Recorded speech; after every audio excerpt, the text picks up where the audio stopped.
Hey, afternoon everybody, how we doing? Still got a bit of ho ho ho going. I've still kept some of the decks. A lot of them have gone though. A lot of them have gone. How are we all doing? I've lost some people from the top again. It does that every time. Every time I pull the chat across, it for some reason deletes people. Happy New Year, everybody. Anyway, hope you had a great evening, great Christmas as well. It is strange, isn't it, that I was searching for my Christmas T-shirt earlier. I think, hang on, it's not Christmas anymore. I'm not allowed to wear it anymore. So they've had to go back in the washing machine and then wrapped up for another year. Dear oh dear. So yeah, Pengui's still here. Don't tell Mrs. Cruncher. She wants to put him back in his box. He's still here. Anyway, we got Derek Cooper in. I think Derek Penguin's got feelings too. He has. Afternoon, Colin. Poor Penguin. Happy New Year, Michael. Happy New Year, Daniel. Ringing the RSPCA, RSPCP. Derek, how you doing, mate? Derek Taffman. Happy New Year to you as well, mate. Thomas, Happy New Year to you, Thomas. Hopefully that snow's gone now, mate. That was a bit mental, a bit mad. Batamble, good afternoon to you, or good morning, Happy New Year. -6, and more snow expected. Whoa. I don't think we're going to have any more. We do sometimes have some sort of February, March time. Bit of a freak snowstorm sometimes. Happy New Year, Phil. Harvey, trouble with kippers.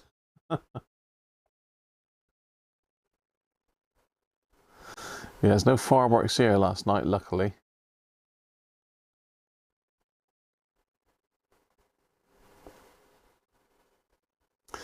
Rob Taylor, enjoy, Rob.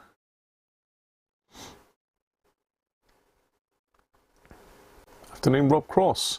How are you, mate?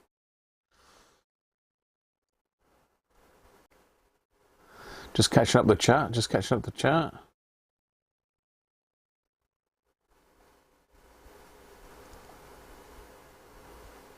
Robert, afternoon, Robert Head. Yeah, we had a good Christmas, mate.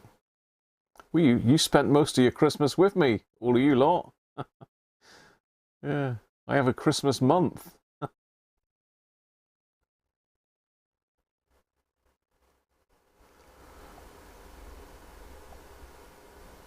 Simap, afternoon to you.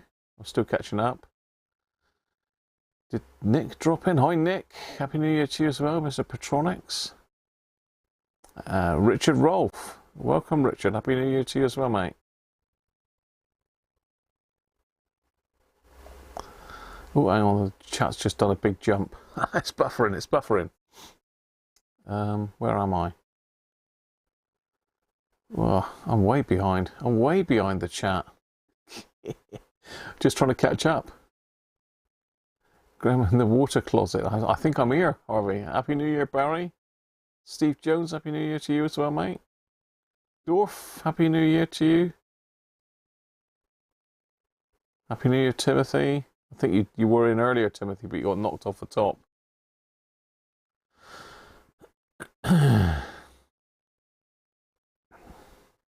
Benji. Afternoon, Benji.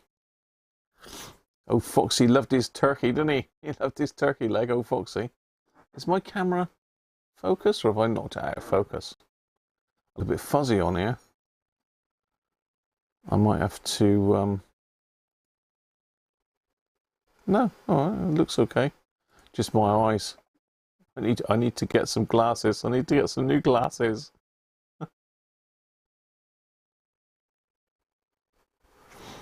Yeah, still got some Christmas decor going there. I always keep a little bit back. I always hide a little bit. Afternoon, Les. Hope you're feeling better, mate. Caps lock is on, Robert Cross. Russie, afternoon, Russie. Happy New Year, Andy Beck. We'll be there till May, Thomas, won't it? Flippin' heck. Afternoon, GT Jeff. How are you? Happy New Year to you as well. Oh, I can't keep up. Your caps lock is on, Rob Cross. I'll turn the caps lock killer on and he'll have you. Mick McGinn, how are you, mate?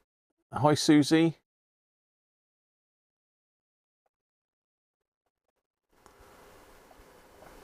I'm nearly up. I'm nearly up. Hen. Happy New Year with Esquil beer, the best in Germany. Oh dear, my lad was over from Germany for Christmas. It's good to see him for a couple of days. Mind you, he ate and drunk the place dry. Andy Kelly, Happy New Year to you as well, mate. Andrew Pitt, Happy New Year.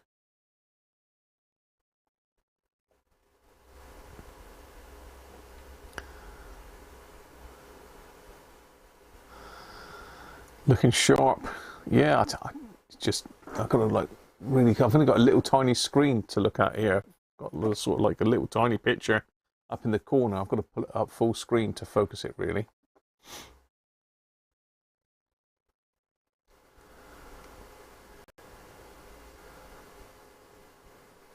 A badger-induced headache. Oh dear. I had a pint of Henry Weston's vintage cider last night. God dear, that's 7.4%. It's pretty strong stuff. Alan Reed, Happy New Year to you as well, mate. Glad to hear it, Les. Makes the transition easier, yeah. Yeah, it does, doesn't it? Mrs. Cruncher's downstairs ripping them all down as we speak. She's just stripping the tree of all its baubles. Connection issues with the TV. Restart. Penguin, yeah.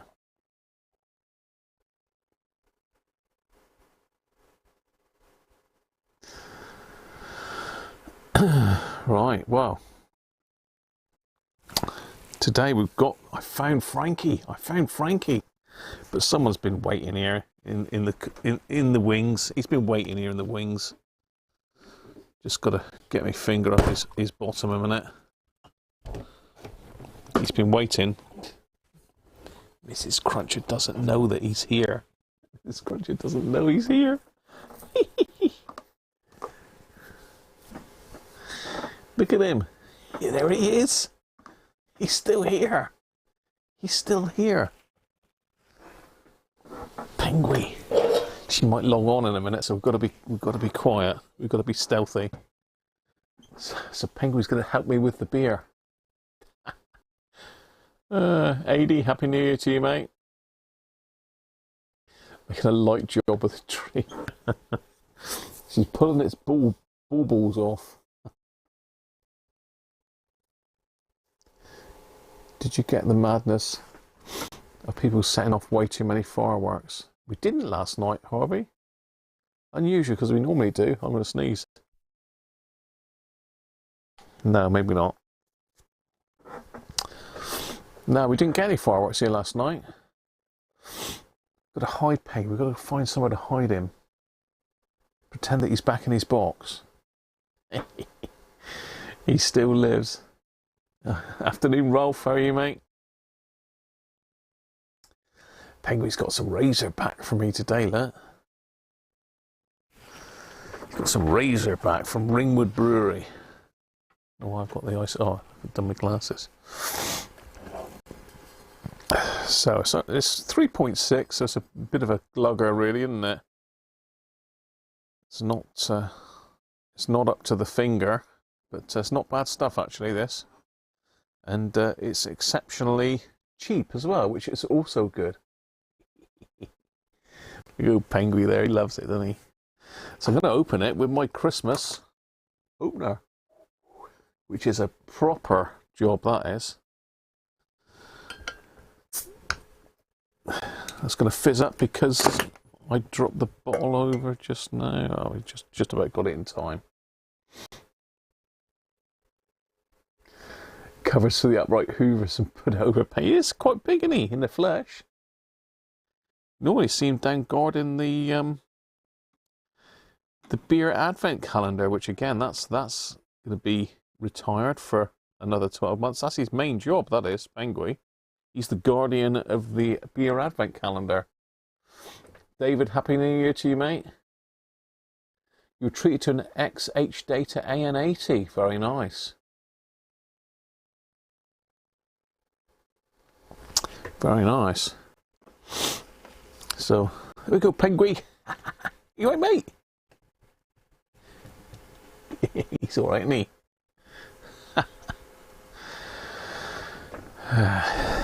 Yeah, it's a nice opener, that, isn't it? It was in my Weira advent calendar. Yeah, it was in my Weira advent calendar. I have sent Weira an email actually because the screwdriver that they that was in the advent calendar, the bits don't hold in it properly. So every time you flip the handle up to get the bits out, they all drop out. Which is without all was a couple of them. You need 2 a year. It needs a priest hole.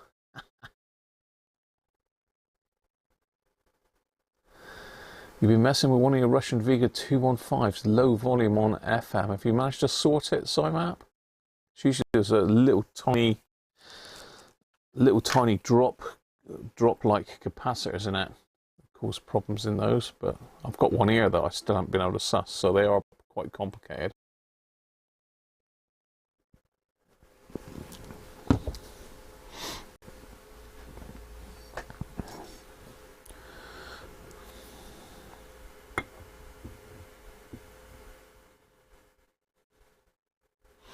I haven't caught up on Mavis's Christmas stuff yet, to be fair, Harvey. Not Harvey.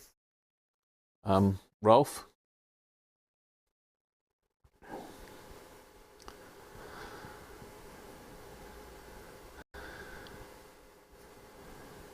The car went very well, Rob. I must do a little video of that. I chased the dogs around with it. They weren't happy. It goes like the clappers, actually. And it climbs up stuff as well. He tried to get up the stairs and flipped over backwards. No, it's not tiny red ones. There's some little tiny orange ones in there, SciMap. Some little tiny orange ones in the IF section that cause issues with those. And what's Benji saying? Penguin will be missing Antarctica now that it is summer in Antarctica. Apparently they have 14 channels of Russian TV. I don't know if Penguin's Russian. You're not Russian, are you, Penguin? No, he's definitely not. No.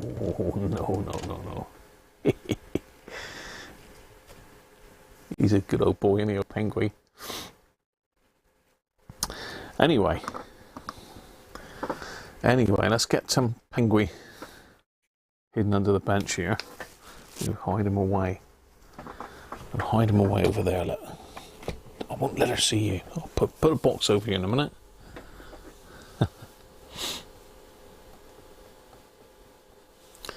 Yeah, the little square red ones aren't usually too bad. Some little tiny picofarad. I can't remember what it is. Quite low picofarads because I had to buy some. Couldn't get the right value.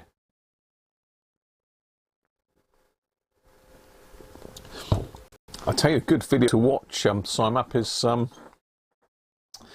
is the one that Manuel did. Manuel did a fix on one of those. I sent him all the information I had, and he did get those little caps out, and they were bad. We'll be speaking Russian by next year. Frankie was actually in where he should have been, in on my racking in the spare room, but because it was behind the door and I had radios piled in front of the door, I couldn't physically get to it. So that's why I couldn't see it. Well, I couldn't physically see it because the door was pushed back against it. So my lad kind of stayed for a couple of days, so I had to clear out some space for him to get into the spare room. And there it was. So I thought, that's ideal. We'll carry on with this today. We still got issues with the switch bank, though. That's not latching, so we need to do something with that. Yes, it is on his Electronics Old and New by M. Caldera. over in Madeira. He is SIMAP.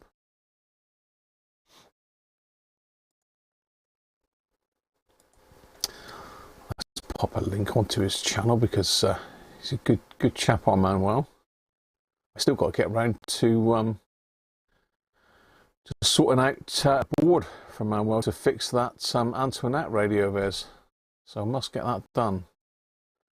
Someone have to remind me.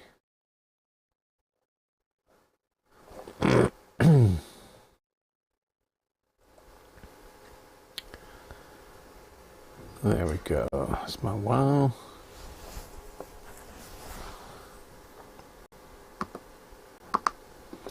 So this is Manuel's channel, Electronic Soldering New by M. Caldera. Caldera, I don't know how you pronounce it.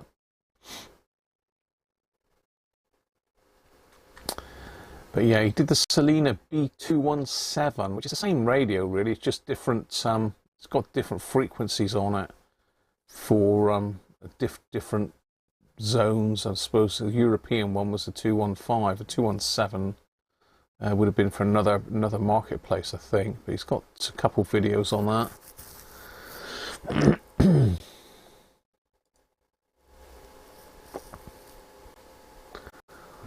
So it wasn't that long ago that he did it. Oh, there we go. Yes, there's 3 videos of it there. Look, SIMAP. Yeah, and that's the little capacitors there that you can see in his slide for the video.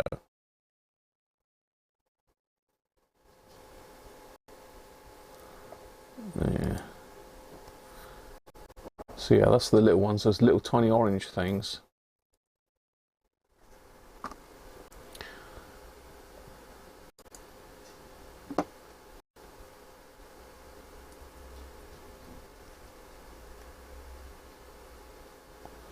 Yeah, I keep in touch with Manuel. I send him bits from time to time. He sends me bits. Have I tried the Solder King solder? No, not. I've not tried that, Anthony. Solder King solder. I know there's a few brands. Kester, I think a lot of the console boys like. Kester solder. But mine is Simon Spire's solder. Simon always sorts me out a reel of solder every time I bump into him. So thanks, Simon, if you're watching. You subbed to his channel. I expect you're subbed already, Rob, aren't you?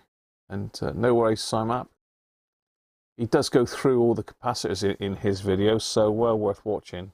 I've done videos on the 215 myself. And I've still got to sort you out the bits and pieces for that modification kit that I've put together. I will get round to it. I've also got someone that wants a 215. I've got one down here that I've partially sorted. It's a UK-based company. So Thomas has all Kester solder in his shop. I don't know the difference really, but they swear by Kester solder, and I've not heard of King solder. Real challenge restoring the 1930s pinball. I'd ask questions. Fit and switch power supply for safety. Selenium rectifiers going. Yeah. I think you've done enough, Rob. Done enough, especially that cracking great super chat you did at Christmas. That was great. Thank you very much for that. You watched mine, SIMAP here. I got a few. I mean, mine are sort of aren't quite as techy. Mine are sort of hands-on. Let's have a go at it and see what happens type thing, isn't it? So yes, we have Frankie in the house. There he is. There he is, Frankie. He lives. Let's get that out of the way. So you can see I've got a modified Roberts R600 that's got no module in it. The module's been taken out and I've hardwired it to these jumper wires. So I can connect up a module and see if it works. So It's a real beat up one. I mean, it was pretty rough. I mean, the buttons weren't latching, but they are now. I can't remember how I did that. I don't know whether I put a new switch bank in it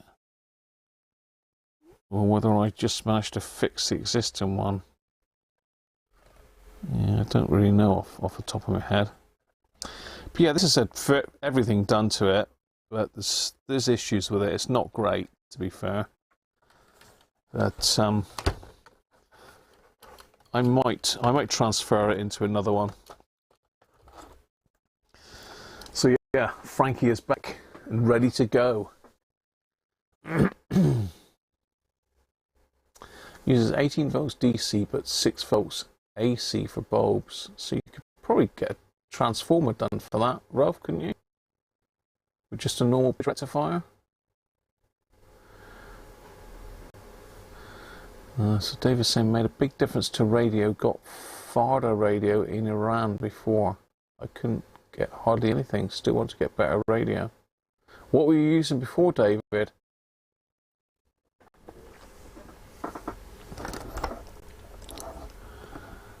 So Frankie's not too bad. I mean, there's still usable parts. I've robbed bits off of it for other radios, but the idea today is to try this this module in Frankie just to see if this now works, because don't forget this was totally dead before.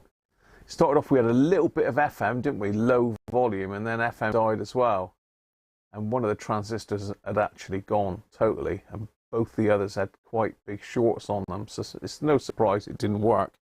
So I've had to put one new transistor in. Hopefully that won't mess the alignment up too much.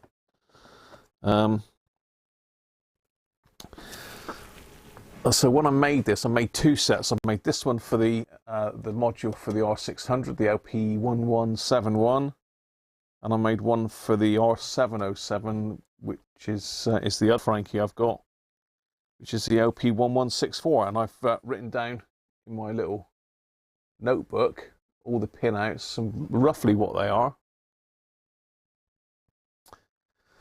So we need to connect up and try it. It's also modified it to take an external power supply as well, so that's in there. Just pulled these, shoved these in a bit for taking the photo yesterday. But yeah, there he is, Frankie in all his glory. Let's get you down a bit closer.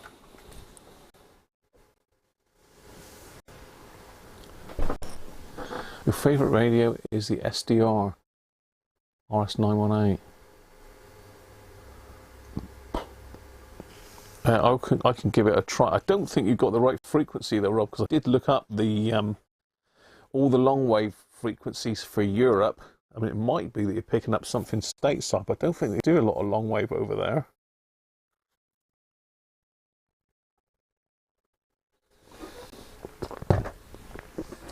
So I'm not really sure what frequency you were on, Rob, or whether you were just off the frequency. The problem was that you were using the internal ferrite rod antenna, which is very directional. If you haven't got it orientated the right way, it's a pain in the backside to try to do DX on a ferrite rod aerial. You really want an external aerial for sort of DX stuff. Yeah, I'm not sure what the SDR RS918 is, Rolf, but I swear by the SDR I've got here, the SDR Play, RSPDX. But yeah, we must get another shortwave session. I've got a hell of a mess over this side, which is my sort of like radio, my sort of radio listening, my CB, my amateur radios, all over on another bench here to my right. And that really needs a damn good clean out, because I've got stuff piled everywhere on it, which isn't good. And I also need to get my massive great HF receiver, transceiver on the bench and have a look at it, because there's something wrong. I've lost the output on it. So yeah, got lots to do with that side of the room. Melvin, Happy New Year, mate. G4 VYI. That rolls off the tongue, doesn't it? VYI.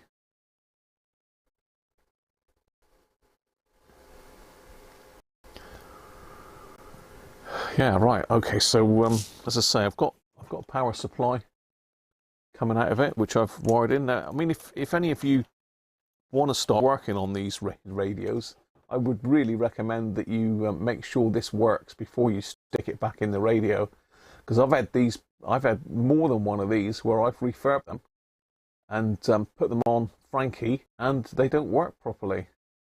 So 9 times out of 10 I've just got another one out of another radio and used that instead. I've got a few spares ones of these. I don't know what it is goes on them, because all the capacitors and diodes all check out good.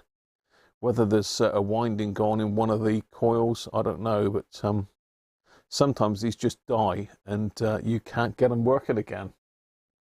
But one of these radios, if you've got an old R600 and an old R707 that's a bit beaten up, but you know, you don't mind breaking for parts, you can pull the module out and hardwire this in like I've done.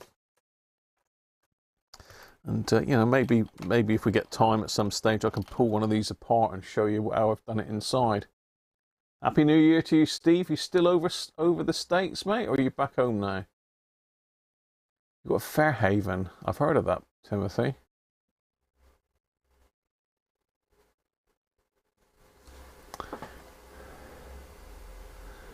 Very young individual, or not so these days. Yeah, a G4 is not very young, Melvin. Les is a G4 as well. Les is a G4PK, Les, aren't you? The last day for Luxembourg on 234. It's closing on that frequency. That's a shame, isn't it? I thought it was yesterday, actually. I thought it was the 31st that they finished. But you're still in the US of A, Steve. Well, say hello to all of our friends over there in the USA, if there's anyone watching with you.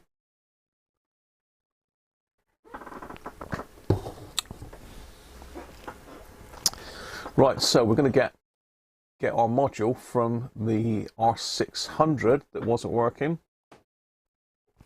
into Frankie for a try. So let me get me bits and pieces sorted. And did I mark on this which is center pin positive? I believe center pin positive. Pin positive. So let me get my power supply hooked up.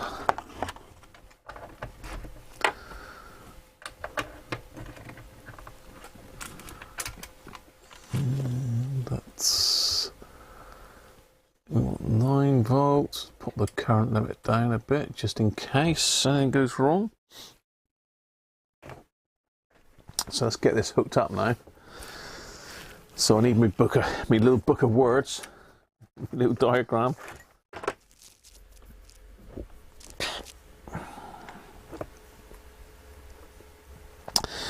So I've kept them separately, these two looms. One is the left-hand side of the module. The other ones are the right-hand side, or left and right. Oh, I've got that wrong way around. So we want number 14 at first, up the top, which is the AM output. Then we've got the positive supply as pin 13.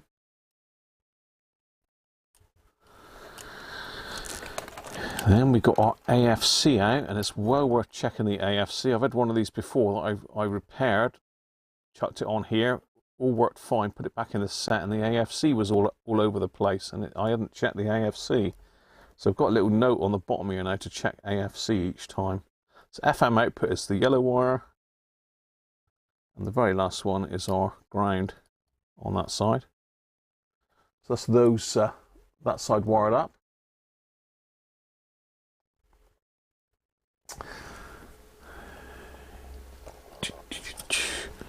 Just checking the chat. So what have we got on this side here now? We've got signal input.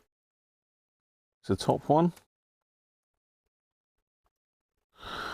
They've got TR1 collector on the next pin. I'm not sure what that goes to in circuit, but that's the TR1 collector. Then we've got ground, which is my purpley one. Number 4.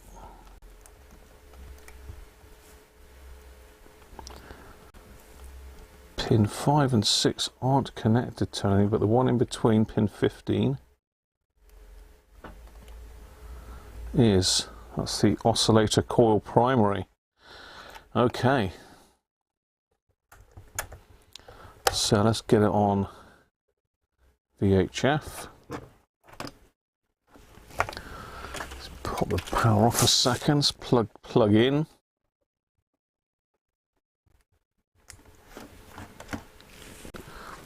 Power on. So what do you think? Have we fixed it? Is it going to work? Let's catch up. So David's using a Silvercrest SWDR 500C1. Never heard of that, David. Afternoon, Harvey. And afternoon, Mum.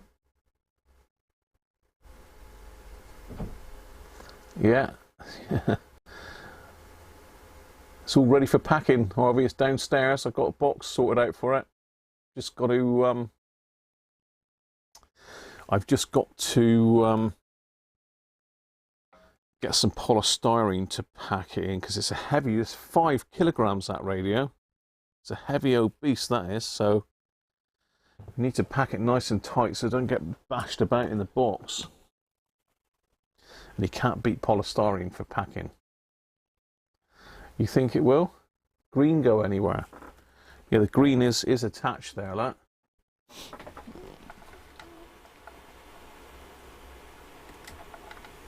So they're all on. They're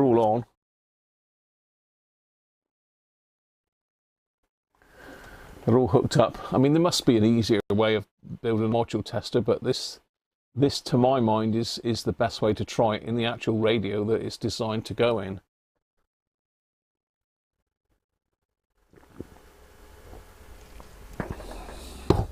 Right, fire in the hole.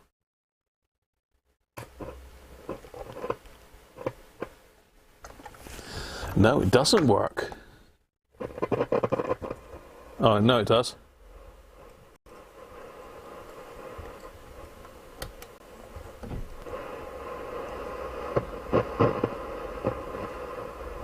No, it doesn't.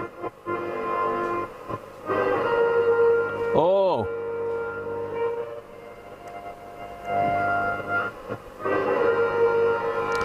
That's because someone's had a twiddle.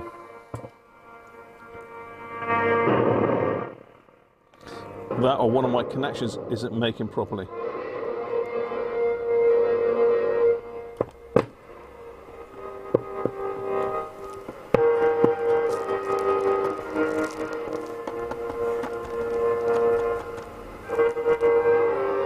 That sounds shocking. That's FM.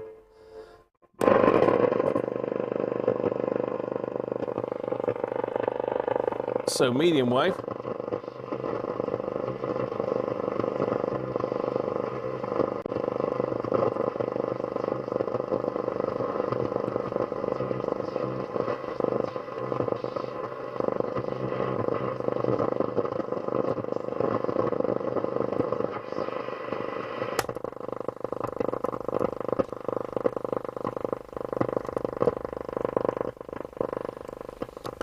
Let's get Derek's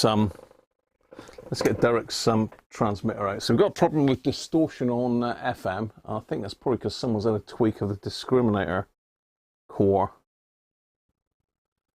Let's get Derek's oh, it's mine. Derek's little transmitter out. Let's see if it is picking up on AM okay. If so, the problem's only with FM.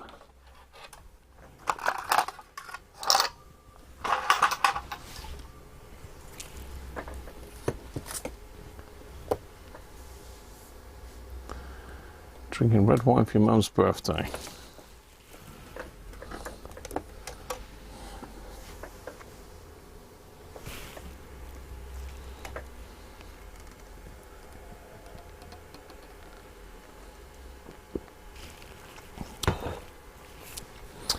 So yeah, someone's had a tweak of this. Now let me just find a battery a minute. I need a PP3.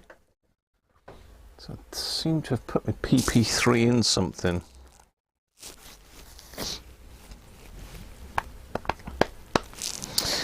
Seem to have put my PP3 in something. So let's get another one out. Yeah, happy birthday, Mum.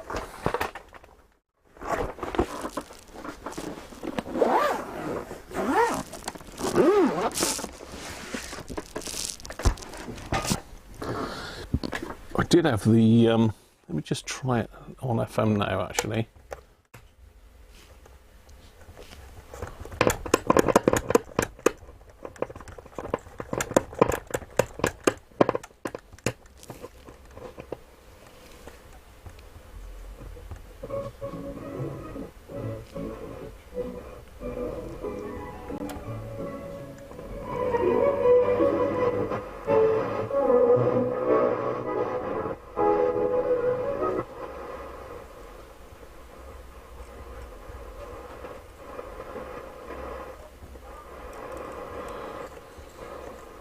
The dial alignment's way off on this one because it's got a knackered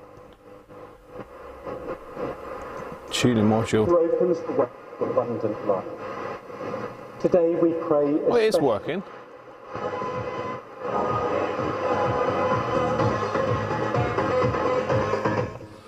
Okay, it is working. It's quite quiet on FM, certainly compared to AM.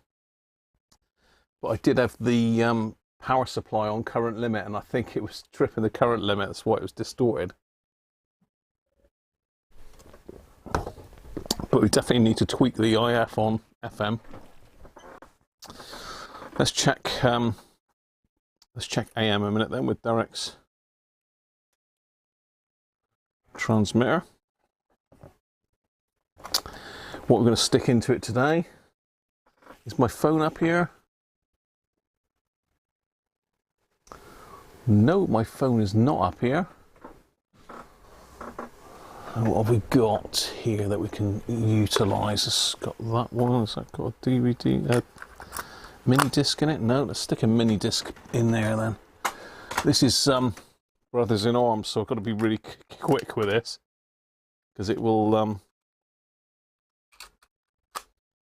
This is my old mini disc player. One of them. So what are we going in here? We've got line in, line out. We just want it in the headphone socket, don't we? Well, mind you, line out would be better, wouldn't it? Mind you, can't control the volume. That don't matter. Right. Let's try that. So medium wave.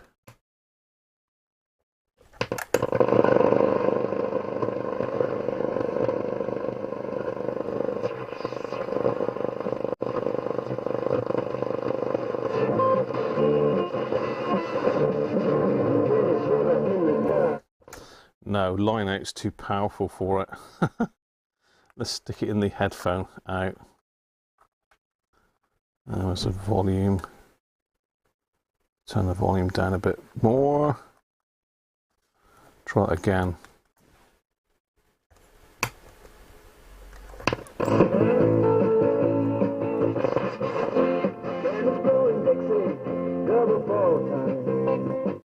So no problem with AM.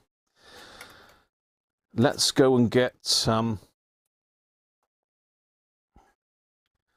let's go get my FM transmitter a minute. Mrs. Cruncher's bought me an FM transmitter for Christmas as well. I ought to try and get that one and have a look. Let me go grab that a minute, and we'll see what a decent FM station. The problem with FM on this test set is that the dial alignment's all over the place because one of the capacitors in one of the trimmer capacitors in the module, front end module, is broken. All right, so we've got Doozle.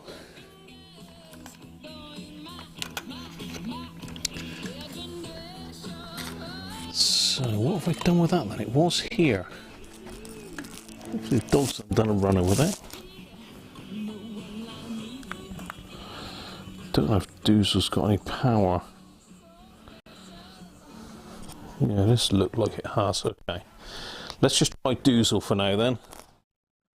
I don't know what I've done with the thing that Mrs. Cruncher's bought me for Christmas is very interesting actually. It does it's got like a connector lead, so you can actually attach it to your hi-fi and run it into a set of Bluetooth headphones. It's Bluetooth receiver and transmitter all in one.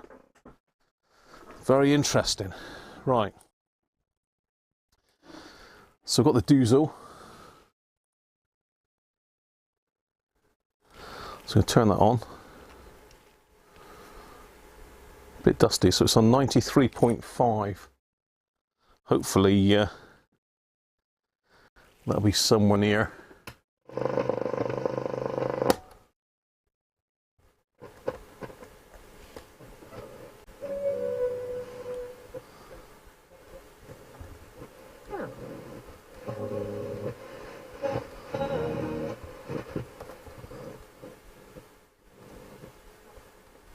I think it's there. It's quiet there. Let's see if I can play. See if I can play one of my YouTube videos through it.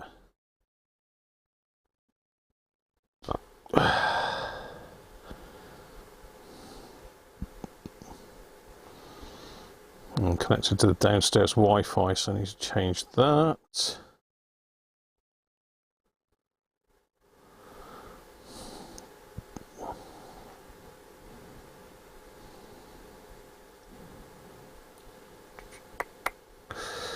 Oh no, I'm connected to this one now, excellent.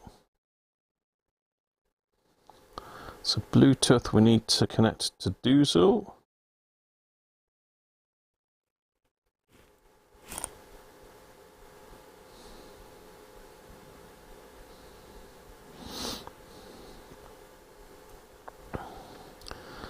So let's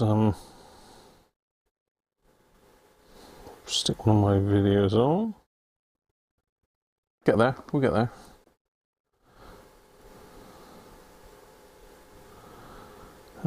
What have we got here? Oh, here we go, another poorly.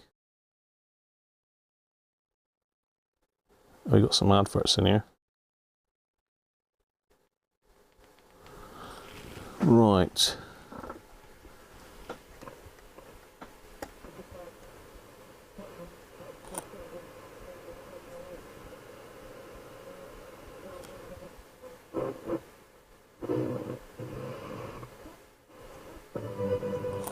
Lord, no, not.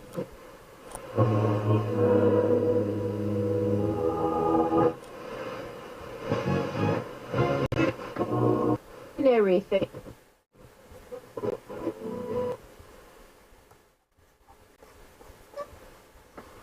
It's not even on the chart. This.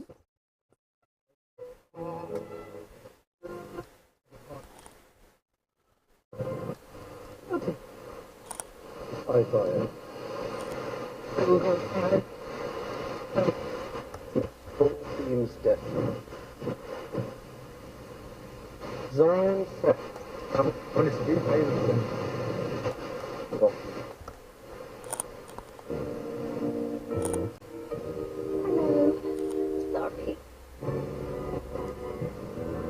Oh, there it is.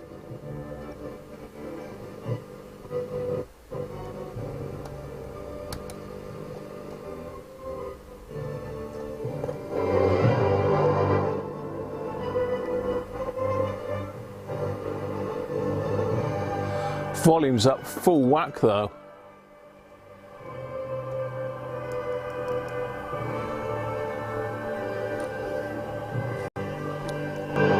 Well, not quite full whack.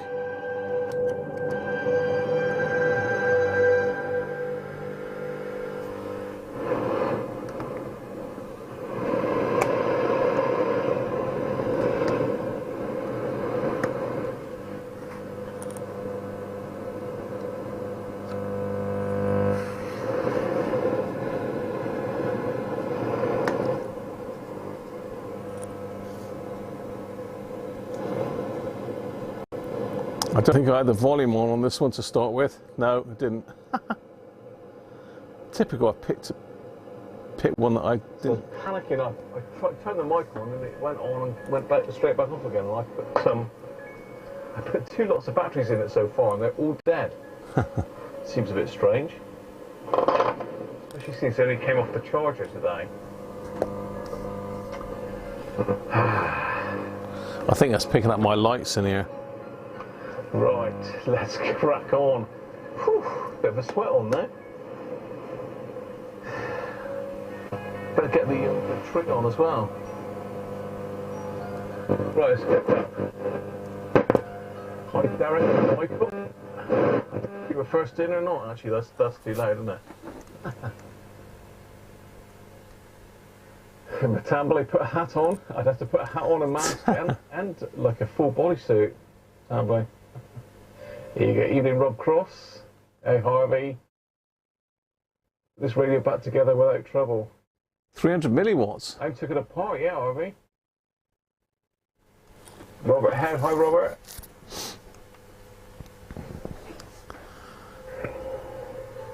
Rob Titherage. Hi, Rob. Nick. Hi, Nick. Sign up. So it's working.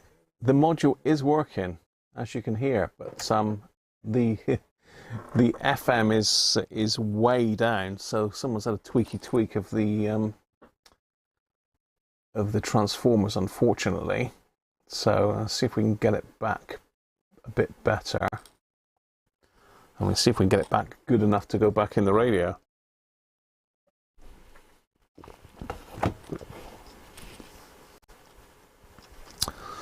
I'm just trying to think what the best way is to do it on just a weak station and trim the IF cores for that one. I think that's probably just as easy to do. Can you get a nested copyright hit for that? I'll be surprised. It'd be interesting, wouldn't it, if I played back one of my videos that's got a copyright hit and got a copyright hit on the copyright hit. A little radio, David. Okay. No SSB.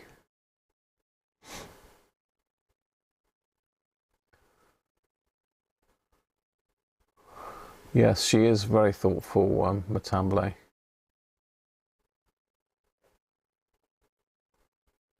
Four-band, 400 memories. Is that the new one that you bought, David, or the old one that you're talking about? Let's just turn off Doozle for a minute. Save his battery. I don't know how much battery he's got in him, actually. Could pop him on charge a minute while I'm here.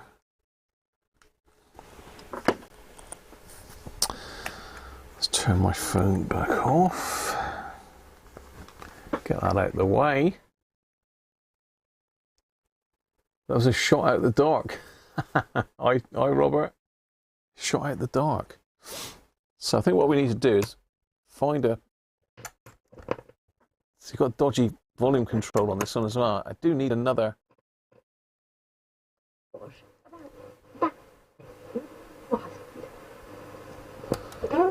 Coco? No. Time for quick with the cheeky. Yes, that.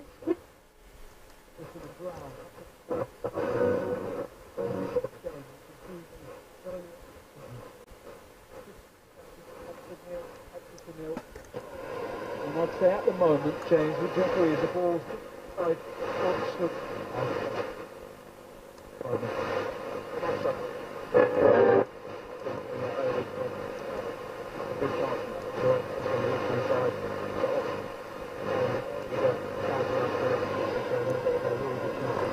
So that's about the weakest station I got. Thank you, Rob.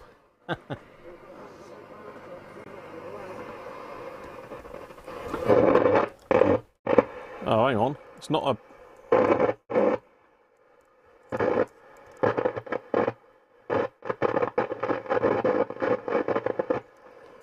This could be an FM aerial issue. Let's have a look.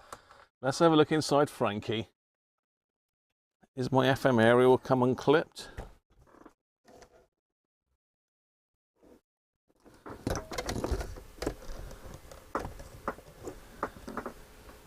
Well, he hasn't come unclipped. He's not particularly well clipped on there, though.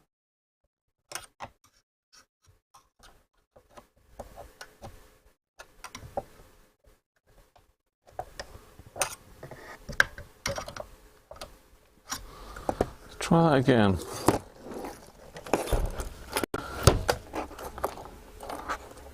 Just untangle everything now, because I've got all this all tangled in together now. Just not good.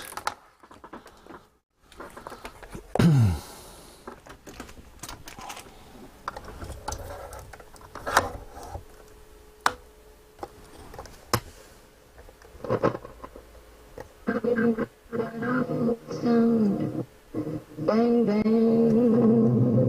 I used to shoot you down.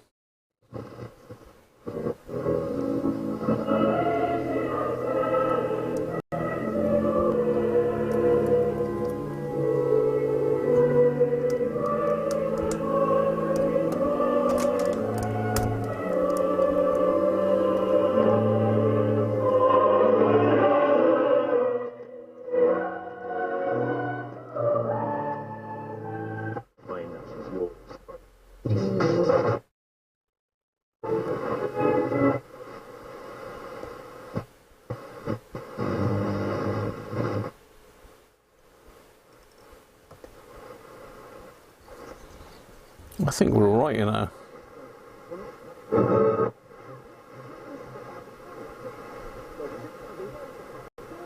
So we've got a weak station there. So I think the aerial wasn't clipped on properly because I moved the aerial and it got a lot louder. So let me just find the schematic for the module a minute. Well, it's not the exact schematic for this one, but let's check my history. Somewhere in here I've got the module, the LP1164, I think. There we go.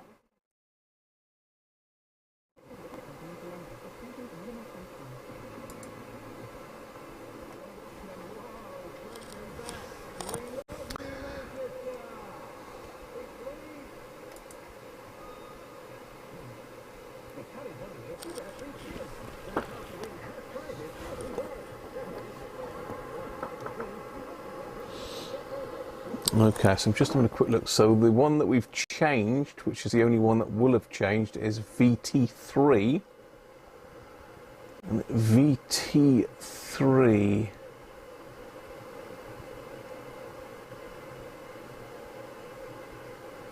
VT3, well, it's doing AM and FM.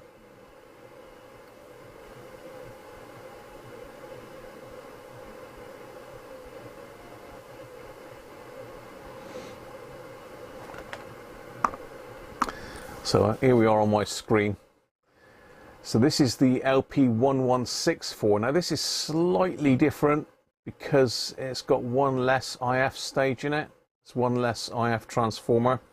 So yeah, that's right. There's one less IF transformer because don't forget the one that we've got here is the the LP1171. This is the 1164. So this is the module. You can see there's a difference is there's no populated transformer in this area, whereas this radio has got a transformer there. But apart from that, it's pretty much identical. There doesn't seem to be any components associated with this transformer at all. It's just that it's now in the radio rather than in the module on this one, which is this is the R707 module, LP1164. But apart from that, it's identical. So VT3 is here. So it looks like the only one, because VT1 and VT2 are the originals. So as long as nobody's messed with those, they shouldn't be any different. But this one here, T8, has got to be the IF, and then we're going into the discriminate area. We do not want to be touching that one, T10. So we want T8, which I think should be the FM. Yeah, there we are. So FM yellow, third IF transformer, coded white and green. So if we look at T8, it is that one there. So that's the only one after this transistor. So I'm just going to tweak that one just to see if I can bring the RF level up a bit. T10, again, this one doesn't want to be touched, but the other IFs are back here. So these are all FM as well.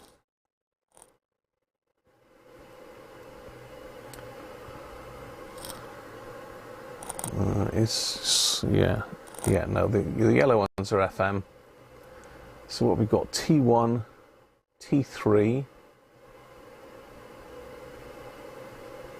T5, T7.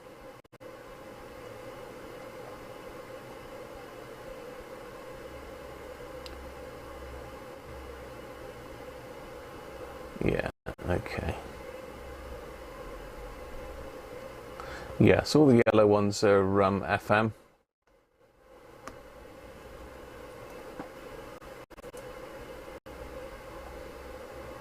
Happy New Year to you, Dave Rhodes. So I'm just going to give this one a little tiny tweak just to see if it makes any difference, which is this one just here.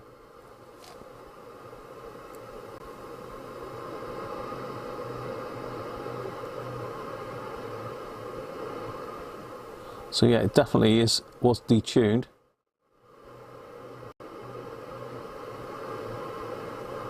So you can hear the audio's come up there. 1942, which makes it contemporary with my next piece of music, written for a morale-boosting film, the first of the few. The composer was William Russell, and this is the Spitfire Prelude and Fugue. I bet it would.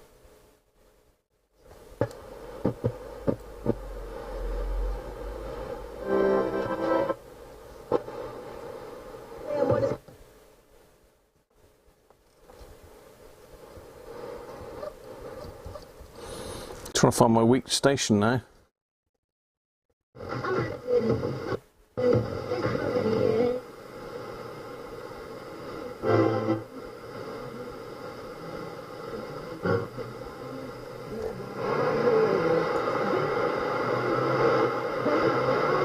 There it is. So we'll also have a look at these.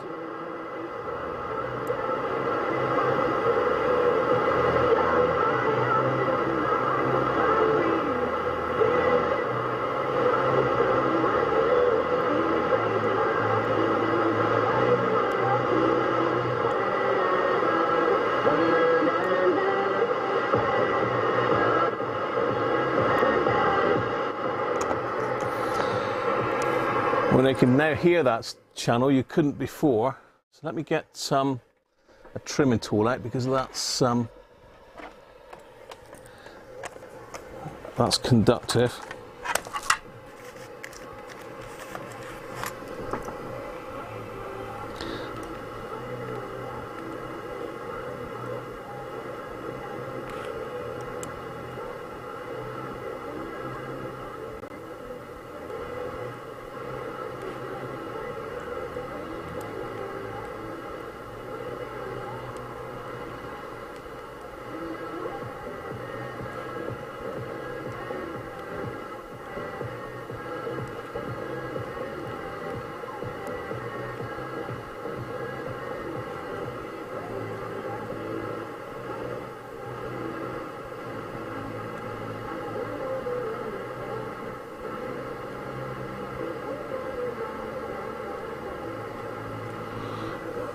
There we go.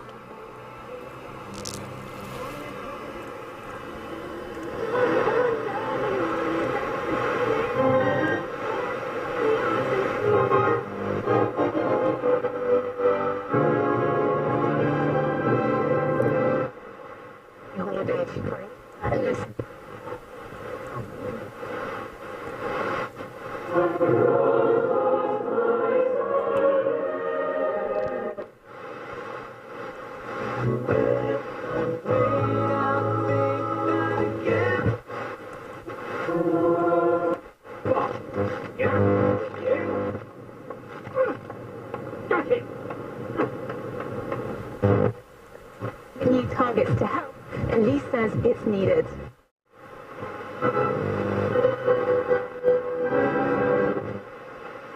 Everyone here, don't be scared to ask for support.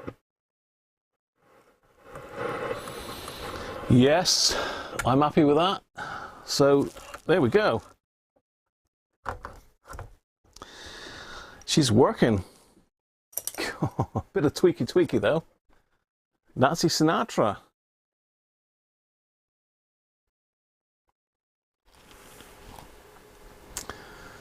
So that one can go back in now.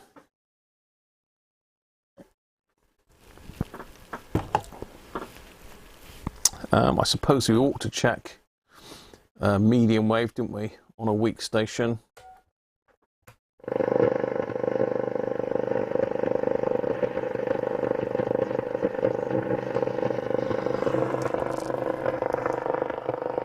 AM, I should say.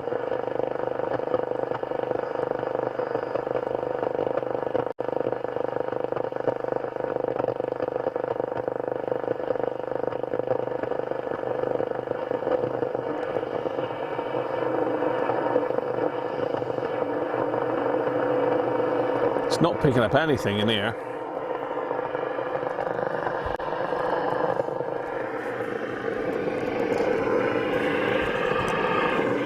So you've got to bear in mind that this there's no can on this, so all of the lights are going to be affecting it.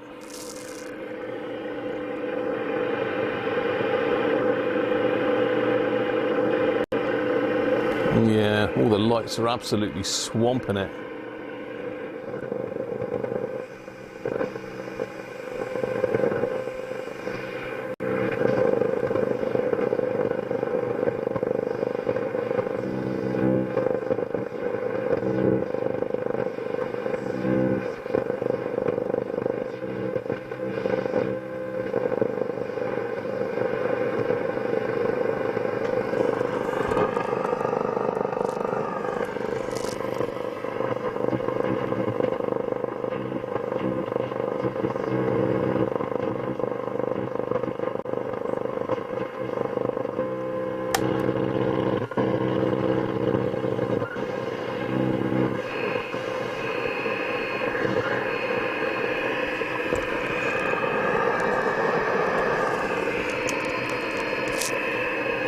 Just about your Radio 4, but yeah, I've got something in here that's absolutely swamping this. Let's see if we can get a weak signal on Derek's transmitter a minute. Let's try that again, just to give it a tweak. Thank you, Rob. We're still live. We've still got chat coming up, have we? Thank you very much for the super chat there, Rob. So let's go back into this. Let's play it. It's tuned to roughly where it is.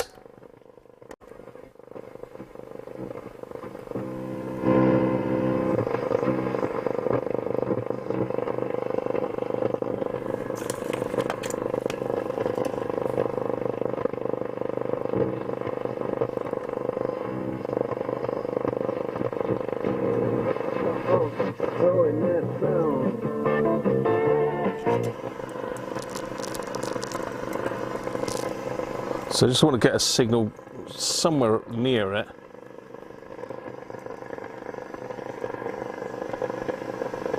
It's gone again now. Where's that gone to?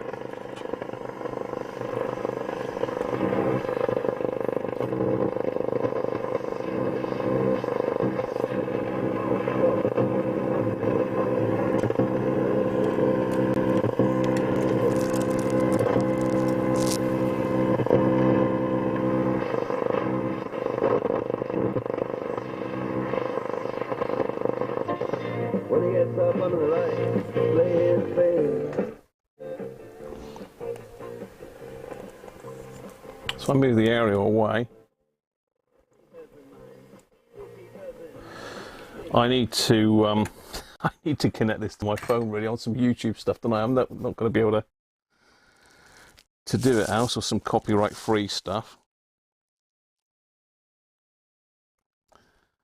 Let's find some copyright free music. Where's a YouTube music library when you need it? I think we've got to go to YouTube music. No.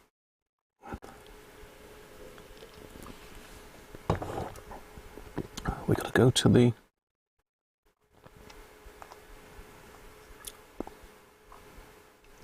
got to go to YouTube Studio.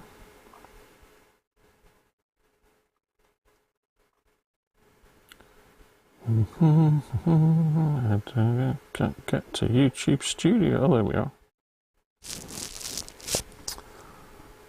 Where's that module document? Did you say? You did say, but I have forgotten. It's in the Roberts Radio group, I believe. Sign up if you're a member of that. It's in the files section, I think. If not, and you can't find it, then let me know, and I'll see if I can forward it on to you.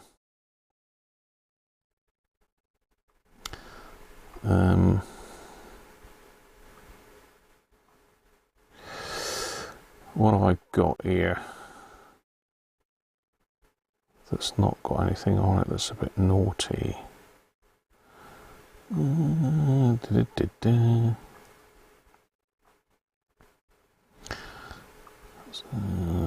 So 661, let's do that one.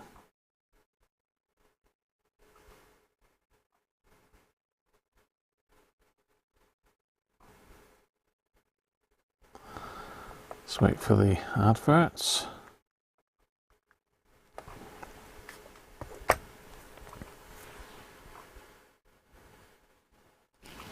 Right.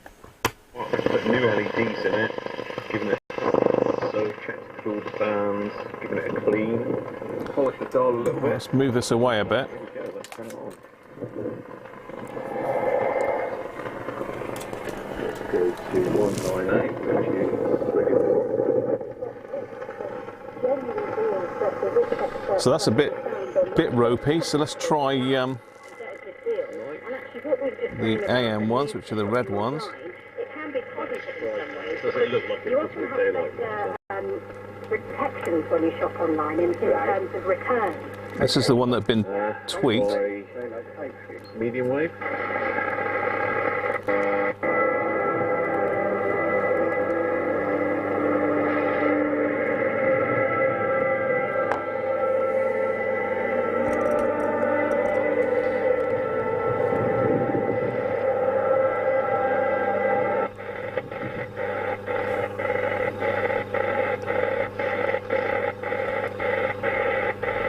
Not much on. Medium wave these days. So that has improved it. Not a massive amount, but definitely got some out of that.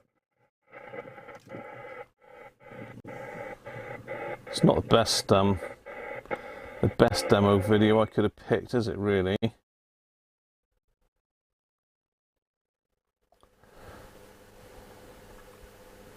one of me gabbling on, don't we?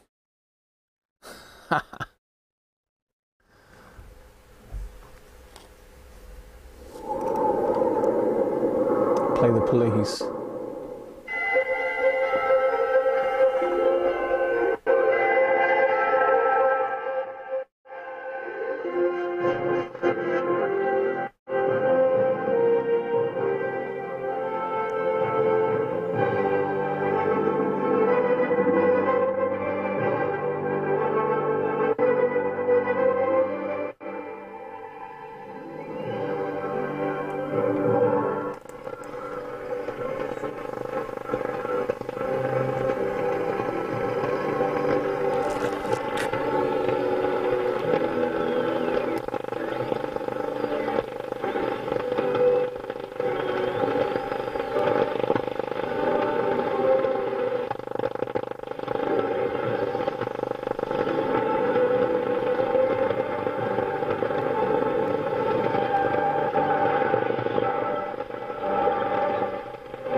There we go.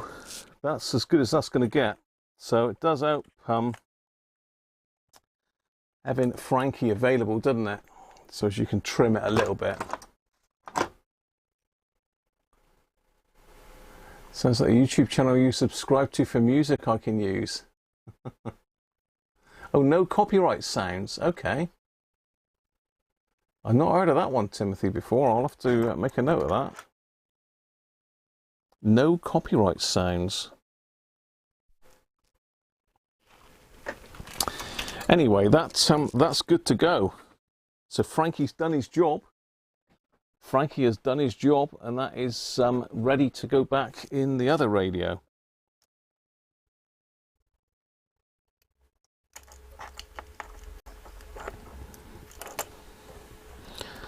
Let's disconnect it.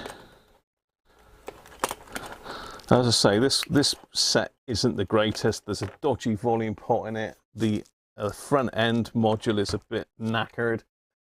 It's not great, but it does the job. It lets me see if it's working, because bear in mind this was absolutely dead before we fixed it. So there we are. Frankie. Thank you very much, Frankie. We will see you again. As I say, I wouldn't really recommend tweaking that unless you really know what you're up to. You do not want to be tweaking these modules, because luckily that one wasn't far out. I was just able to trim it a fraction just to pull it back on. But you really should get a signal generator and do that properly. But say if you are using a weak station, you can trim it by ear sometimes. Right. So we now know that that module is good to go. Let's get my little, get that, stop the sewings a swing. Cracking mini disc that is. Do like a bit of Dire Straits, I must admit. Yeah, good old Frankie saved the day.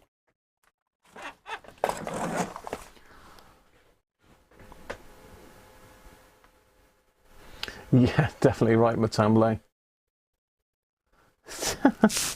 Right, let's put this back in its can. I mean, back in the can, you wouldn't be picking up as much RF noise. So we know it's definitely picking up AM.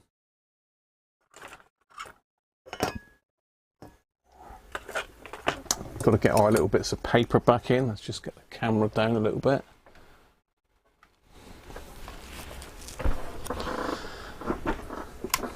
Let's pop the soldering iron on. Let's get that unraveled from there. Probably get me on that one. No. No. There, maybe. Ah, that's better. You can see it's still got the Christmas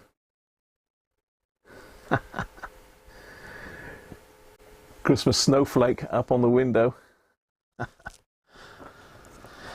Right, so we need to get a little bit of paper in there the right way round. And we need to make sure that these are the right way round, so it's that way.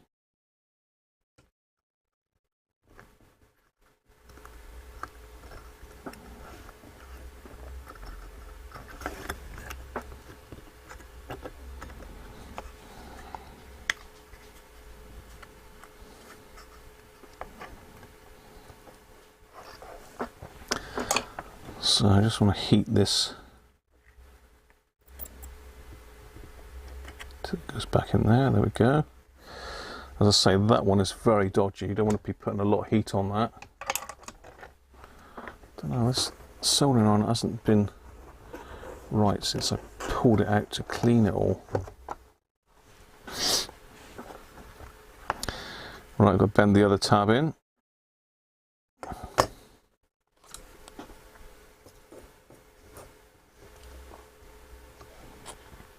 Frankie hasn't gone to Hollywood.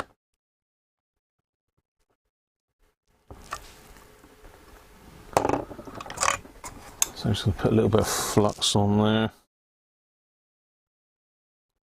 And on there.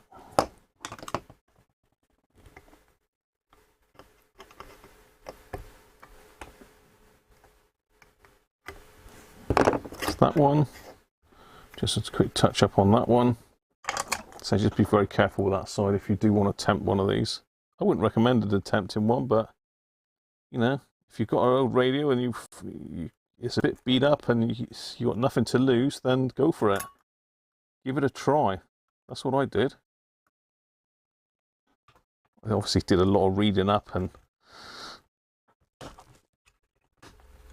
a bit of research before I started pulling them apart, but that's basically how I started it.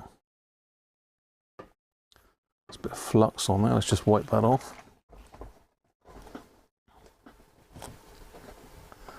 Paul, how you doing, mate? How you doing, Paul? I'm sure, I think it was Colin said that you were a bit under the weather. You got this blimmin' bug going round, haven't you? Hopefully you're alright, mate. You're on the mend. Just getting all this old flux off the base of it. This is not my flux. This is lovely Robert's flux.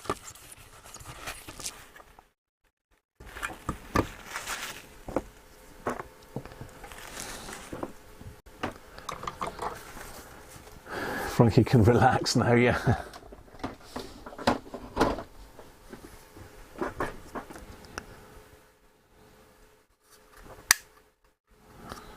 There we are. So better stick a little sticker on it saying that we've refurbished it. Save someone, if there's a problem in the future, thinking that it's the module.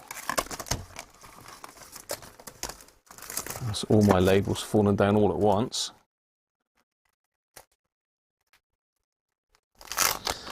It's also a way to prevent someone poking screwdrivers in it by just sticking them over the holes. So let's find my little pen. Where's my little pen gone? Typical, can't find it. I haven't had a clear up yet. I really haven't done a lot at all since Christmas. I've just had a bit of a break from all of it, really. So today is my first day back on the bench. Been in bed for a week, Paul. Flipping it. What did you have? Not that strep, whatever it is, or have you had flu, Paul? Or you haven't been hit again by? You haven't been hit again by COVID, Paul, have you?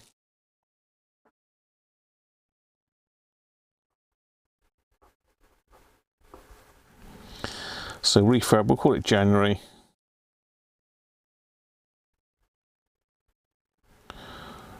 So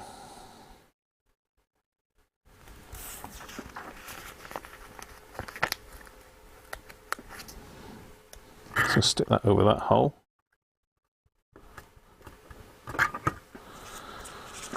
And just put on that I've done.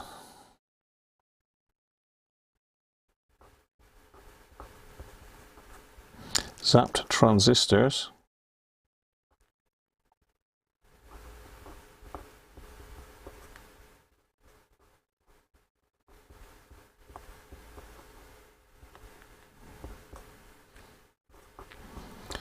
Plus caps.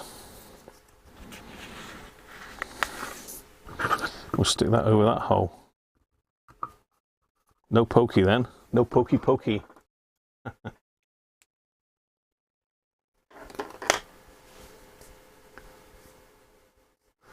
Yeah, under no circumstances.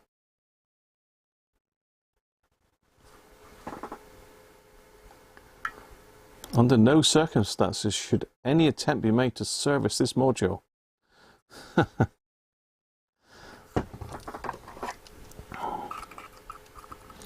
Return to Roberts. If you do that, they would laugh and put it in the bin, won't they, Paul? So I think Paul did return one for service.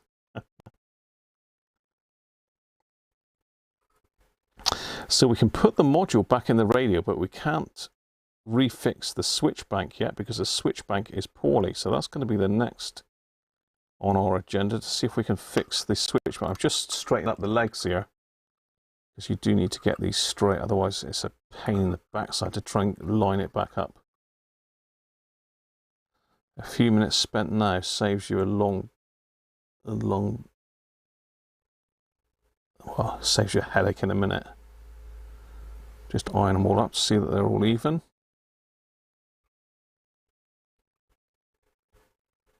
They pretty much are. Right, that should go sit back nicely in the radio now. Superman flu. Oh dear. I think they're working through the backlog. Was that 4 years ago, Paul? It seems only like a couple of years ago. Flipping out. Time flies, doesn't it? I remember you sending it back to them. They probably, as I say, laughed and put it straight in the bin, I bet, if the truth's known. It's surprising you didn't even get a letter back, because they have got someone that they've recommended to repair vintage stuff, haven't they? Is it the Cromer Radio Shop?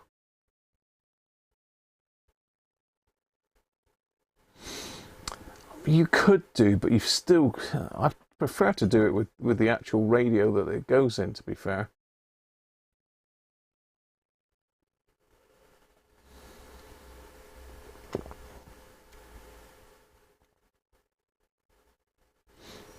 Sam's is good stuff. Reassembling.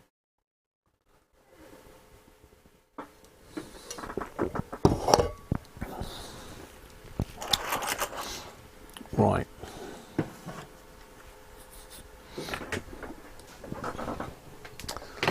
Okay, so where's the radio? So we can put the module back in. We can put the module back in now.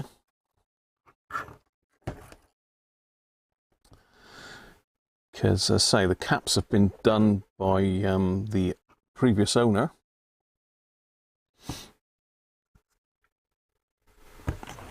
I'm going to get this the right way around as well. Say it's a pig to put this back in. It is.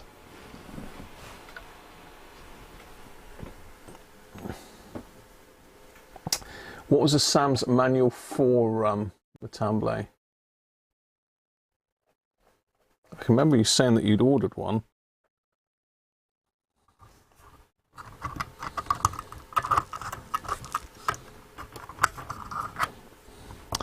Now this ferrite's in the way. Let's see if we can just get that out of the way a minute.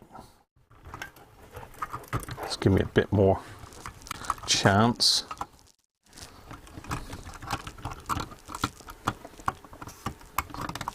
It's 1/2 in. Oh, look at that. Look at that. Amazing. Oh, hang on. That paper slips. I'm going to have to do that again now. Paper's slipped over for some reason. Just me being fussy. Don't worry about it. Oh, 2 out of 2. Look at that. Okay. So we need to do a bit of bending now. Just to hold this in. That one can bend. These can bend.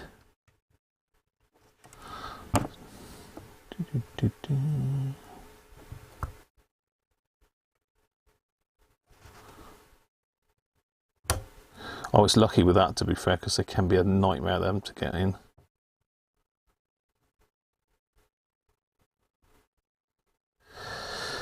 That should now stay in under its own steam. Yes, it does. Okay. So a bit of soldering to do.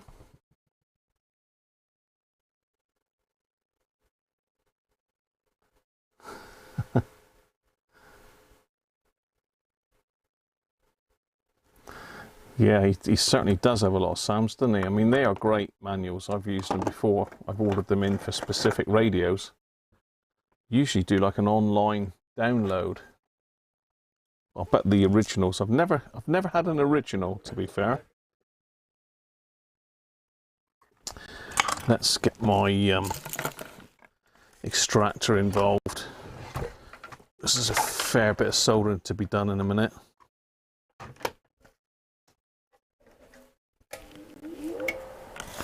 Okay, let's put Frankie down. Thank you, Frankie, for your help.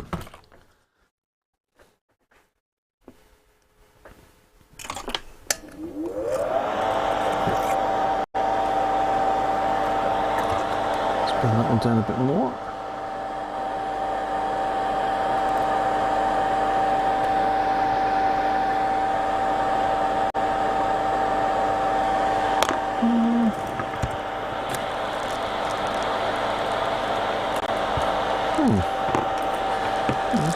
Who?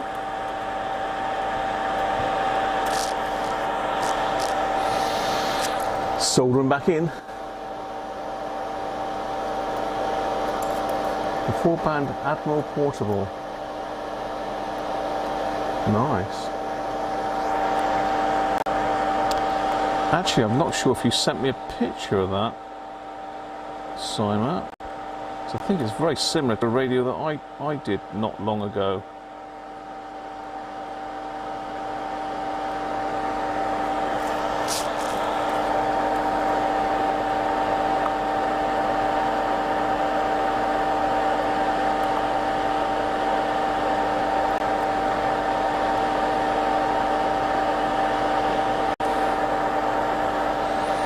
And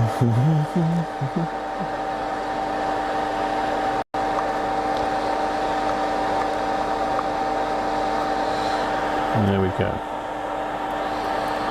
And I believe that one solders in.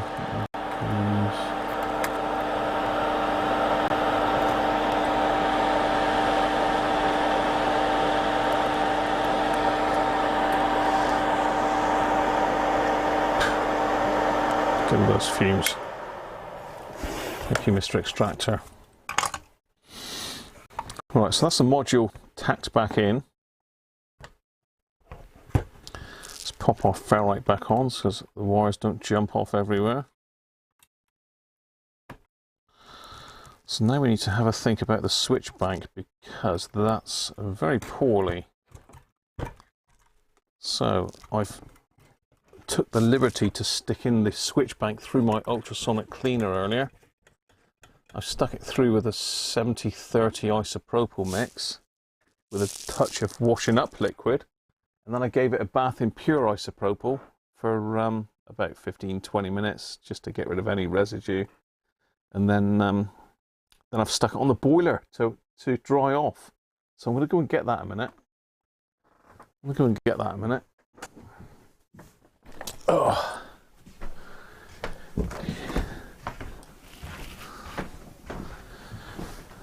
There's Mrs. Cruncher doing the decorations. Still got to see things up. I'm just doing a bit of fire prep. Right. Let's get me switch bank nice and toasty and warm. So plenty of time to dry off. I'll tell you what, it does come up nice in the ultrasonic. Yeah, very nice. Very nice.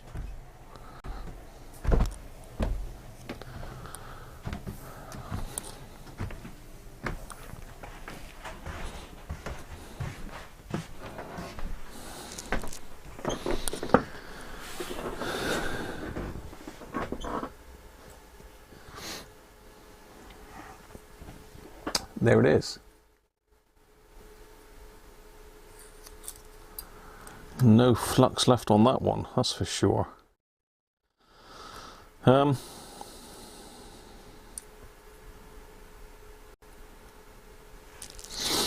problem is these two don't latch. That one does. That one does, but these two don't.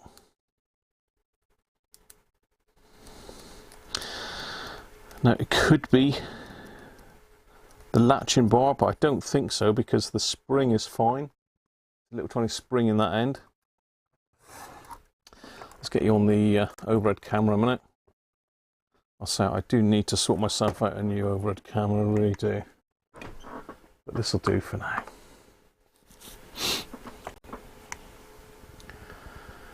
So, where are we? We need to be sort of there. So yeah, as I say, these two, they do delatch the mechanism, but they're not latching in. There's a little bar, you can see the hole there. You can see the bar moving through that hole as I push the buttons. You can see it moving. So it is free, it's not as if it's jamming. But yeah, these three here are ganged together with this bar, and they should latch, but they're not. Now this one uses a slightly different latching. No, it doesn't actually. No, it's that one that uses a slightly different latching method. So can you see the? You can possibly see the bar in through there.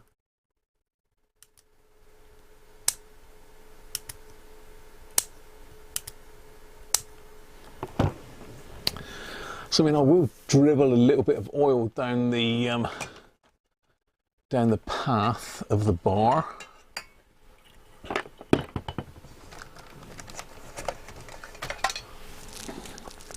Just to see if we can't get it latching, but I really think this is not a problem with the bar. I think it's a problem with worn switches.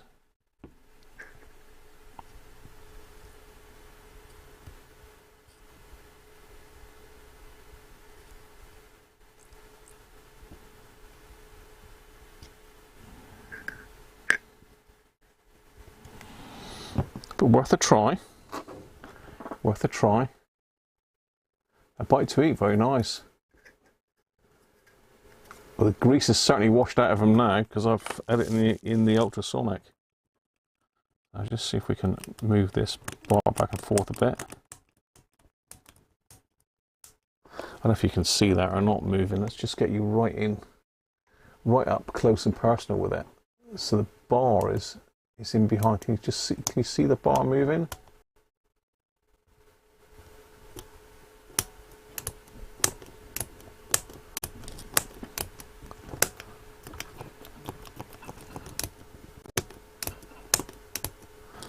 So I'm pushing the FM button and that's working fine.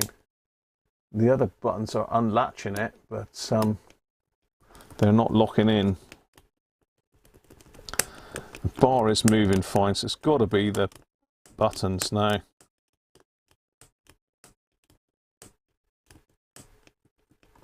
Yes, they're just not locking down.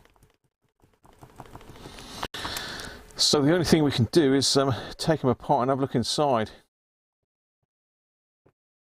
I have got some other switch banks. I've got a switch bank from a later R600 here. Now these are different. I'm not sure if the inserts are the same or not. Yeah, I'm not sure if they're the same bar or not. But I have got this one. Obviously this isn't working at the moment because there's no spring in it, but this is one I pulled from a set. I've pinched the innards out of one, look, so I've already pinched one of them. So this is another one. So if I just push the bar over manually,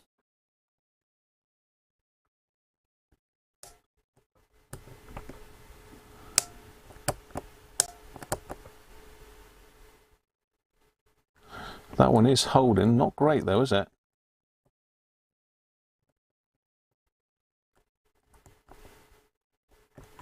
Yeah, it's holding. So that one is working. I mean, I can't get these to latch at all, even if I move the bar across. And let's try. So it's got to go across that way. No, is it that way?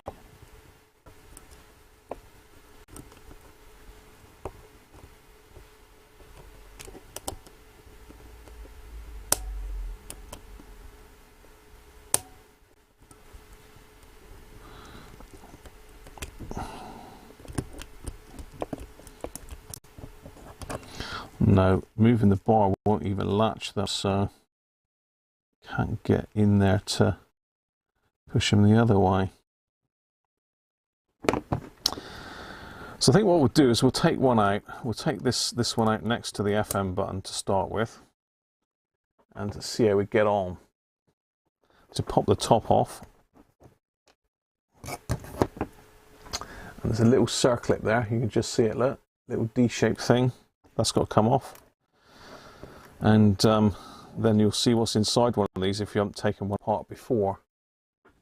I've done quite a few of these, so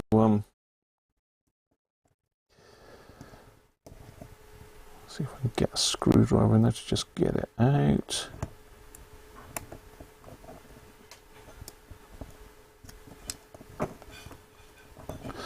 Watch this fly across the room now.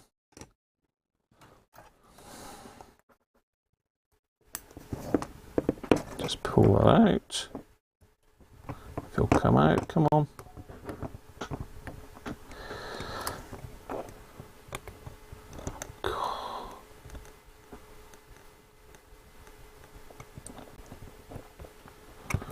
Come on, should come out a bit easier than that. Let's get a different screwdriver in there.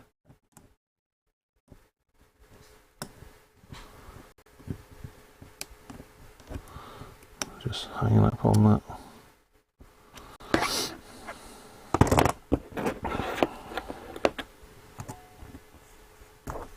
There, okay. The spring. There we are. Okay. So now what we should be able to do is push the whole thing out through the back end here.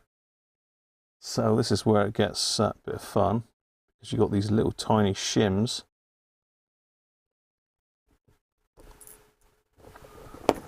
That come out.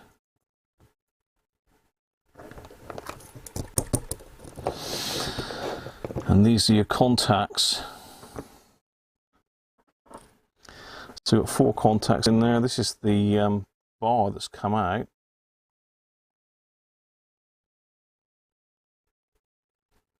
See, it doesn't look as if the latching mech is worn on it. Doesn't look like it.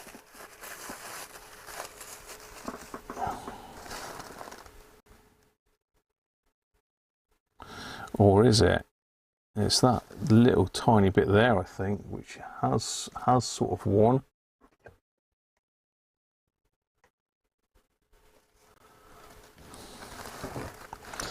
So this is the latching mech, and there is a flat on there. See where that's gone away?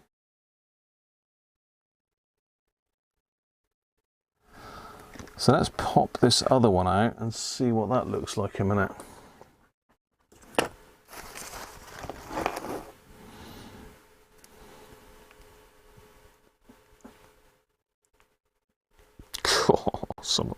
I can see why I didn't take this one apart, because someone's glued the blimmin' button to it. Oh, don't glue buttons on. Pack out or something, don't glue them.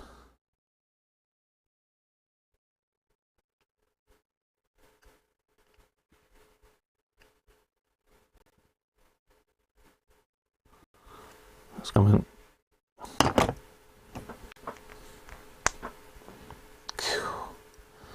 Yeah, they glued that on. I don't know what they've glued that on with, but I've got it off. So let's just put that one to one side a minute with its little pieces.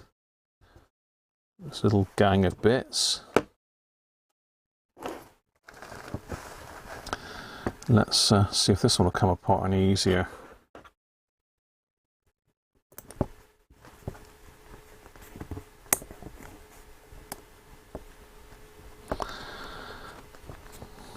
These little circlips are not happy, are they?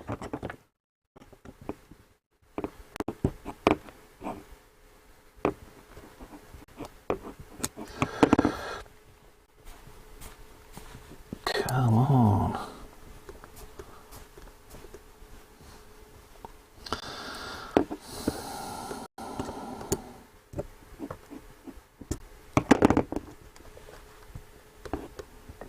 God.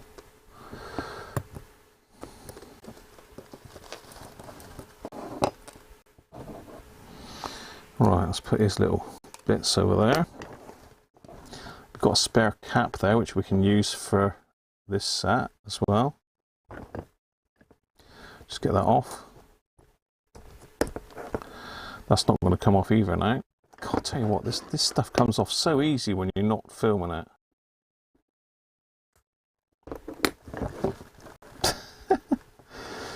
Oh dear.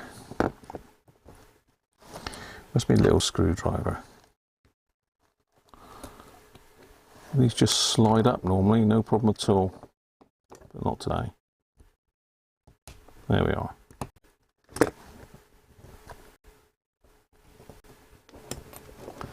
So let's see what's inside this one then.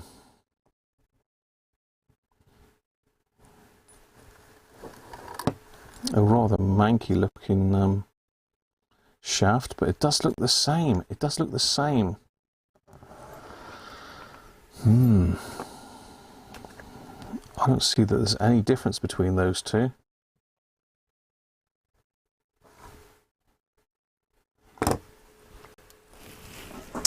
Let me get my eyes. Badjo, how are you, mate? Happy New Year. It certainly is a big job to replace them, Rob, yeah. Multi, good afternoon, Multi.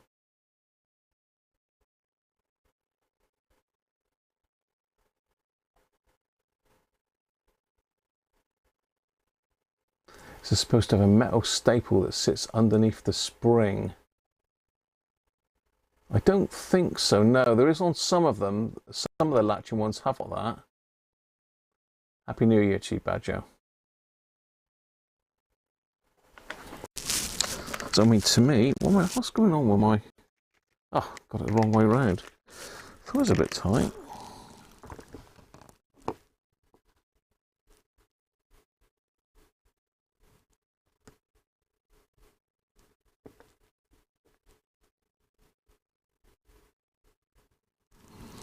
Yeah, I don't see any difference in those at all.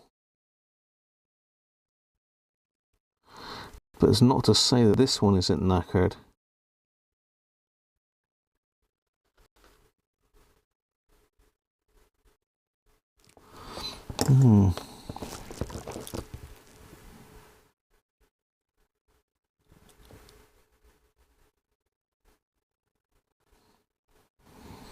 Okay, we can see, you can just about see the... Let's come off.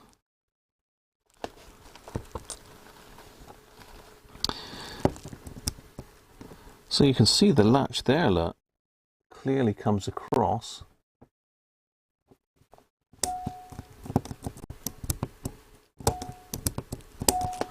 So it's actually making contact with the shoulders here then.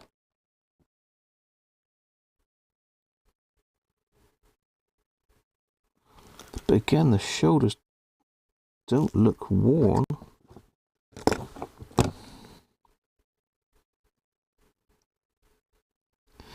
Maybe I've just pulled the wrong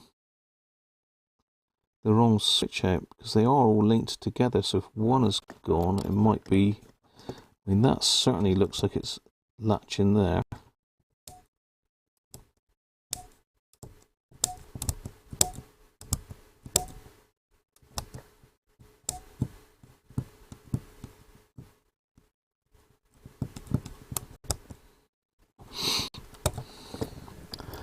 Let's pop that back in again a minute. I don't remember which way up it went now, I can't remember.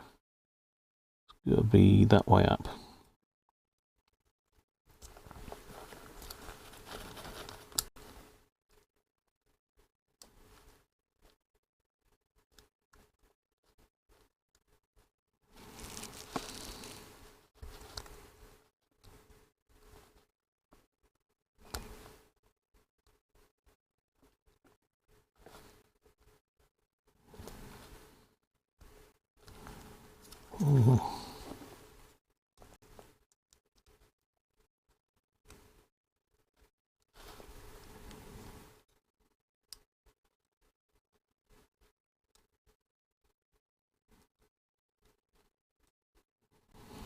Where's it latching?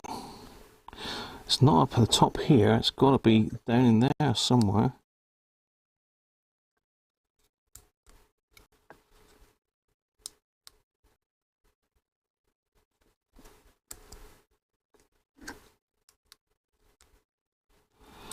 It is latching there now.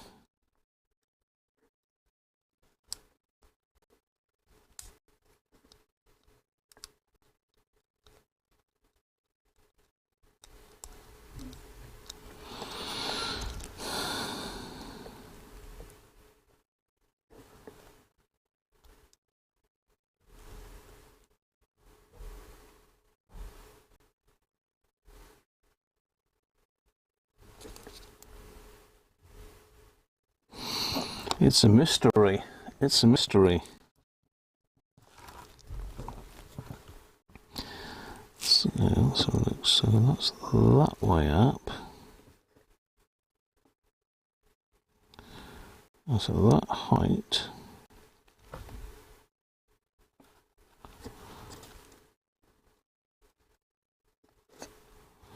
So yeah, it's latching into here. It is latching into this piece here, this first, I don't know if you can see that or not. It's latching into this first jagged bit here when it's pushed down. So it latches into here, then when it's released it jumps down to here to let it go up to this full, so it's latching in there.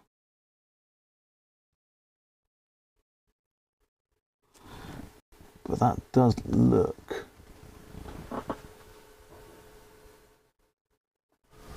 It does look okay.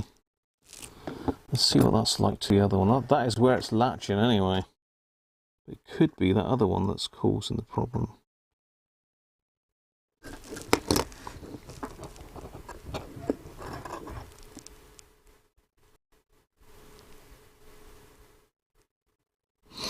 Yeah, I do think that is slightly worn. I don't know if it might just be enough, but usually you can sort of jam them down. If I don't know if I can go in any closer. Yes, I can. Oh, hell.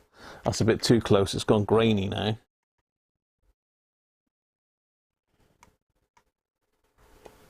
But yeah, see if I can get the light at a slightly different angle.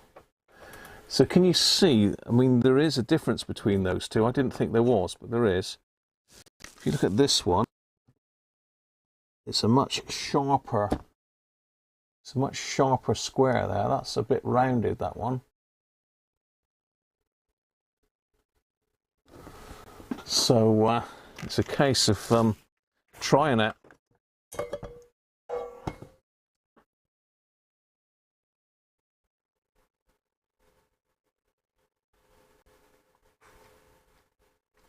The latching bar is moving fine. We have no problem with the latching bar. The latching bar is good to go. Let's get that out of my head. The latching bar is good. We've checked that. You can see it's going right the way across there, no problem at all.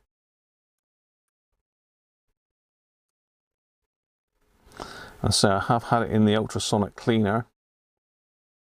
The spring is nice on it. It's good spring. But pushing the latching bar manually is not even latching it, Paul, so.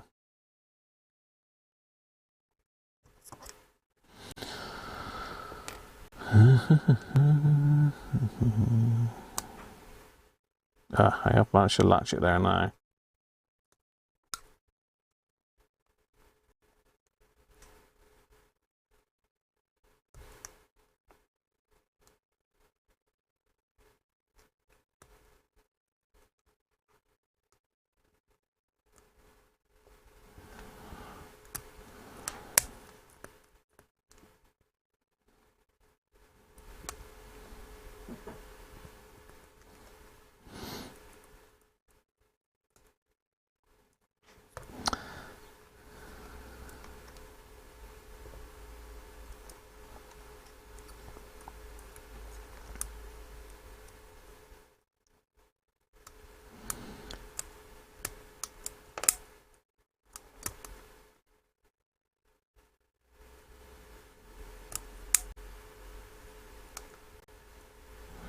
I can get it to latch by fiddling with it now.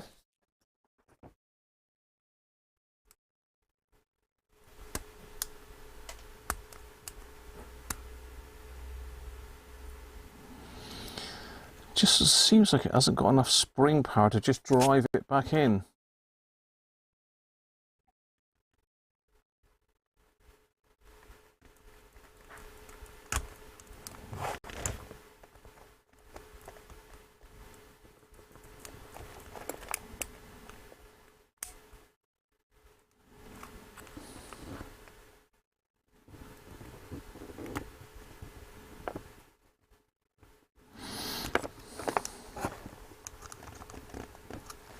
As I say, it's been in the ultrasonic, so it shouldn't be a problem with it. I can get it to latch by forcing it. There is a spring clip in the end there. If I get you back on the overhead camera. Get a bit of light down here. Where are we? Yeah, so you can see the spring is just in here. Just a little bit of sprung steel that moves it. Just zoom that in a minute. Let's focus that. Yeah, so can you see that sort of brownish clip? That's what's tensioning that slider. I did have it locked in, but it's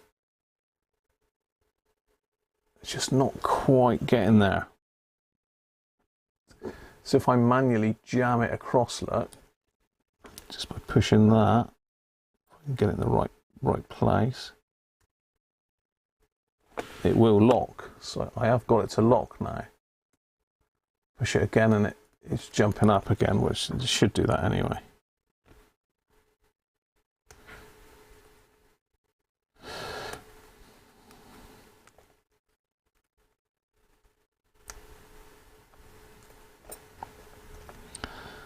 Yeah, very strange.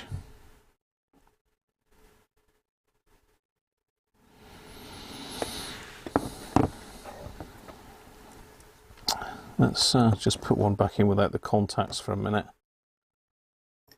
Pop this one back in, go the right way up.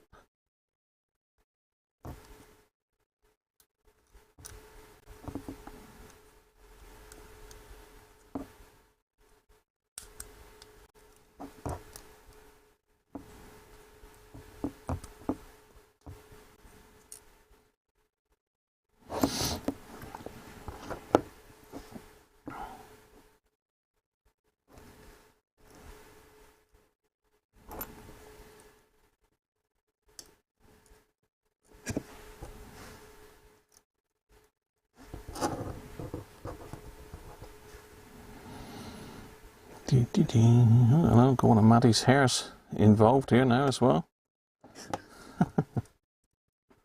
I got you in a bit closer, am I? Let's go out a bit further. So you can see what the hell I'm up to. It doesn't look bent, Paul. It doesn't look bent. I mean, I could take the whole lot out, but I don't think I'm up for that. Well, I could do, got nothing to lose really, apart from time. Instead we've got it upside down.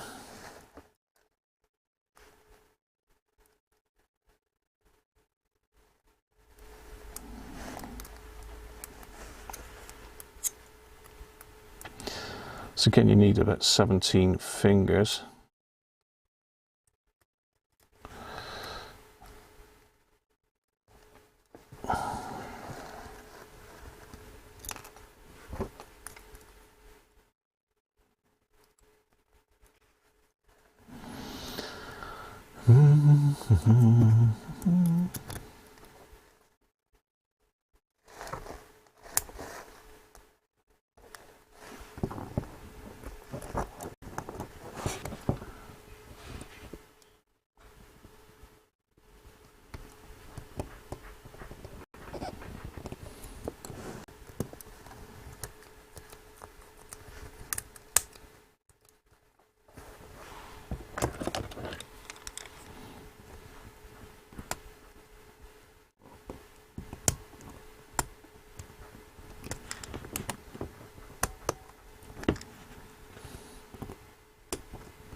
Doesn't seem to want to go at all. Now I've got that one back in.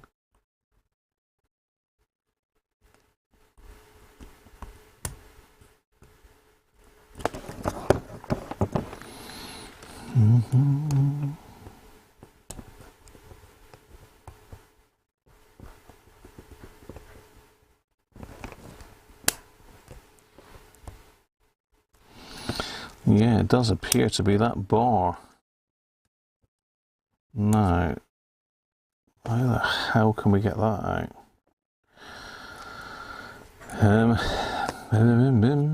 I have lubricated. It is running free. There doesn't appear to be any issues with it at all. It could be this spring here, not quite tensioned enough, but feels okay.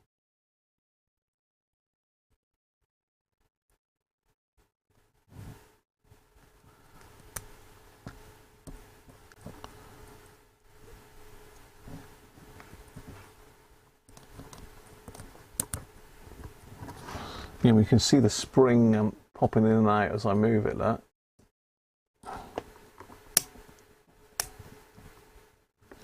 But it just doesn't seem to be forcing it back.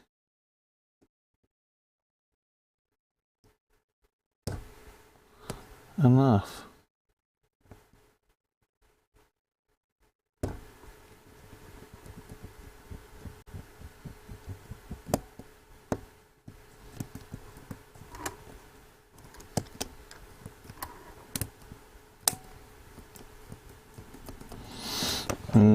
So to get that bar out, I'd have to take the complete switch bank out.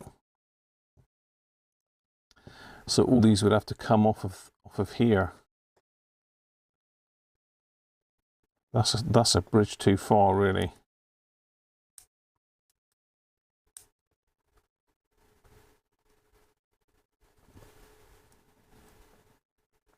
I think that's the only way to cure it, though. What do you think? Shall we just take the whole lot apart? I don't know why it's sticking. As I say, it's been in the ultrasonic, and I have lubricated it as well.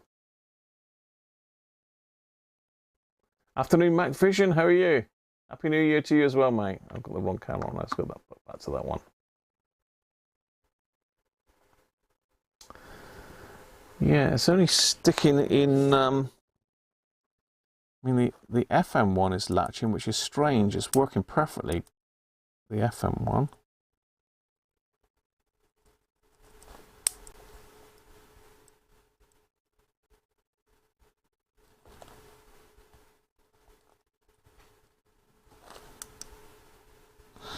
Okay, yeah, I can get it to latch by wiggling the FM button.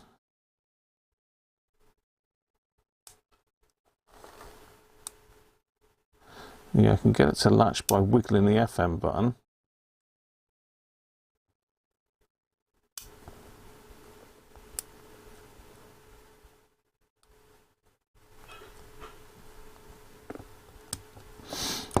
It's going to have to come out. Oh dear. That's going to be fun. I mean, you can see the latching bar in this one here that I've got apart already.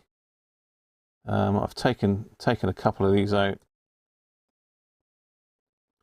Basically, they slide up. As you can see in lots of bits. And there's our latching bar in there.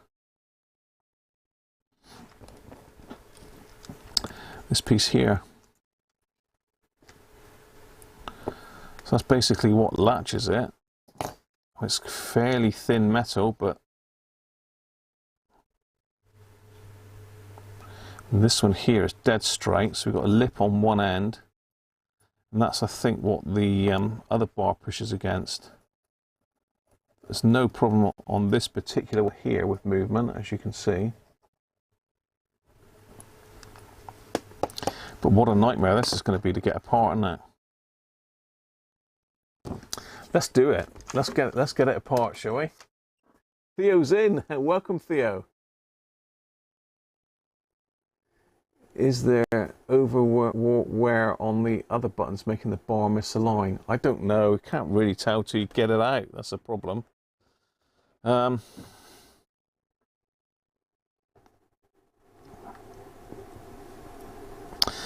Is there a way of getting that bar out just by pushing it over and leaving the switches in?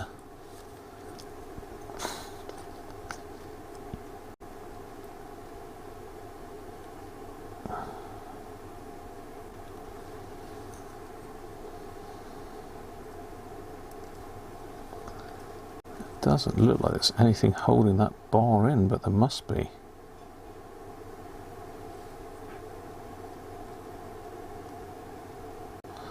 Yeah, they've got to come out, but I didn't know whether they would that would just pull off.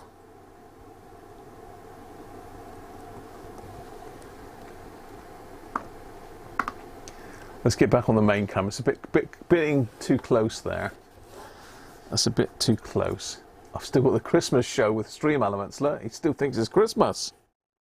Christmas every day for Stream Elements. Yeah, I'm just wondering if this will come up without some desoldering the whole lot, or whether I've got to pull all the contacts off the front. So what is actually physically locking that into that bar?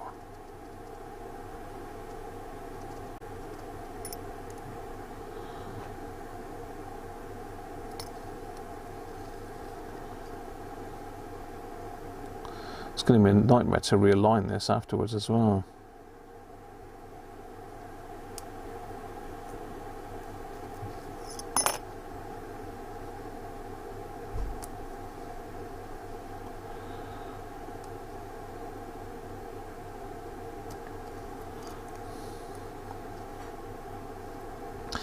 Well, they sort of came out easy, but they're not going back in easy. What am I doing here? Am I just doing this the wrong way around?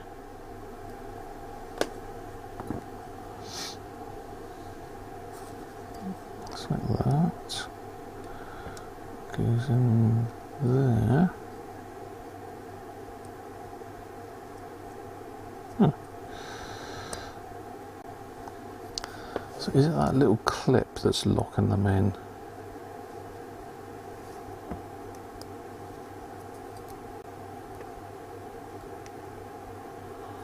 Just trying to see what's locking them in, so it's just trying to make it a bit easier. Yeah, it's just those little clips. So if I can release all those clips on the front, then they'll pull out. So I don't have to physically desolder the whole thing. I've just got to remove all of these clips here. Let's get you back on the overhead camera. I've just got to remove all of these clips. And then I should be able to slide the bar off this way. Pain, because I've got to take them all off, but, you know.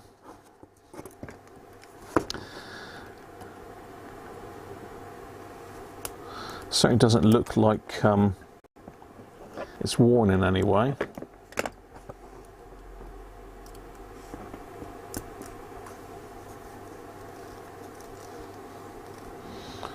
That's that one. I'll try and keep them together in the order that they came out. Well, that's going to be nigh on impossible, isn't it? Cool. Flip it back. I think what they've used is that, you used to use it for cars, didn't you, for fixed sealer stick, I think it's called. That's what they've got underneath these, I think. Just trying to prise, just once you start them, they will come. There we go. Oh, cool. That's sharp. Just took a lump off my finger then.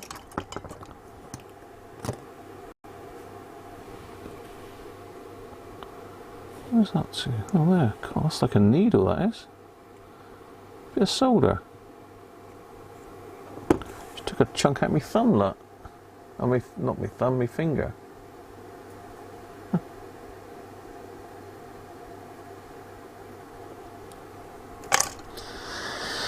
Let's get it apart. So it's these little clips that have got to come off. That's all that's holding it by the looks of it. So once those clips are off, then it should allow the whole bar to slide. So let's get it off in the what's his name of science, in the pursuit of science.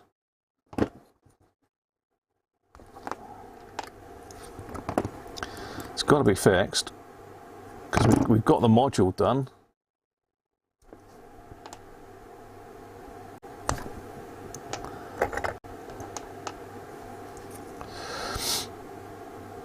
Right, so we've got to get these blimmin' D-clips off now. All of these have got to come off. And they don't seem to want to come off nicely for some reason.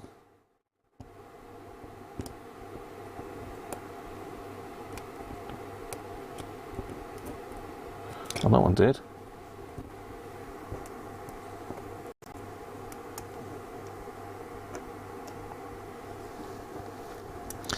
So push them out. We've got a nice capacitor in the way. That was not going to come out because of that capacitor, so I've got to take that capacitor off as well. Actually, it doesn't need to come out, does it? Of course it doesn't. I don't need to get it out. I don't need to get it out, of course I don't. Fool. I just need to get the clips off the front. I don't need to take the whole switch out. I've taken that other one out, so I'm going to have to reassemble that one, but...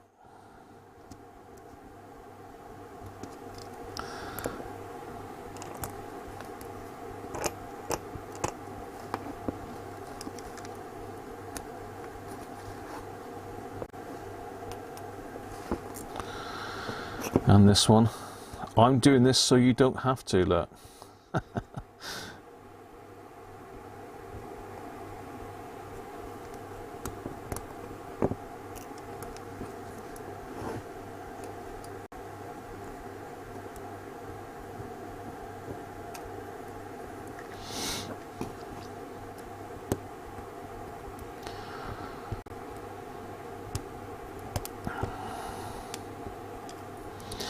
Well, those D-clips all came out a damn sight easier than that first one.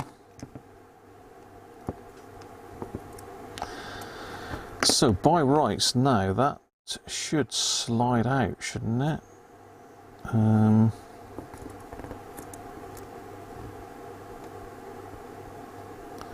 Or is that little spring clip going to be a problem?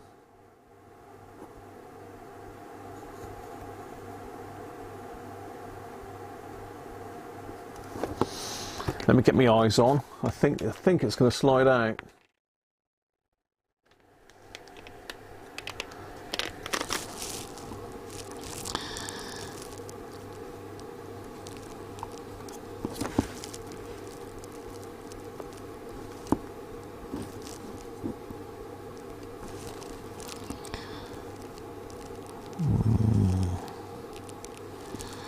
Okay, so it is coming out.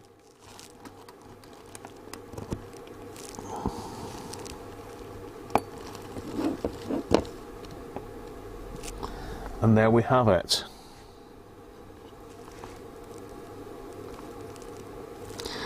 And there's that pesky little spring. Let's get some tweezers. So that is, I have taken these apart before, and that is the horrible thing to get back in. So it's got to go, sits in there, it sits on the end of that bar.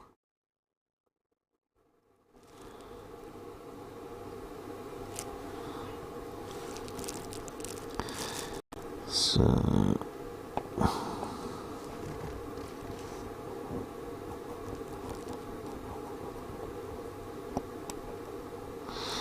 doesn't look to be any issues with this at all.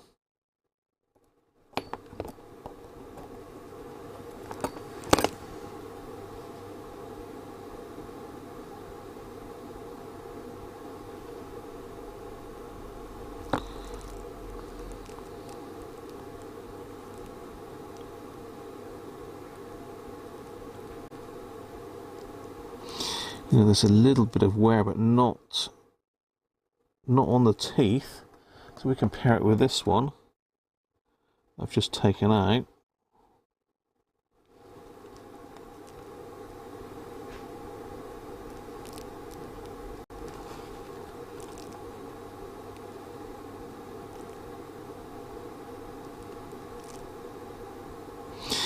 No, I can't see any problem with that whatsoever. So look in this, make sure that these aren't bent. Just looking down the line of them. No, all dead straight. I really can't see anything wrong with that at all. There's a little bit of wear on the base itself. Where's the other one?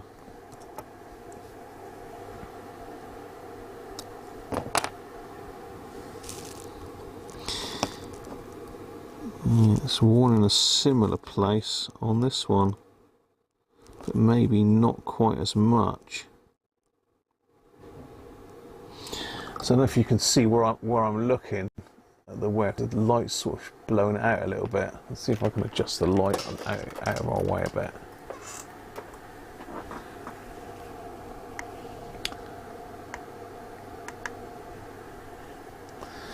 So where I'm looking, the only wear I can see on it is here.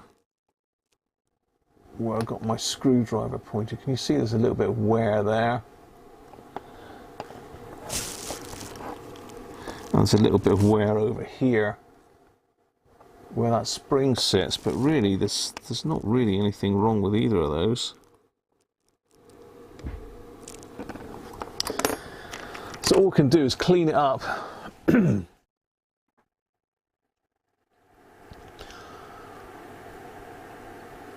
I'll put the other one in,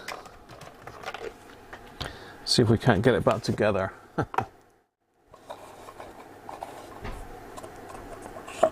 It's not rusty, Paul. I don't know where you're seeing rust. It's aluminium, isn't it? Oh, it might be steel. Yeah, there's no dirt or rust on the inside, Paul.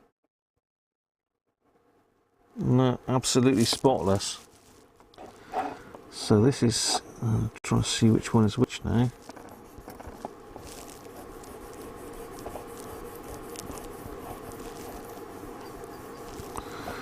Yeah, see, that's squeaky clean there, that's nothing there. And this is the one, no, which is which? I've forgotten which is which now. Yeah, okay, so this is the one that came out. There is a bit of wear on this one, but it is spotlessly clean, because as I say, it's been in the ultrasonic, but there is a bit of wear I can see on this down inside. I don't know if you can quite see that, but just down in here there's a little bit of wear. Is that enough to stop it? I don't know. Might be. It would be a job to clean this up any better, really, without...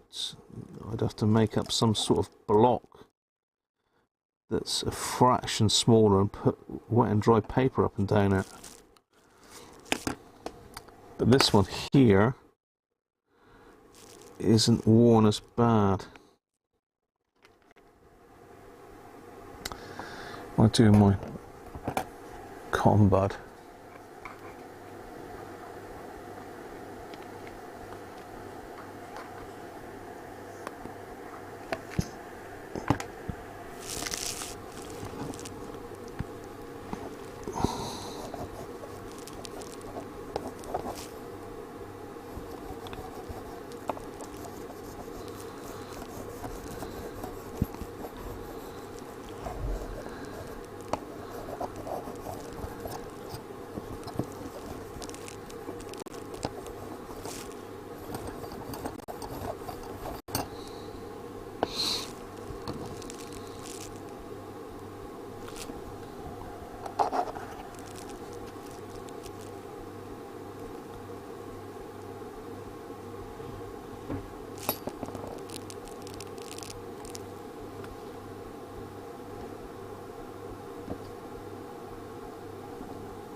Yeah, there's no bend on either of these. I'm just looking down the line of them now. Just holding them together, look. They're absolutely parallel.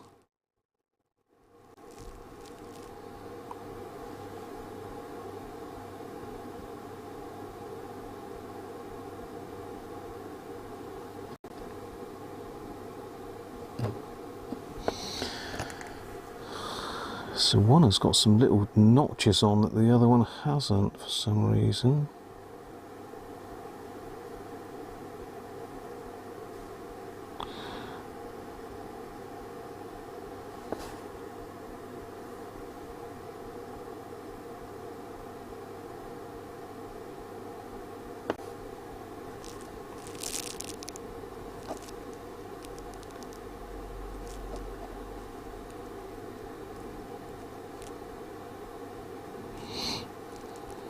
Okay, so this is the one that's come out of mine.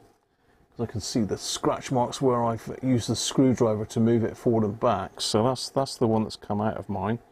So I'll put that one over to one side. This is the one from the other one. See, it does look immaculate, but what I will do, just to make 100% sure, is I'm going to use a little bit of very fine steel wool on it. Give it a clean up. Yeah, it is. It isn't that bad. I certainly can't see it at all. I don't like this blimmin' steel wool stuff, but so I'm just going to give it a go with the steel wool. I got some very fine stuff in here. Fine one, that one, yeah, that one there.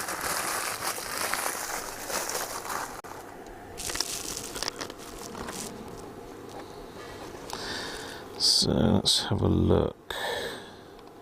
This is the bit that slides along here, so I'm just going to give that a shine up.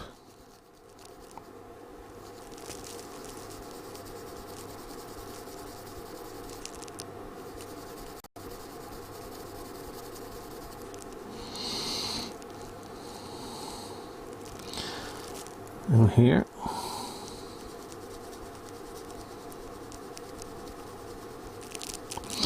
I think lithium grease might be a little bit too firm for it, if you know what I mean. So that's that done. Let's just shine these up as well.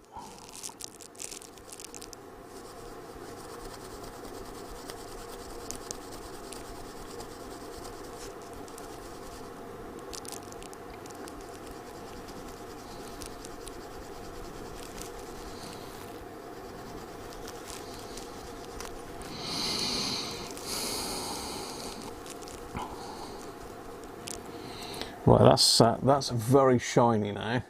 It wasn't before. Lots of crap all over the bench now, though. Can I get steel wool down through there just to do that? Maybe. See if I can't run a bit of steel wool up and down here a few times while I've got a messy bench anyway. Don't really want to scratch the base.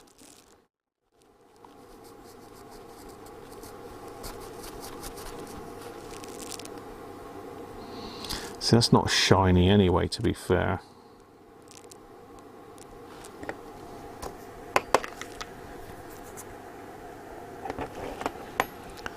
Yeah, lithium grease might be a little bit too tacky, is what the word I was looking for.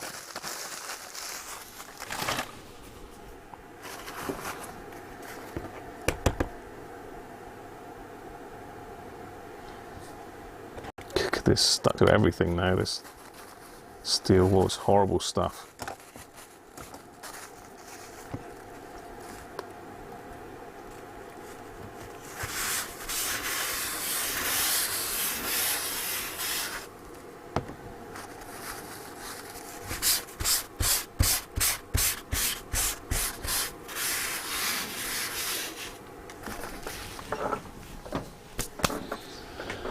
Got my little magnetic thingy bob, so we'll get the rest of it up with that.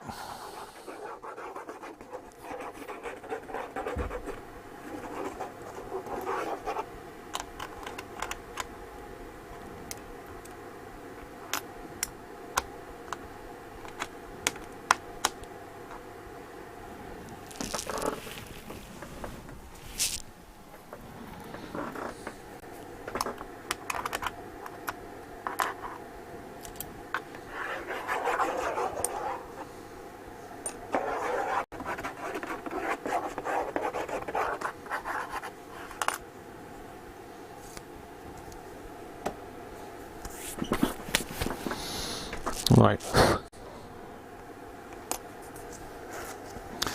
let's clean with some isopropyl.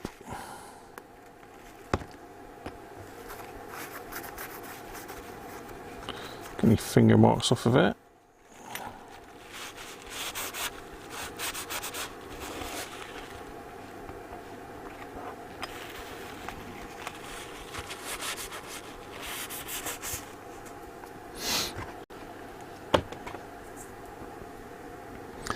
That is good to go. And a close look at this bit.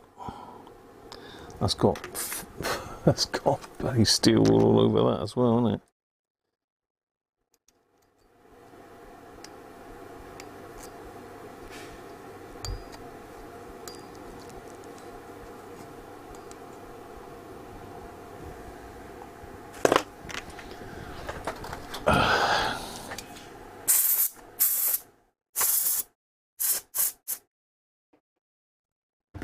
Okay. Make sure I've got this the right way around. So it's that way round. And that just slides in there.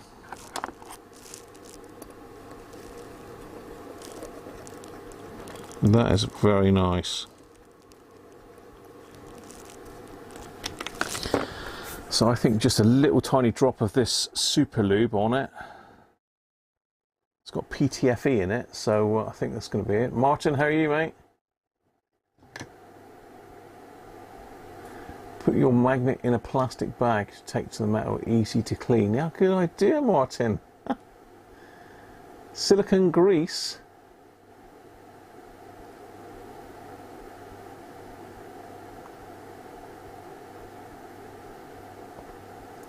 Ben, how are you doing, mate? Thank you, Chris. Chris's Assorted Stuff for subscribing. Right, so I'm just going to put a couple little drops. I'm not going to flood this. So say it's got PTFE in this stuff, so it's very slippery.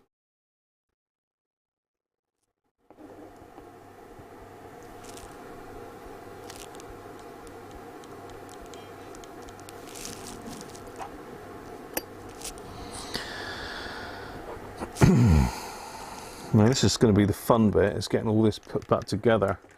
This is going to be fun.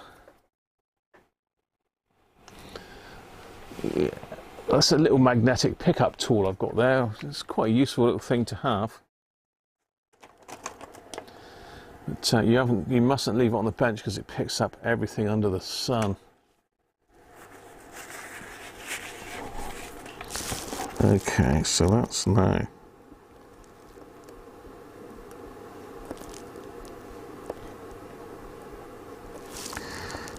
Running nice and free.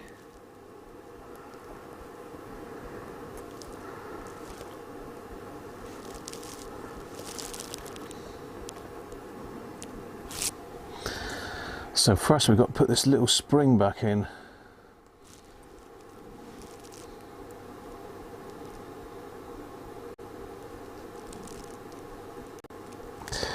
Worth giving it a little tweak just to increase the tension, but don't want to go mad on it.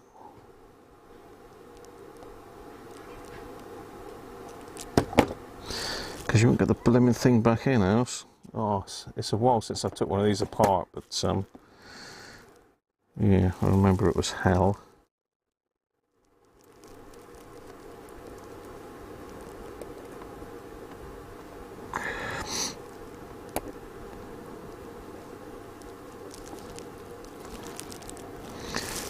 So is that sat on the right side of the spring? Ah, there it is, knocked it back out again.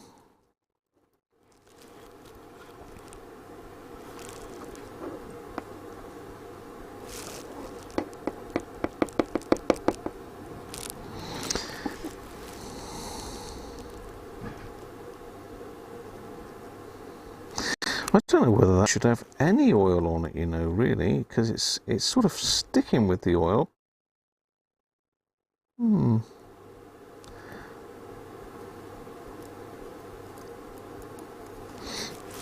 Yeah, not sure on that.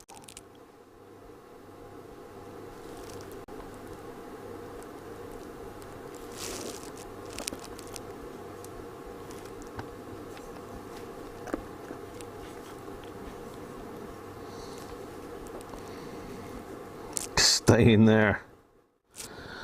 Okay, now for the impossible task. Can I get this to go back on top of that?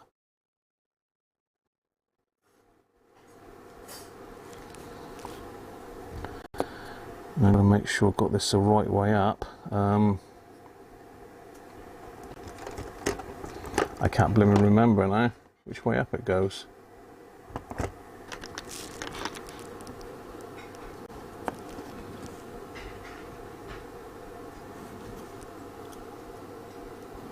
Yeah, it was that way, because this one was closest to the springy bit.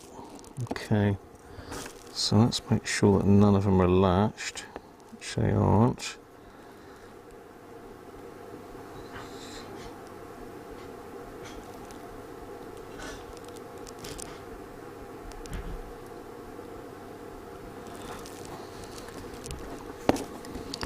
Move the bar over slightly, and that slimming thing there's dropped off now.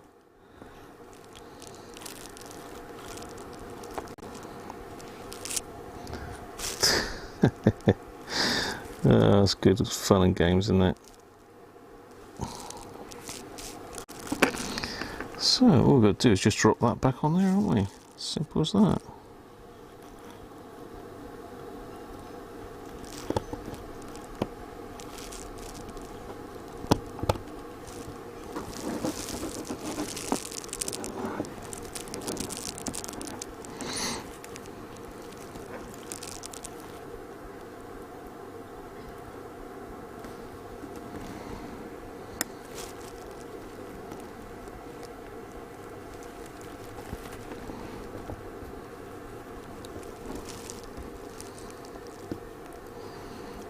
Bloody things come out again. Oh, I don't like you. I don't like you, Mr. Spring.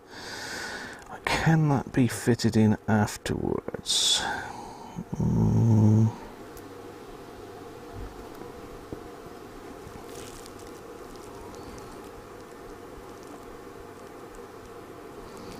Not really.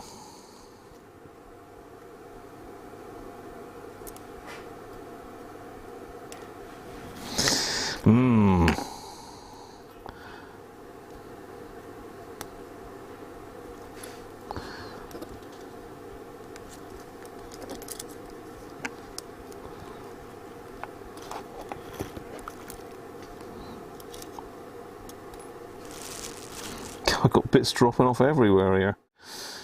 Just see if I can get this in here. Oh, I see why. Oops, opened out. Here we go.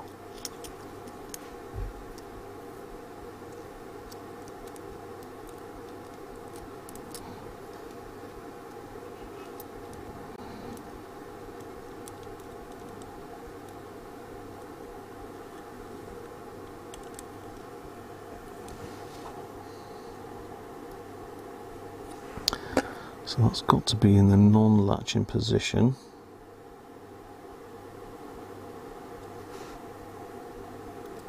But don't come as far back as there.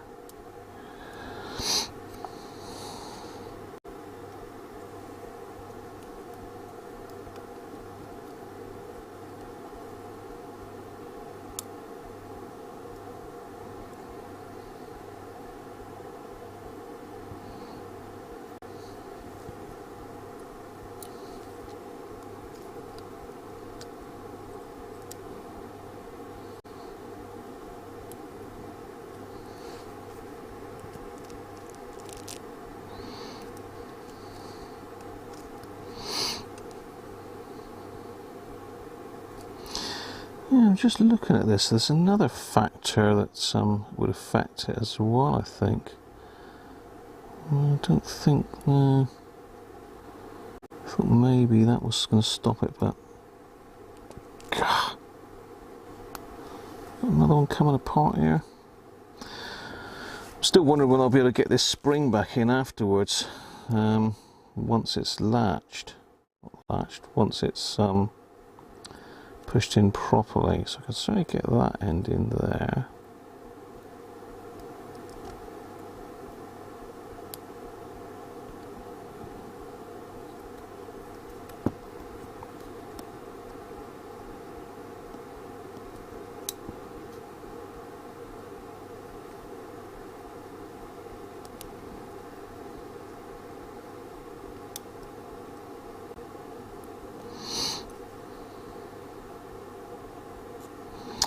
No, that's got to be out to get that spring in. There's no shortcut in that.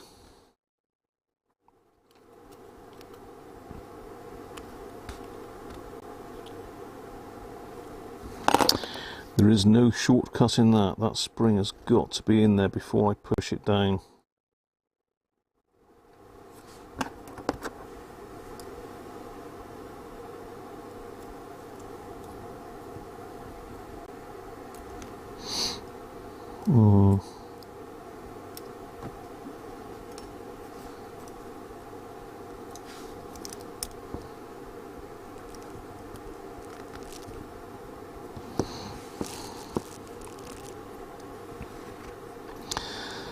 try again.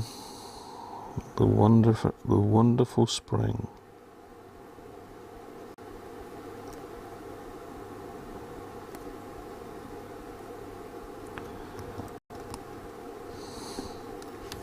You've got to have a bit of patience to do this, haven't you, people? And Les is just saying, Danish native, how are you, mate? Happy New Year.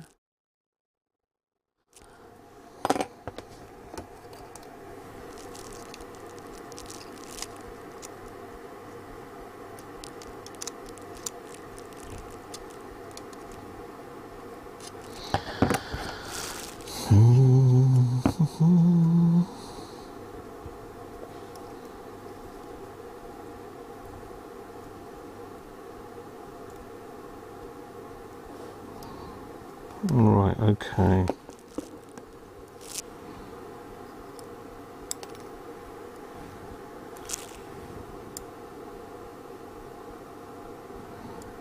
So it's in that way around. Just like that.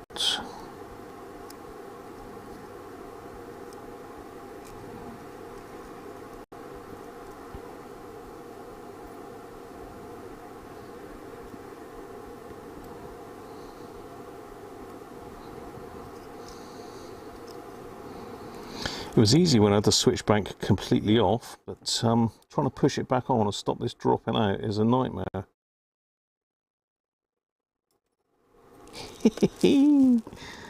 Oh dear. I'm going to need another beer very shortly, I can tell you that.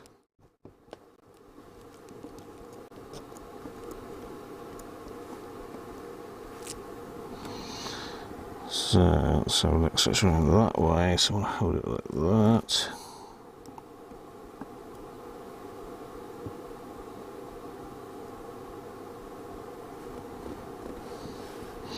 I've got it in, but it's the wrong side of that bar now.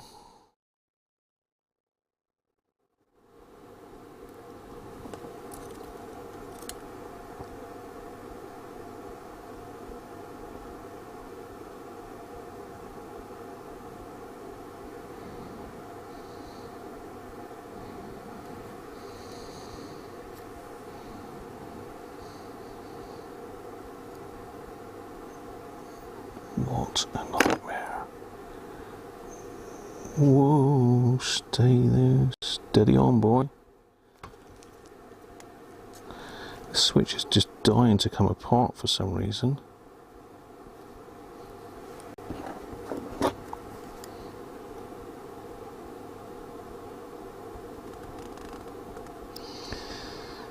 Come on. Come on.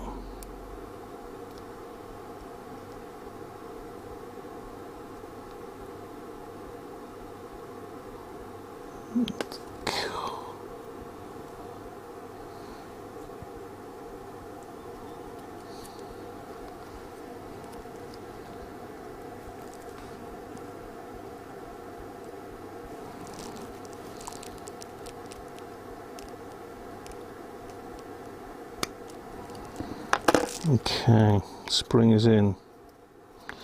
The spring is in. So I'm now going to just push this bar along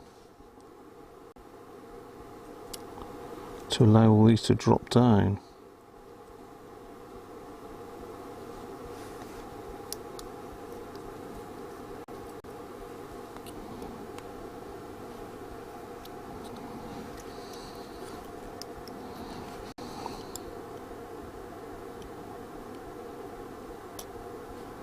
Oh, you.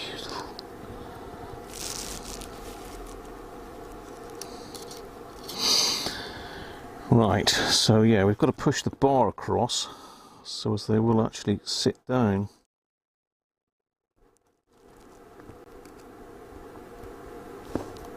Quite.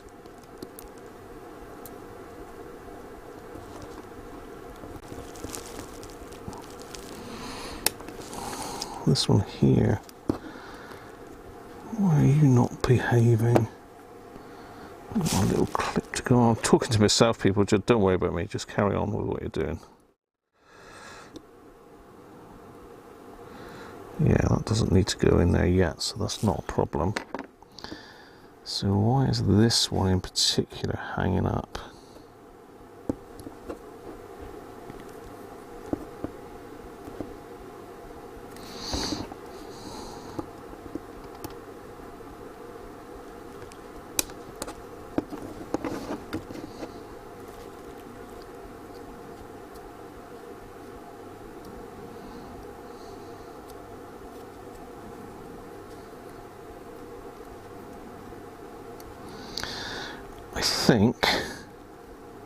I think I'm in.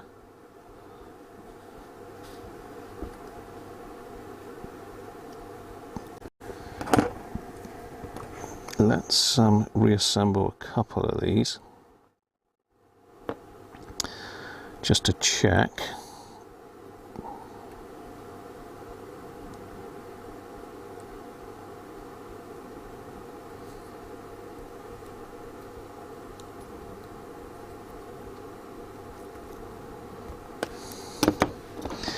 No, we're not quite in there.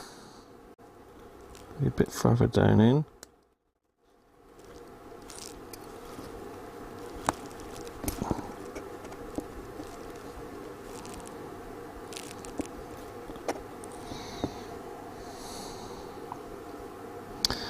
Okay, well that one's got to have its little gold thing on first. I'm getting there. I am getting there, people. Dids, Happy New Year to you, mate. I wish you many a finger. I've got no finger in me today.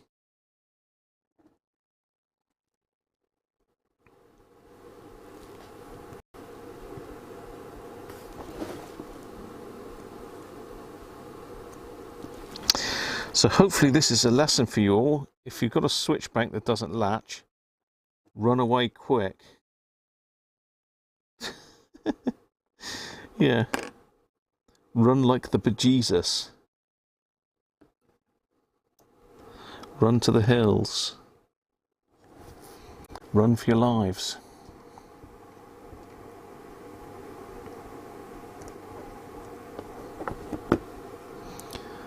Now the springs have decided to all club together and upset me.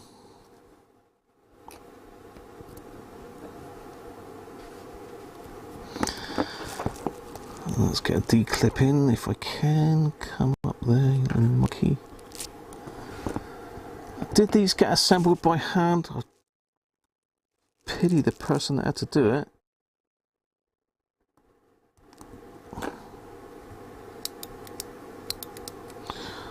Okay, that's one.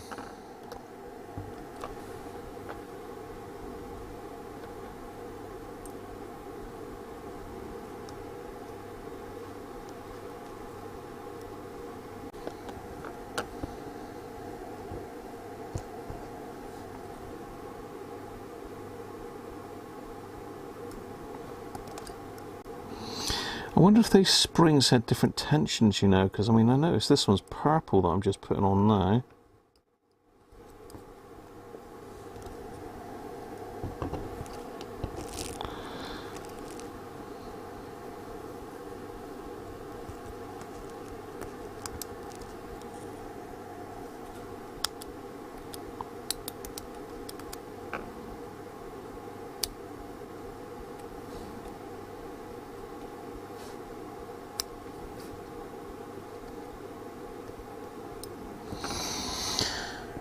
Right, carrying on.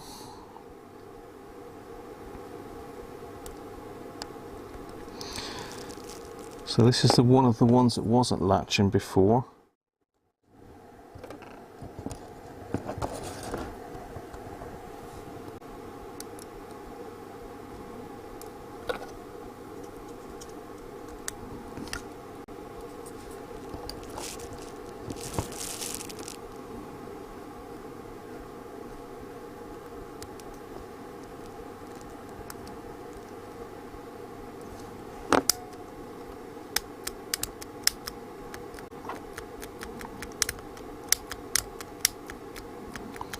No, this one isn't latching.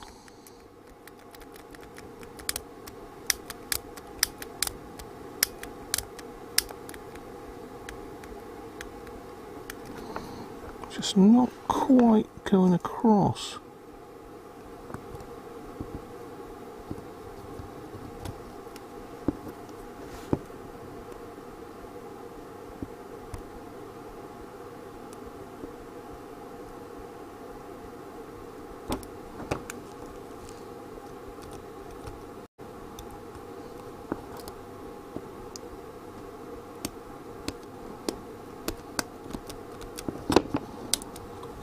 Let's get the other one in. So I've got to put the contacts back in this one. Even more joy. Now this is a tweezer's job as well. Let's get you on the overhead camera so you can really enjoy my pain. So you can really enjoy the pain. I don't think it's latching properly because the other switch isn't in. So now you've got these pain in the backside contacts. Let's have a look, see how clean they are. It's a silver plated. It looks pretty clean, but really, well, we've got them out here like this. It's worth just giving them a shot with a bit of isopropyl to make sure they're 100% clean.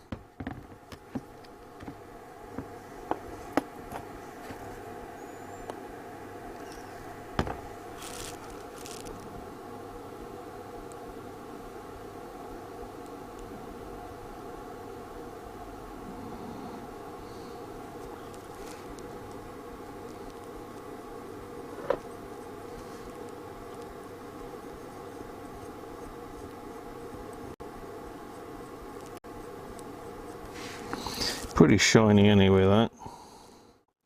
So yeah, these are blimmin' horrible to get in. You basically got to push that switch in very slightly, angle it in.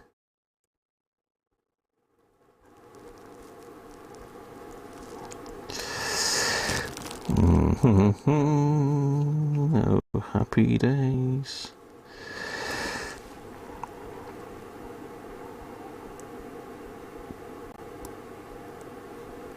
Okay, that's one in. Don't know if you saw that or not, but tis painful. Phil Tube, Happy New Year to you as well, mate. Just get out the box of new old switch banks, new old stock switch banks. Yeah. Anybody's got any boxes of those? Let me know. So let's clean this one as well.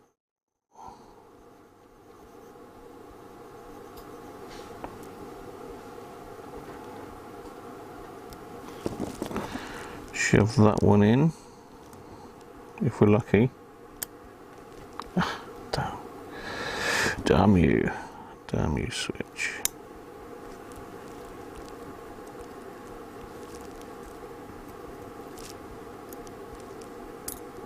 It's gone a bit too far. If you put it out too far, the other one will pop back out again, and then you will, well, you will hear some nasty language. Oop. Oh, this is fun.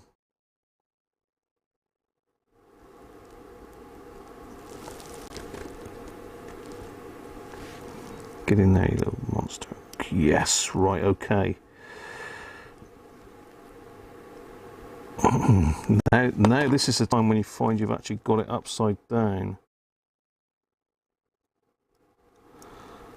Pretty sure that's the right way, but for some reason, okay, it's because our latching mechanism's attacking it. Right, that's the first lot in.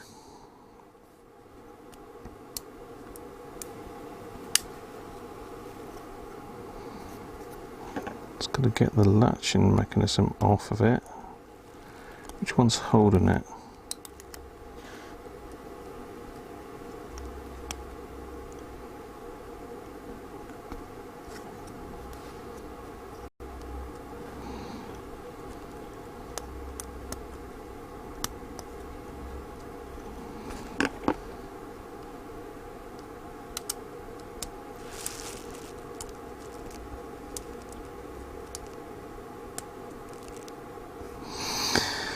Yes, the latching mechanism is stopping it, pushing right the way in now, which is very kind of it.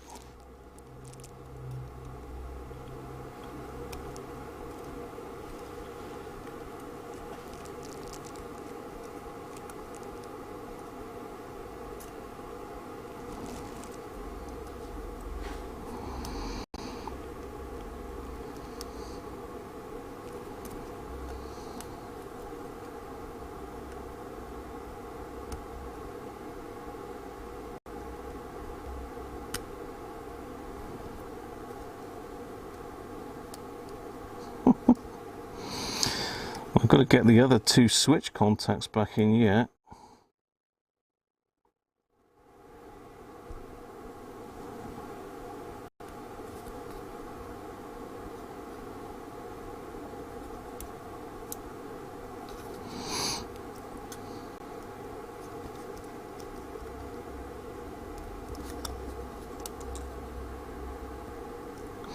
Well, it came out easy enough, didn't it? But it doesn't want to go back in.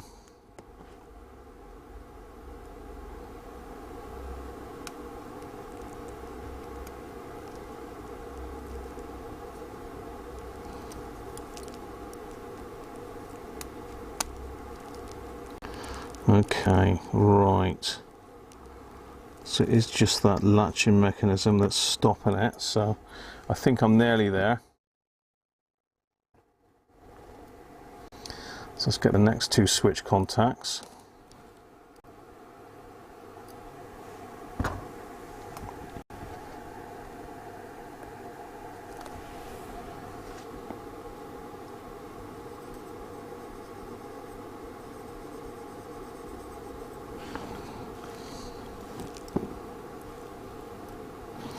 See if we can ram these in.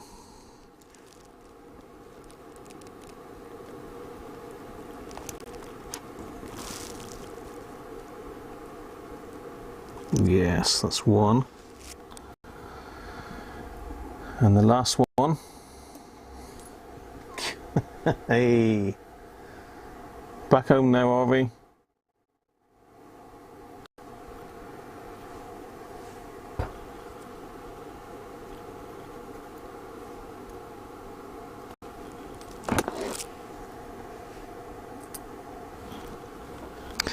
So these are silver plated, I believe.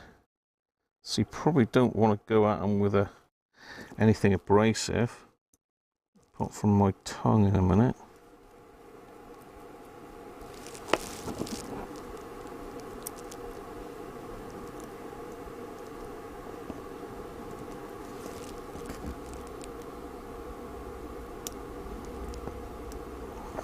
Oh, he's only gone and done it. Oh dear, right. Still not convinced that we're sorted, you know, but we'll give it a try. I've got to put the little silvery bit on this other one, but I haven't done that one yet.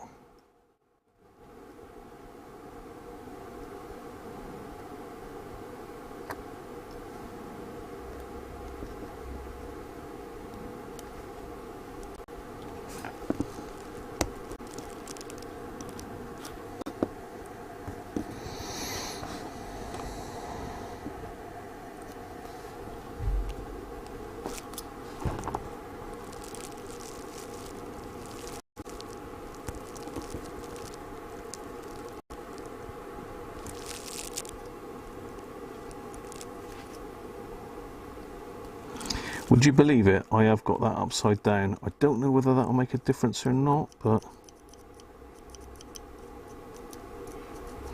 yeah, no, none of them are latching. Oh no! None of them are latching now.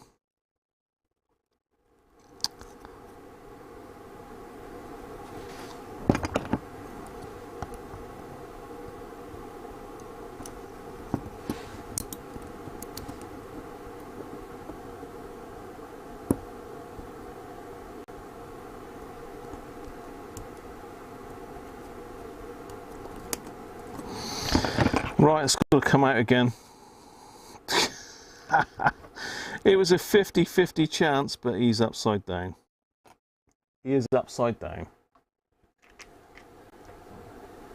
First 5,000 are the hardest to do.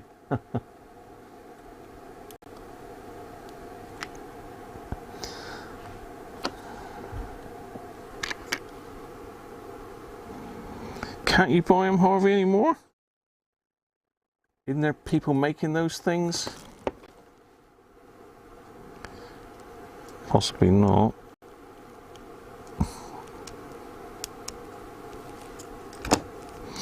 So out it comes again.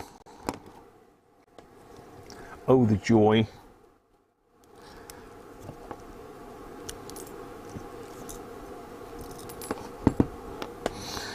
I could have sworn I had that in the right way up, you know.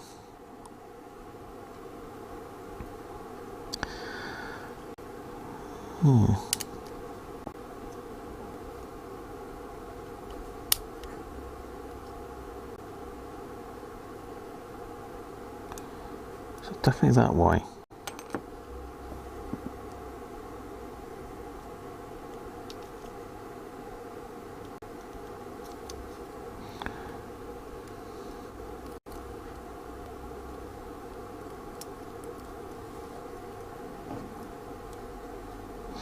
Which makes it even harder because the springs, the little contacts are now the other way up.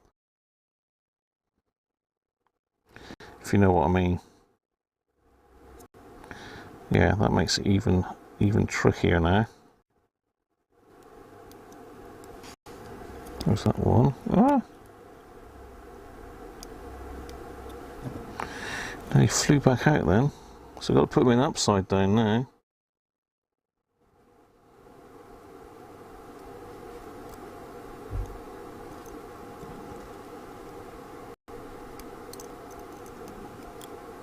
Two.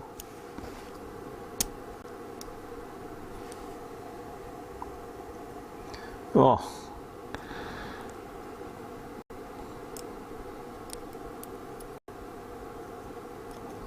Okay, needs to be a little bit further for that one to go.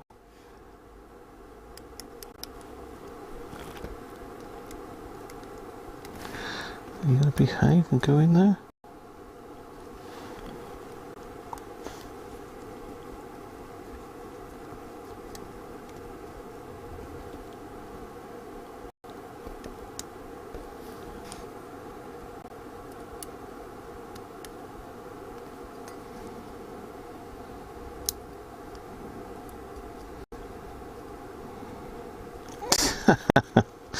Oh dear. It's that damn latching bar that's the problem. The damn latchine. Just come out this way a fraction. And there she blows, right. Let's push it back just enough to get these two in.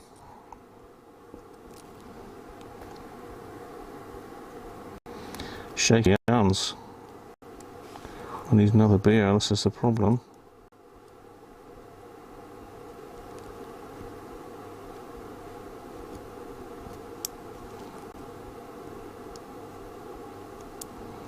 One. Where's my last one?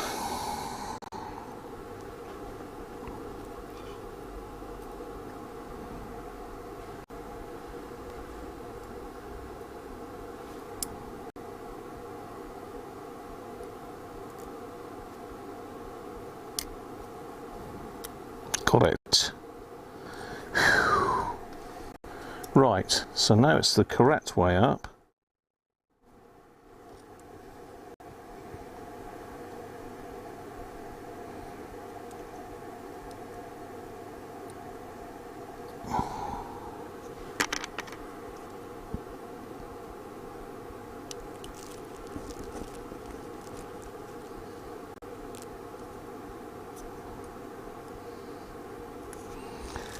Just doesn't seem to be quite locking in, that one.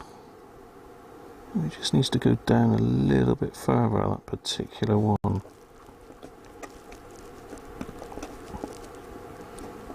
That's better.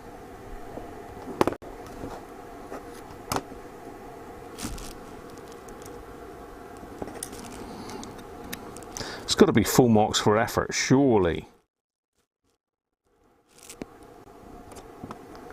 Blimmin' nightmare, isn't it? Isn't it?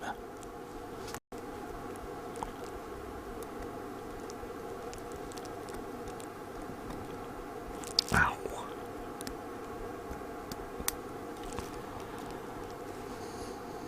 Okay, just this one here now.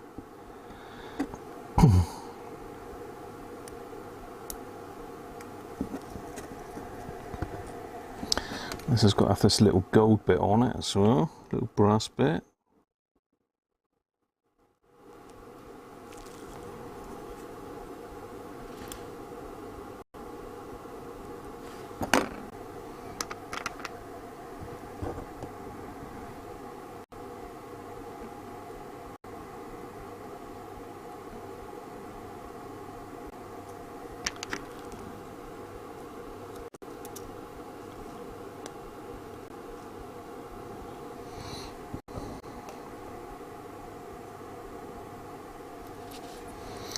Now, got one more D-clip here somewhere. Where's that gone to? Yeah. Ow! God, I'll tell you what, I'm cutting my fingers to pieces doing this. I've got to do a window wiper mechanism on Mrs. Cruncher's car this week as well. And looking online, that's an absolute nightmare. I could film that, I suppose, just to give you a bit of extra excitement.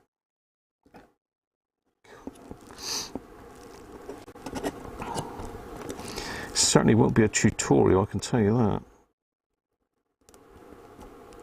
I've seen Mr. Bodgett and Leggett Garage do one, and that's not a nice thing to do.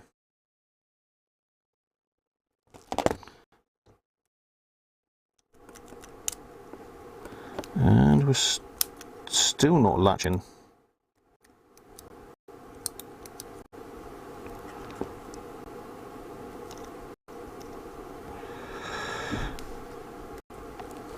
So after all that effort, why is one not seated in there then? Should I come that way a little bit?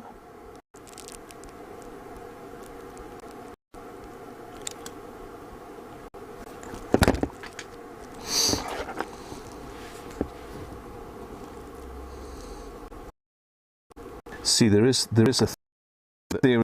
Maybe I've got them all in the wrong way up. No, I don't think I have, because these other two have got latch mechanisms. That one there doesn't seem to be seating down properly though.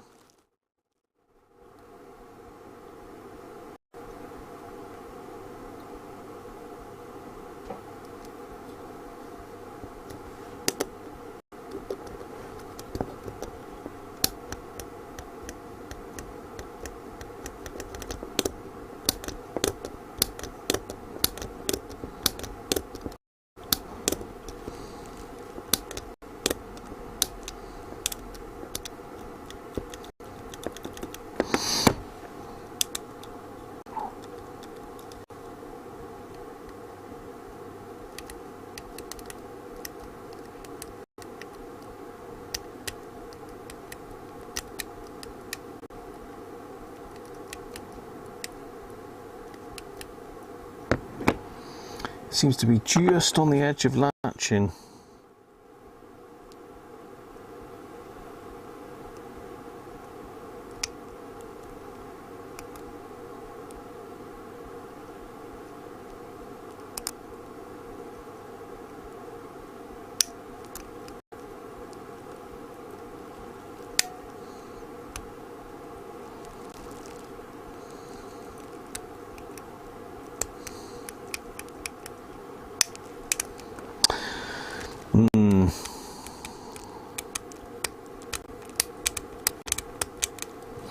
We know our bar's moving nicely, but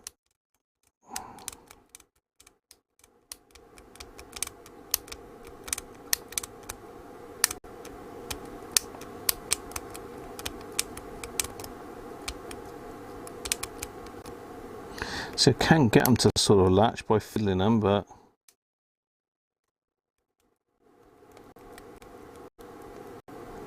it's not great.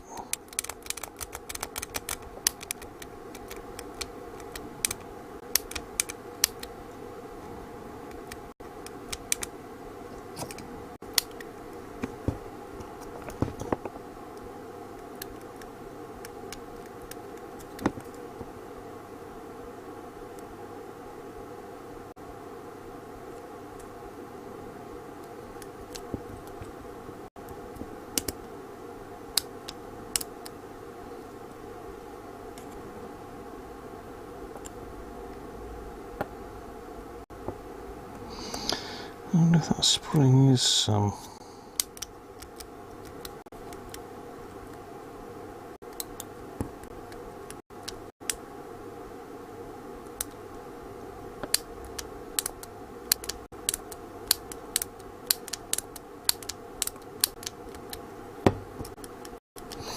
No, I can't suss that out. I really don't know what's going on with that.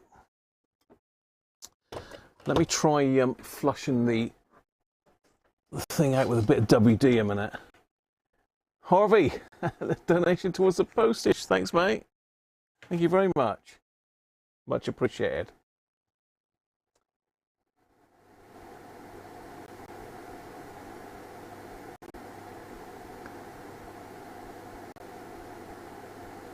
You would have sold it to fund an oscilloscope.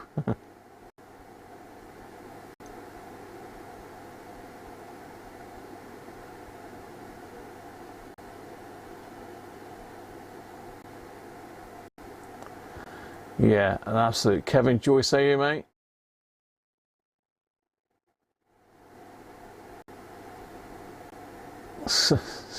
Strictly come Radiocruncher.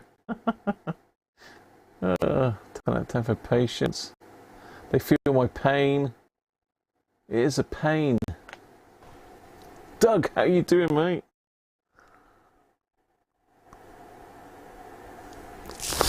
Come and help me, Doug. Help me. God, I really took a bit of skin off there. I saw that.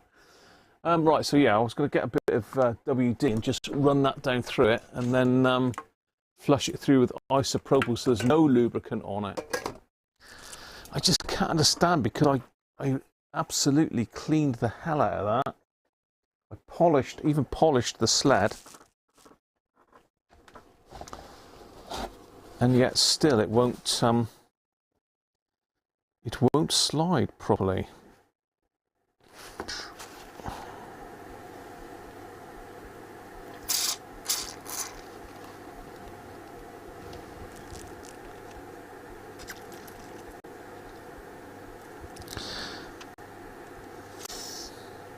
So I'm just running some WD down to just clean out.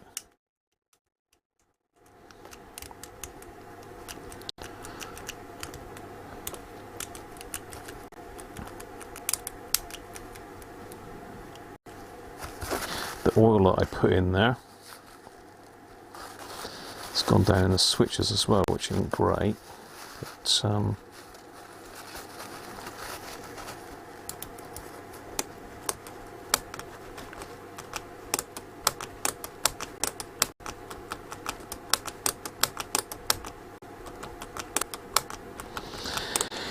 strange that it's that same one switch again that's latching, but none of the others are.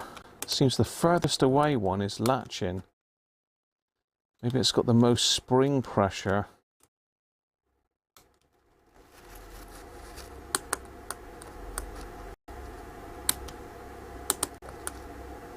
No, it's got the least spring pressure.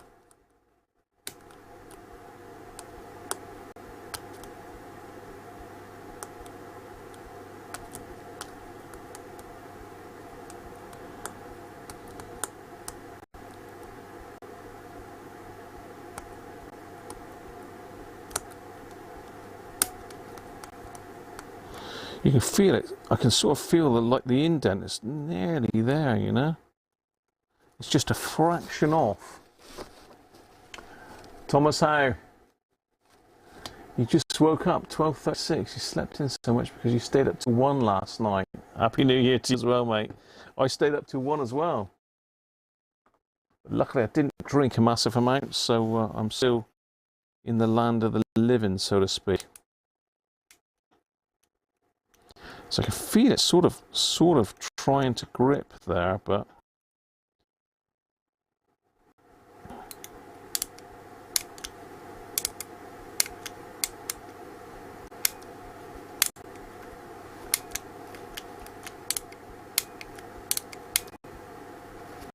okay, so it is.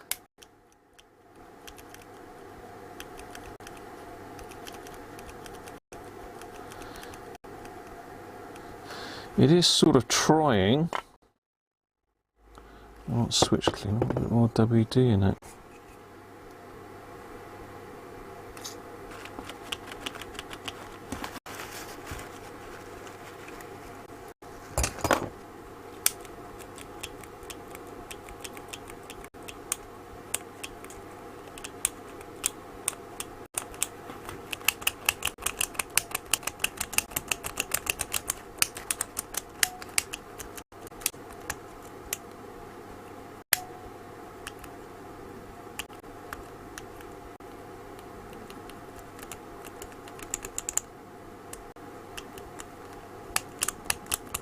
So I can jam the two switches in together.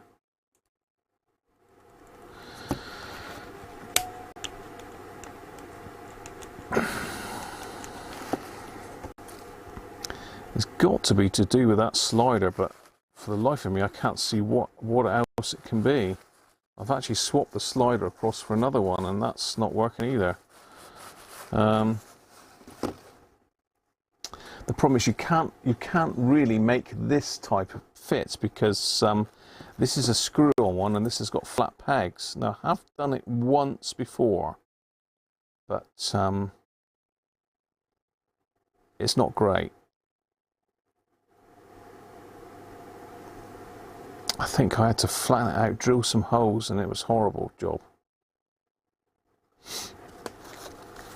If I show you the difference between the old type and the new type on the overhead camera, you should be able to see what I mean. So this is the old type with the red switches. This is the newer type with the brown ones. So if I line them up roughly, you'll see that the old one's got like a tab that goes through. Yet the newer one's got a screw that goes through it. And if they'd left a bit more metal on it, it could have been done. But you'll notice that the newer one has got a thinner body to the metal piece. So if you compare them that way, you can see that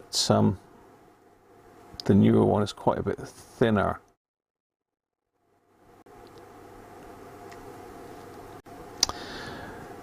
So you could probably make an older one fit in the newer set, but trying to make this one fit in the old set is very, very difficult. I have done it once before, like I said, but basically you've got these tabs here. You see the tab there? So you've got no way of fixing this on.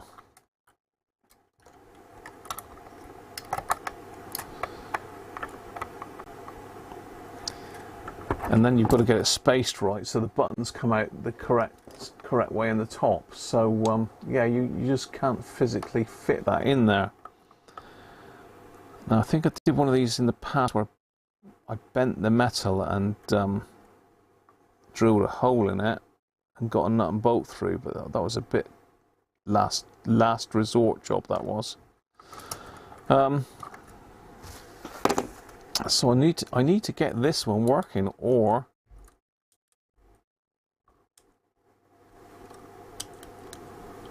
I mean it will sort of work if I wiggle the buttons. Let me just get you back on the main camera. If I do a bit of wiggling, I can get them all to latch, you see. So this is the one that's latching, no problem at all. This one won't latch. Let's just sort of wiggle that one and then he'll latch, look. And this one, again, I can get it to latch by wiggling this one.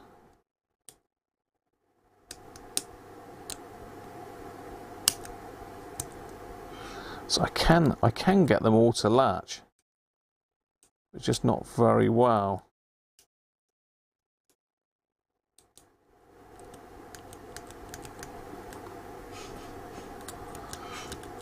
It's almost like the spring isn't quite man enough for the job.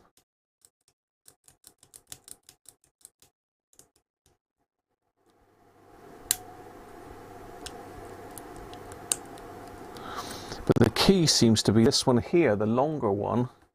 That seems to be allowing them to latch. If I wiggle it a little bit, it just moves that enough just to let it latch. I can actually feel it latch. So if this is just my radio, I could probably get away with that. But I don't know what I'm going to do with this radio. It could well get just put into the graveyard of radios and stay there till I need some parts. You're under the legal drinking age in the US, so neither did you. Teenager sleepiness, yeah. I think my youngest lad is still like that. He must be getting on a bit now. So yeah, I can get them to latch. They're just right on the edge of it.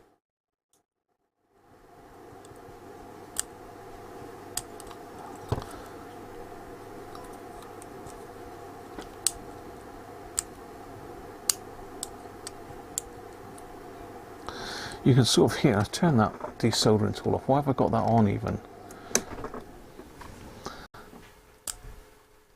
Just, if I push it down, there's a little detent you can just about feel. If I wiggle this one, you can just hear it drop in. Same with this one.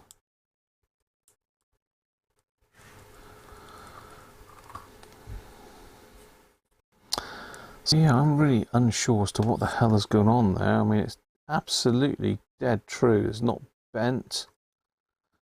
There's no bow or buckle on it. So I've swapped the sled over.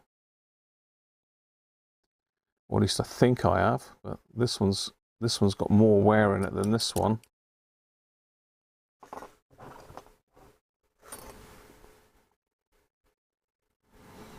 Yeah, I really don't know what else to try there.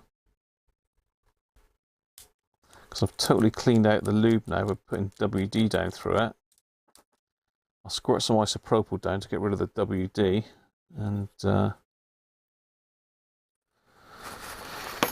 we'll see if that makes any difference.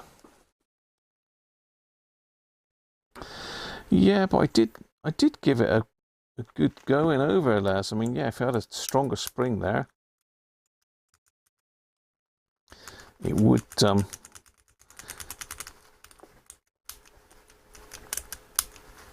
probably push it in better, but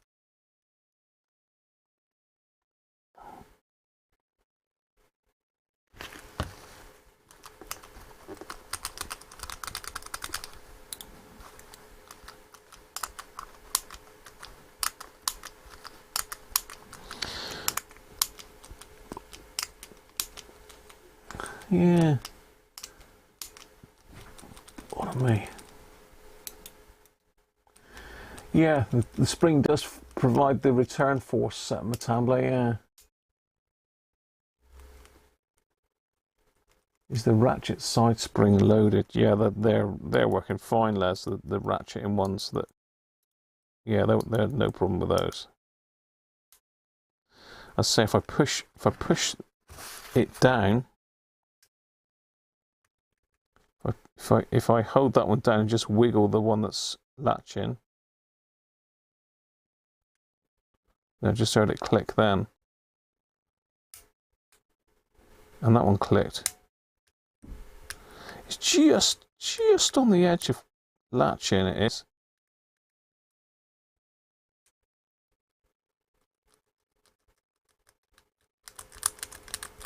Perhaps if I sit here for a month just doing this, it'll seat in properly. Simon, how you doing, mate? Yeah, we did that earlier, Simon. We did that earlier. I've got a couple spares here, but these aren't worn.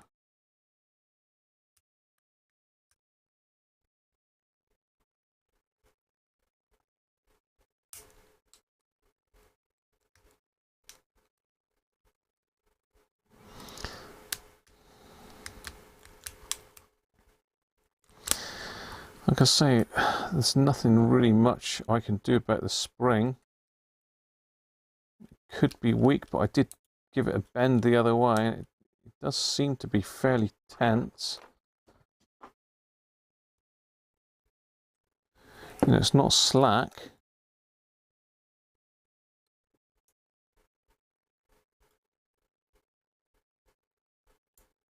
Yeah, it's got a fair bit of pressure on it.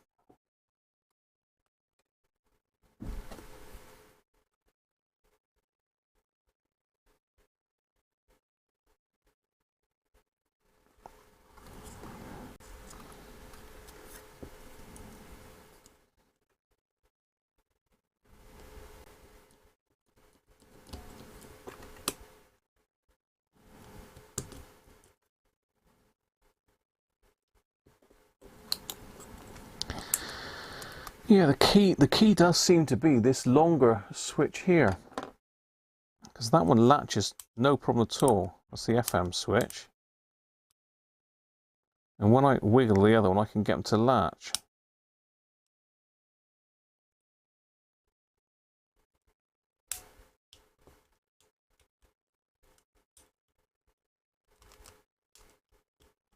He says, yeah.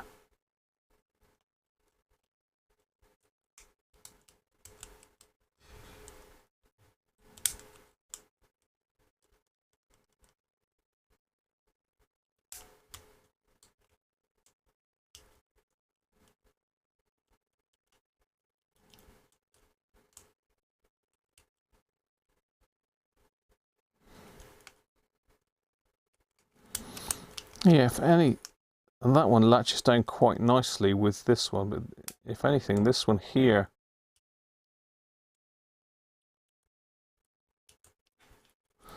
is the weakest out of them. It's that one there, so let's pull that one back out again. Just because I love doing this. I love it. I love it.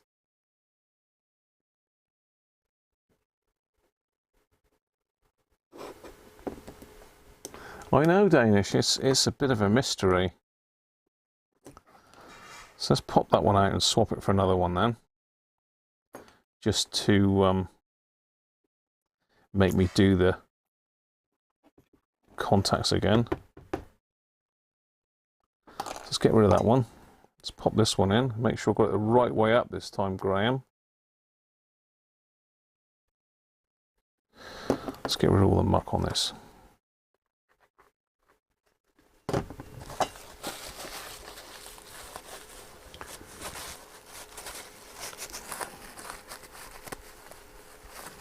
It's wearing me down, lads. I know that.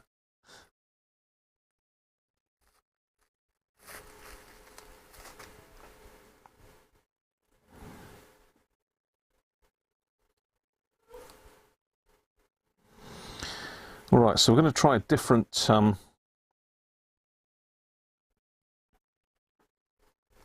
it sounds like someone's got the fireworks out. I spoke too early, didn't I? Some idiots firing off fireworks, look. That's great. Ridiculous. Yeah, dogs are going mental down there.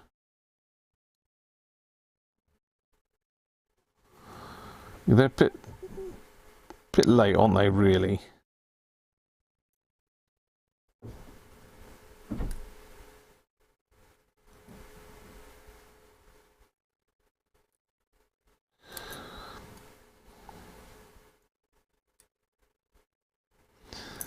I still haven't got my other beer poured yet. Let me get my eyes back on. I can't see what I'm doing here.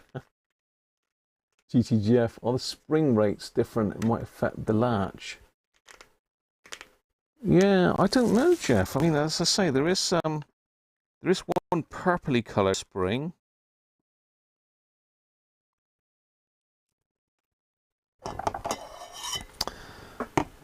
I've got a couple of different springs here.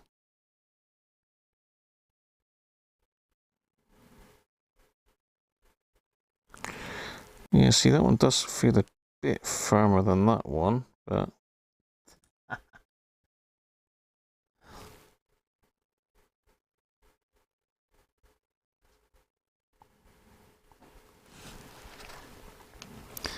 Yeah, someone's got fireworks going. What idiot is that? Some of our neighbours are complete plonkers sometimes. Well, there's better words than that I can say about them, to be fair.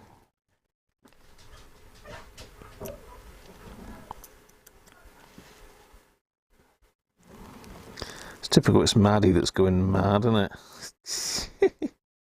Mad Maddie.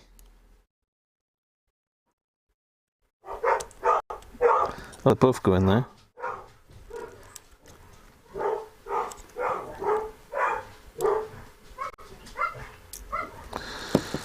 Okay, this one's not quite going in.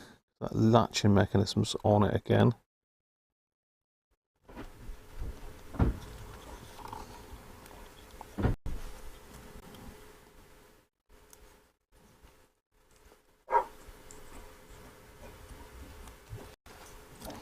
There's a good point though, Jeff. You could be onto something there.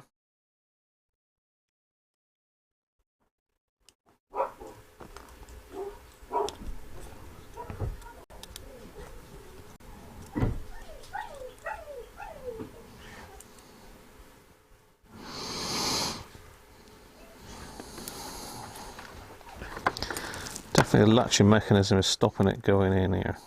That's got to come out.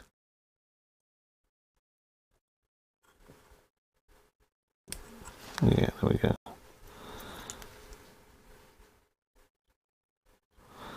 Right, let's get these last two switch contacts in.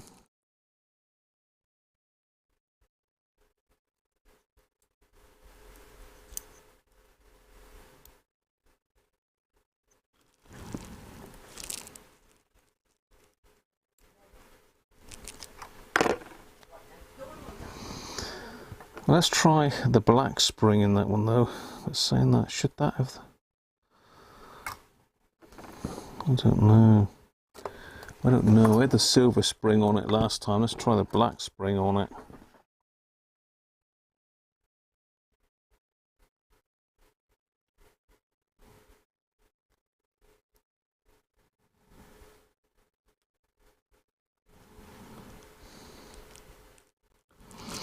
It was me saying just now that we didn't have any fireworks here, and now we got some idiot firing them off that.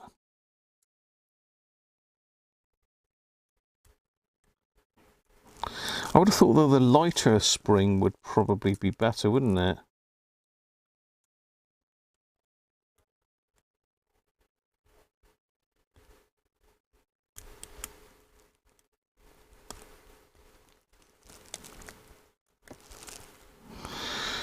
I was trying to get the D-clip back on. That's not going to go on now.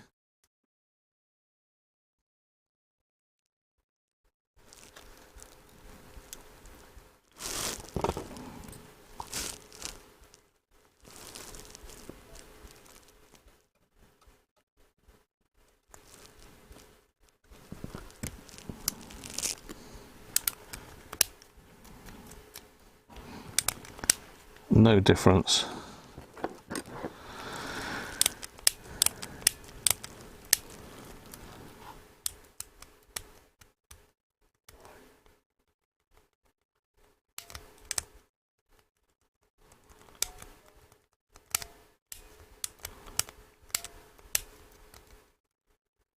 It's definitely to do with the latching mechanism, without a doubt, but I can't understand why.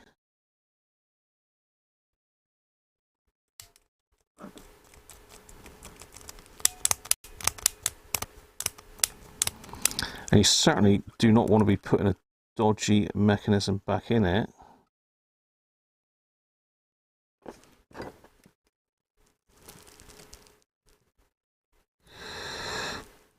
Let's go on that spring there.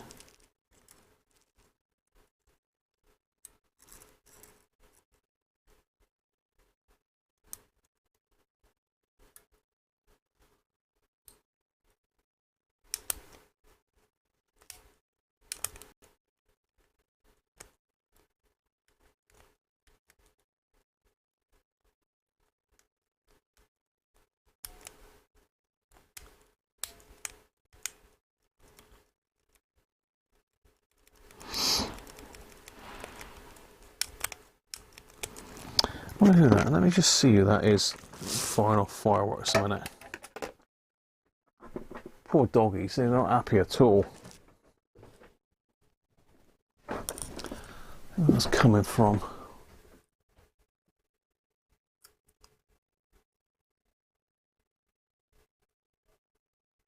Typical, I got up to have a look and they've stopped now.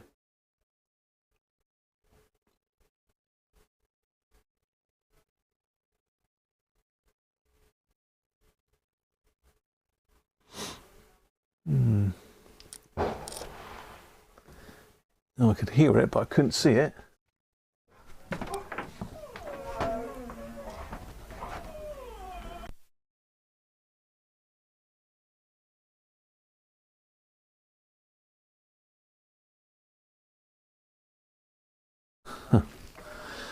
Yeah, can't quite see.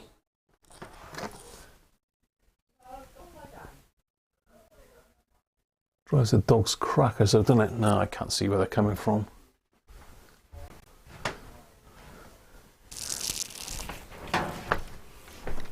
Somewhere in the village. Odge Nodge, how you doing, mate? How you doing, John? Happy New Year as well, mate.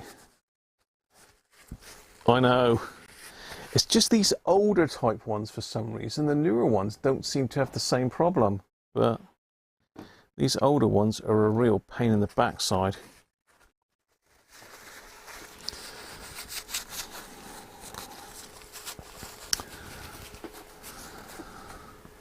But it's purely mechanical. I mean, it can't be rocket science, can it?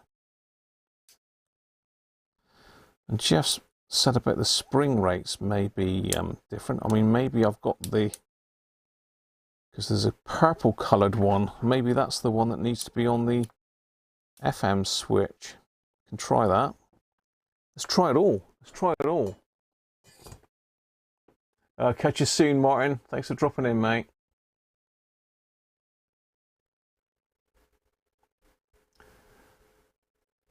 Yeah, this is my punishment. So what I'm going to do is I'm going to swap this purple coloured spring onto the one that's latching the best. It might be that that's hooking it up, because that's the only spring that's a different colour on this set.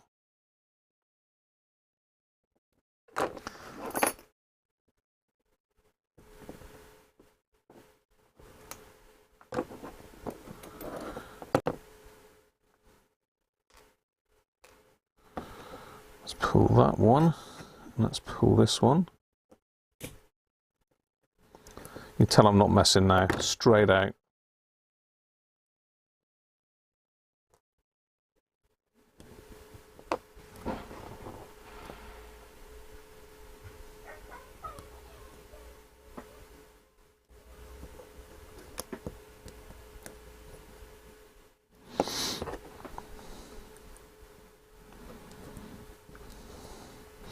I can't remember which spring went on which. I didn't think they would be, they would have different spring rates, but there are differences between two that I just tried there.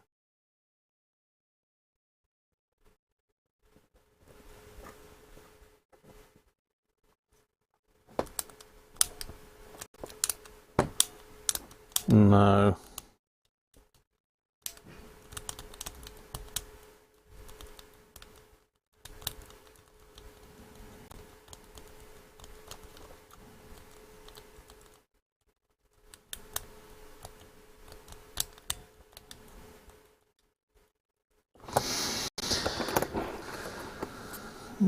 So the spring isn't quite.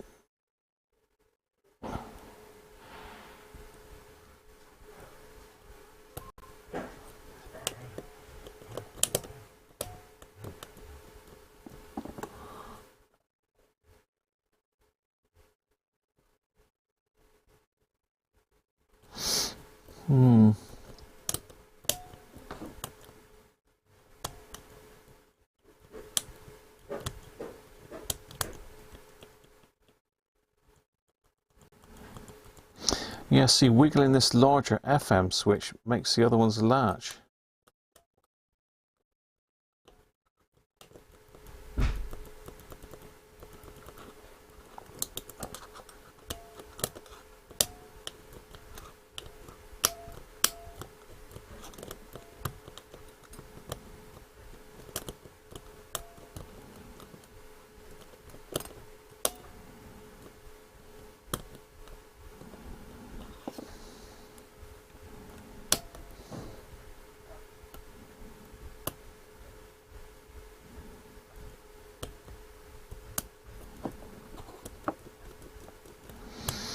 It's like it's getting bound up on the FM switch somehow. I mean, I can't see how that can be though. I've tried different springs in it.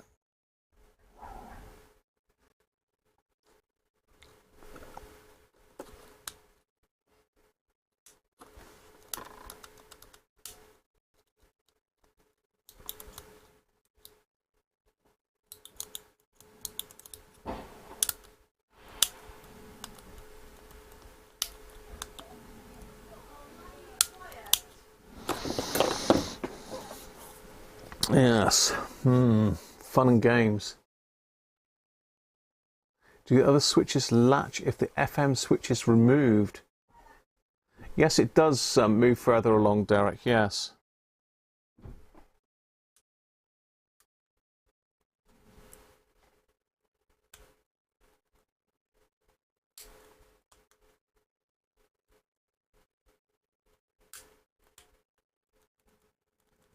Yeah, wiggling the FM switch does move the bar back into the sort of latching position.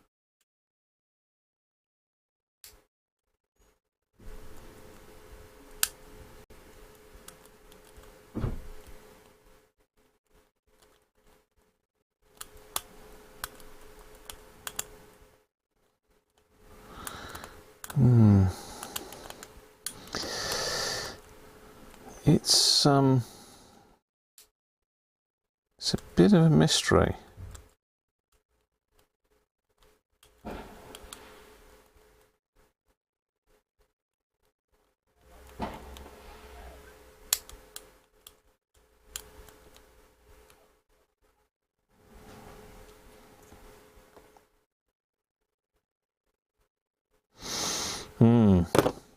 What do you think? I can't get my head around that.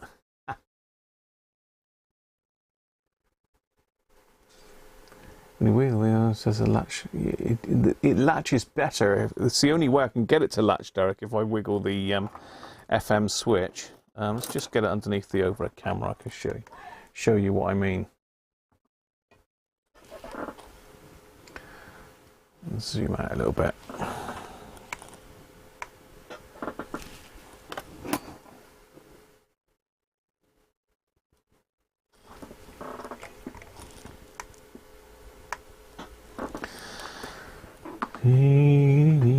So this is the FM switch here.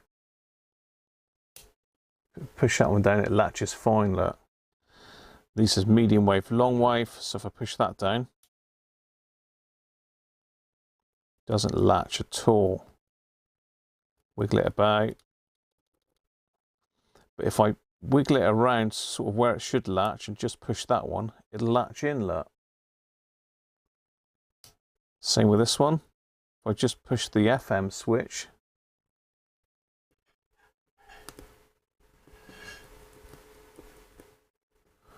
that one latches. But the FM one is the only one that's latching on of its own accord.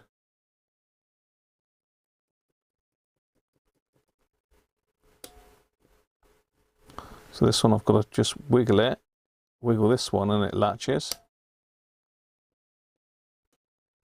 Wiggle that one and that one latches. So it's a mystery.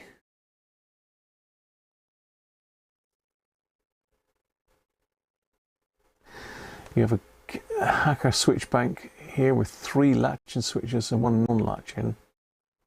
But on the end of the latches is a copper stop that acts as a spring to push the slider back. Yes, not that type. I know what you mean, Simon. It's like these here. You're talking about these, like this one here on the end. The spring, it's like a little latching spring inside, so they're fine. But these aren't that type. These are just latching with that sliding bar.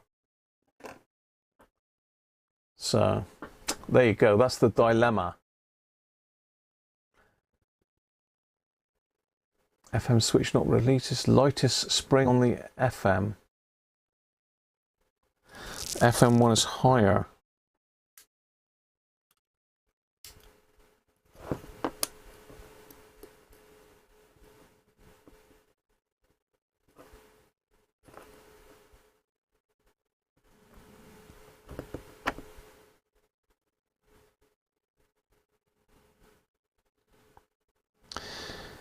It may be higher by a fraction, but I've just put a different spring on the FM.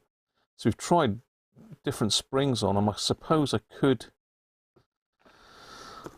move the spring from this one onto here and have the two coloured ones on the sprung loaded ones, and all three of those on the same.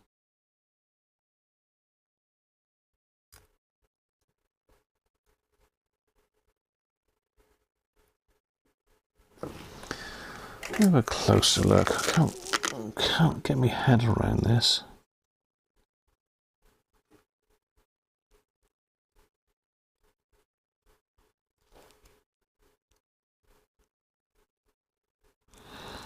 It is a bit of a mystery, isn't it? It really is a head scratching moment.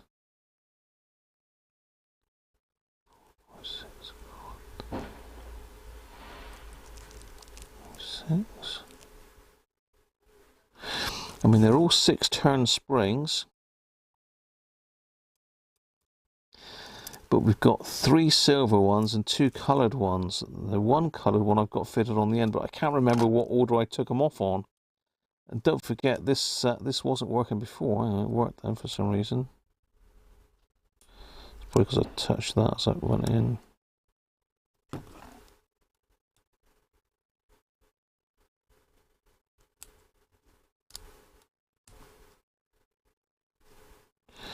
Yeah, certainly if the FM spring was too strong, that may well cause a problem. Let's swap the FM spring with this one here then. It is a complete and utter mystery. But, you know,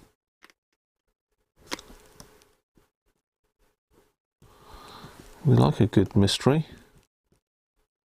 Well, I don't.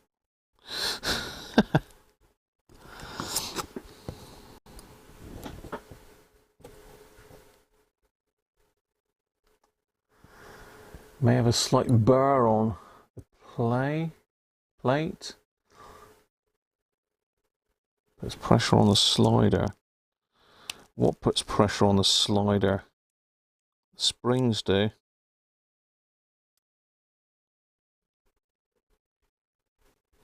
So I went and bent this one back in, didn't I?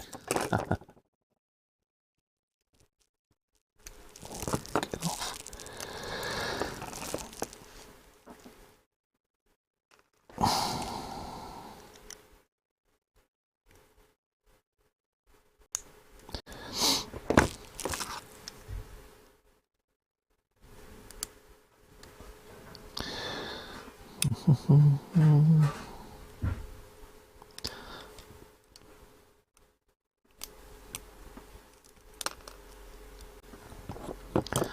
So let's just test these 2 springs.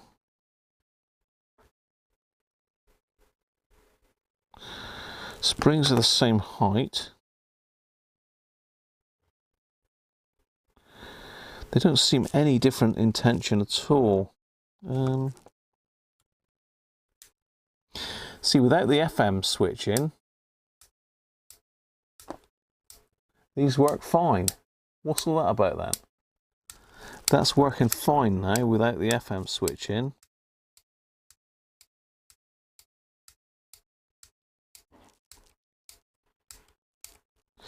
What is all that about?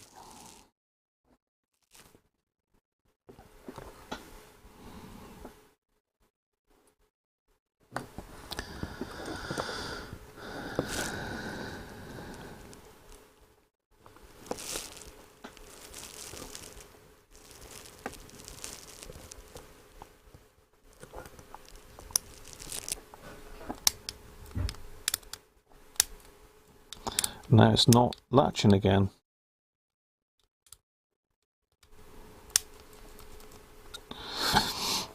How bizarre. So let's take that off again.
I mean, maybe, I've got two springs here. I could perhaps,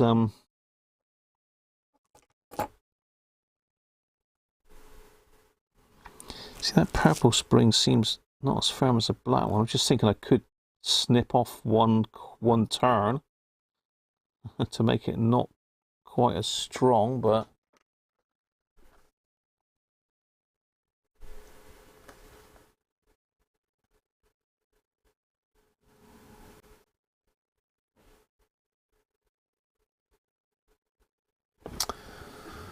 yes.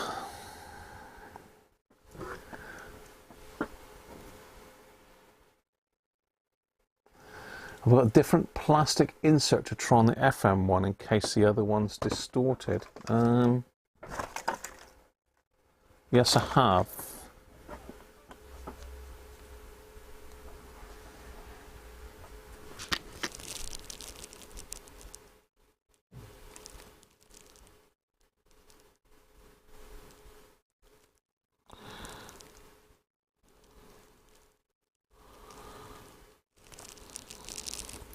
I have got another one, Derek, but you still think it might be sliders. It's not the sliders. Well, it's something to do with it.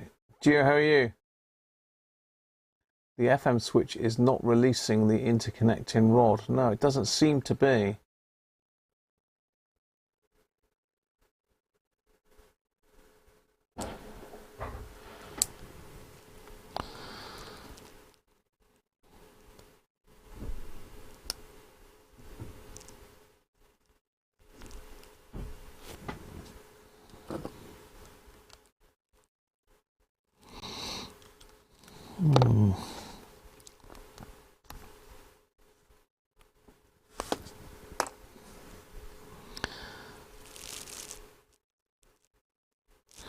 So we know that this is definitely the spring for this one.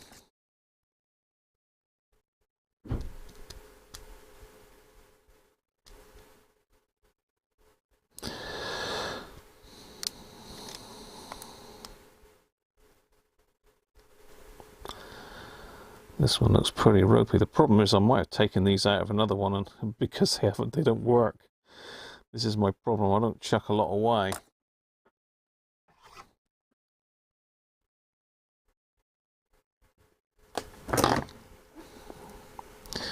This one hasn't been off before, so it's a bit on the tight side.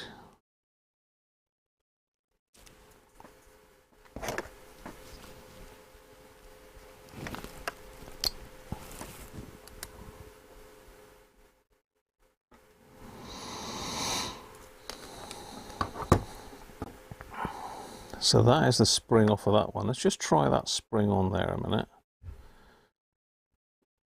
Just in case it's any different at all.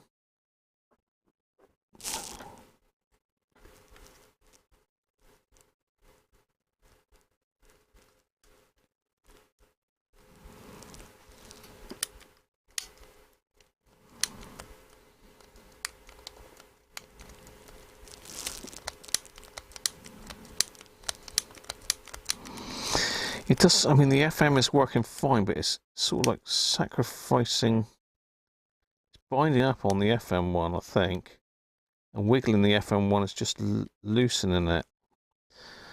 So let's pull this out and have a look.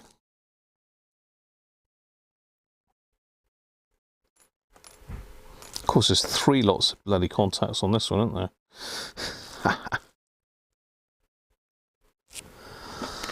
Okay. How are we doing for time anyway? I've totally lost track of what the time is. It's now kind of 6:30. What time did we go on? 2:30. Okay.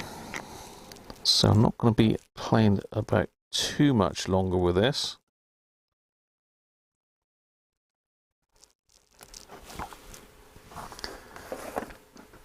So this is the slider we're going to try. That's the spring that went with it. I'm going to use the contacts out of this one.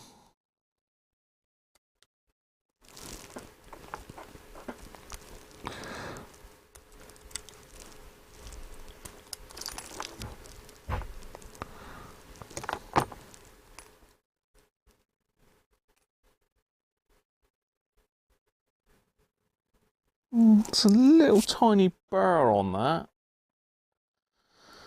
A little tiny burr.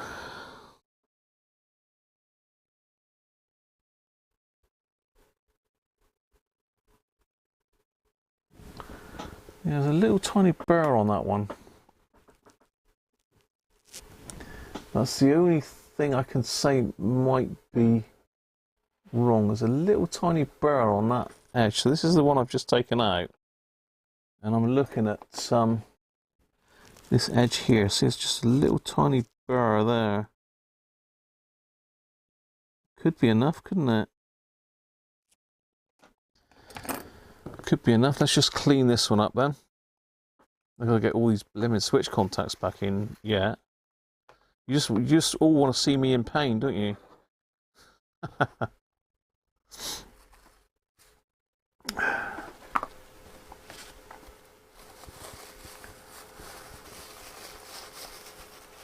New Year's frittata, very nice too. I think it might just be sat just that little bit too far back, if you know what I mean, the switch.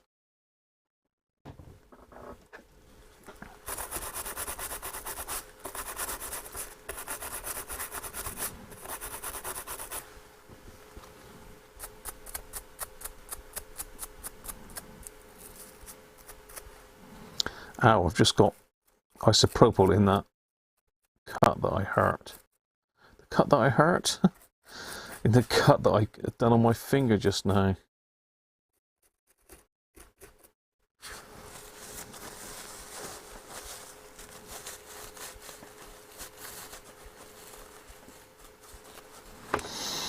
Right, let's make sure we've got this the right blooming way up this time. So it goes just going in that way up.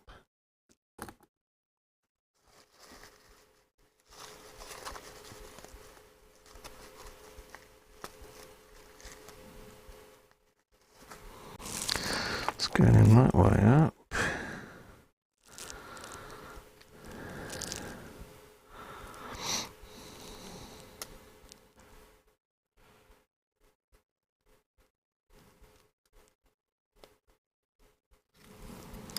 Oh, of course, I got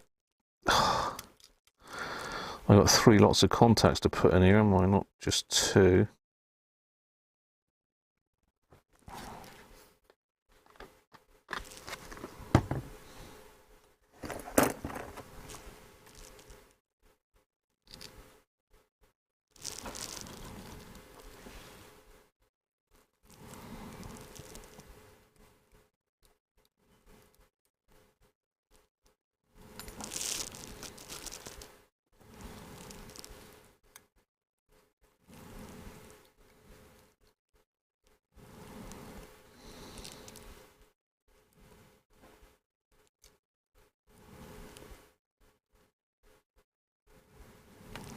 One.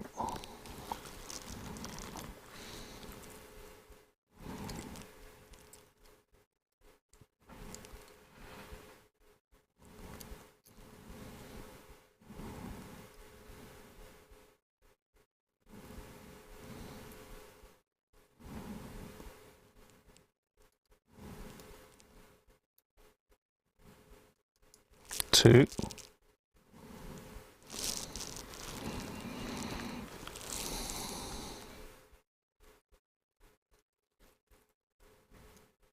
Three.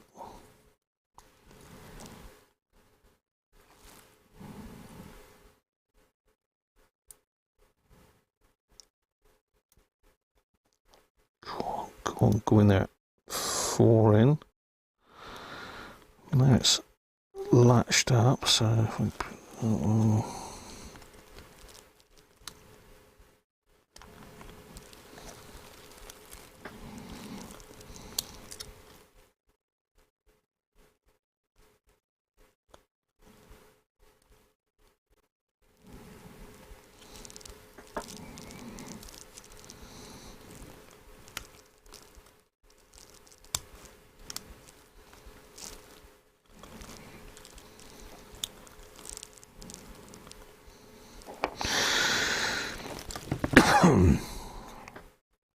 Gosh, the propel's got back in my throat.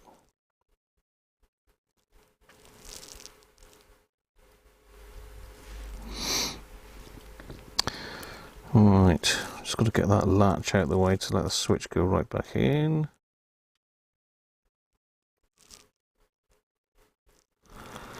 It's been really awkward.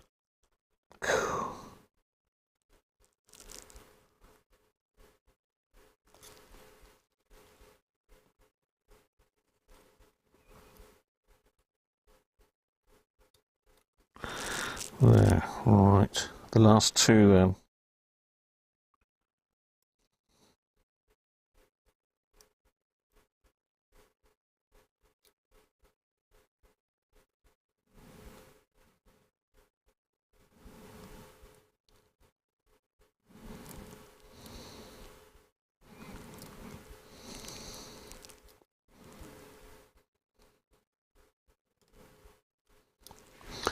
One.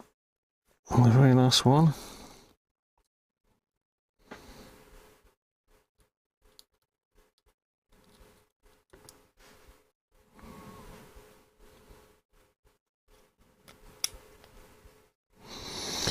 Right, let's try that.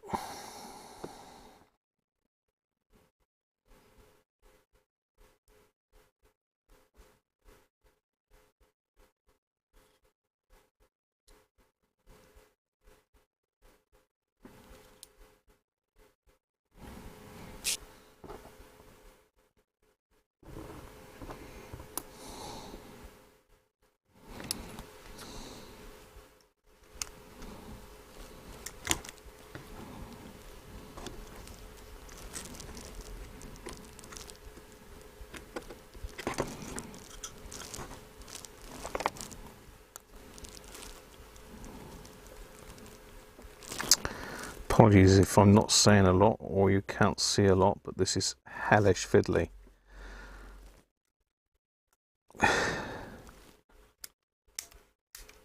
Would you bloody believe it? It's done it. Done it. Look.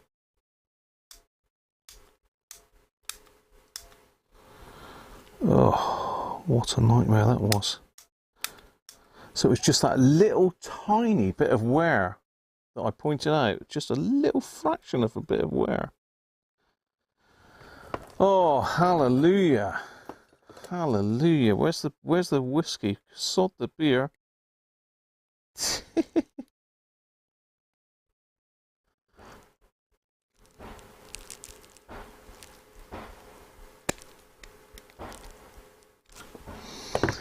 put this last one back on.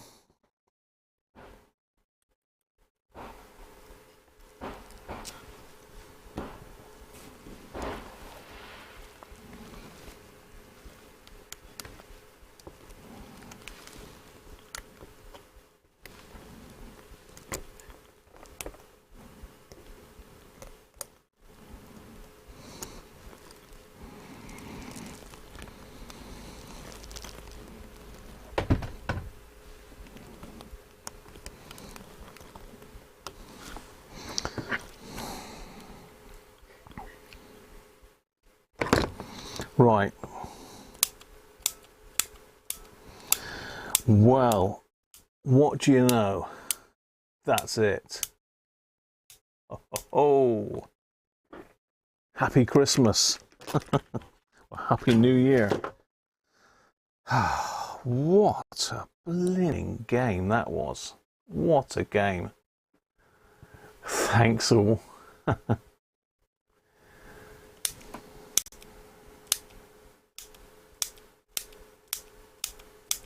It's latching like a beauty now. Yeah, all I can say is it was just that little tiny bit of wear on there. I don't even know if I can get you in close enough to see it. It's that small.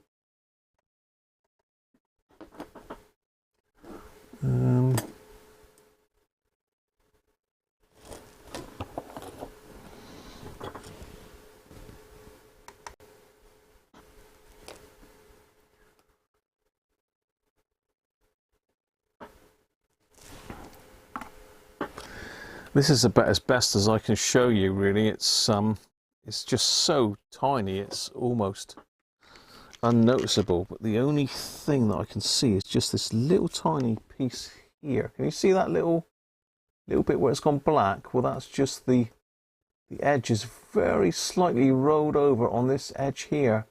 So I think what it was meaning was the latching mechanism was coming down just a little bit too far and stopping the rest of it going up. But yeah, literally that is it.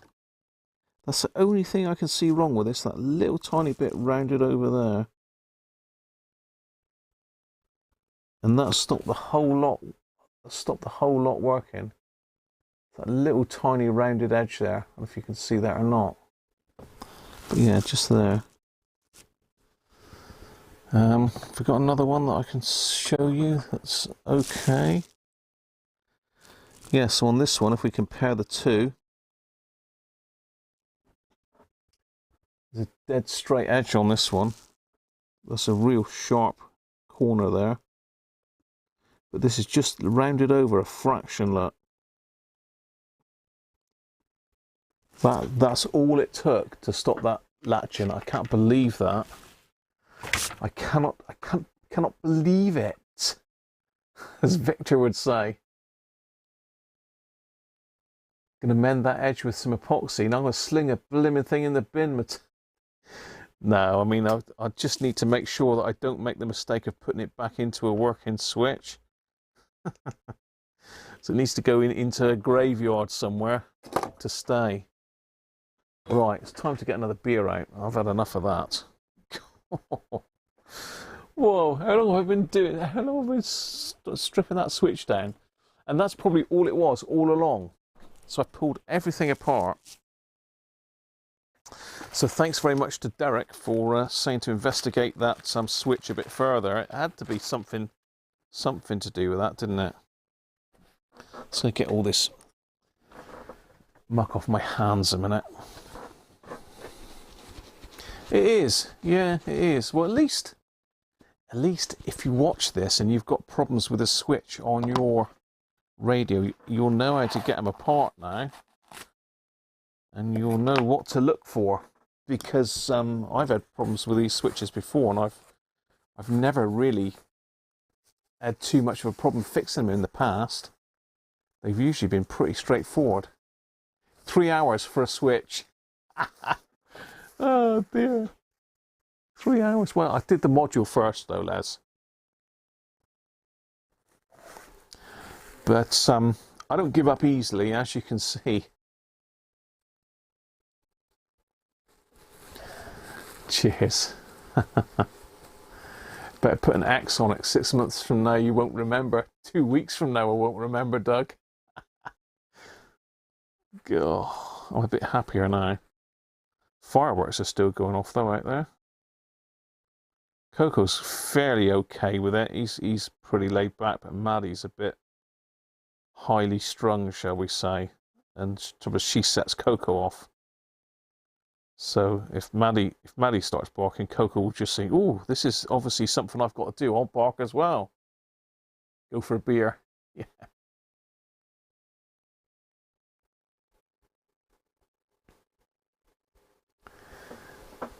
It's Delrin, is it? It's certainly a nylon material. The thing is obviously the FM one is longer than the other ones because it's got another set of contacts in it. So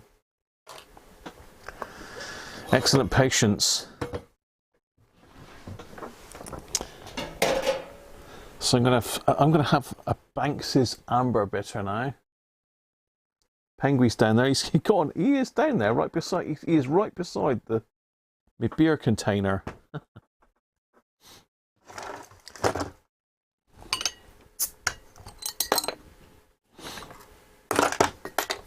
Oh dear, oh dear.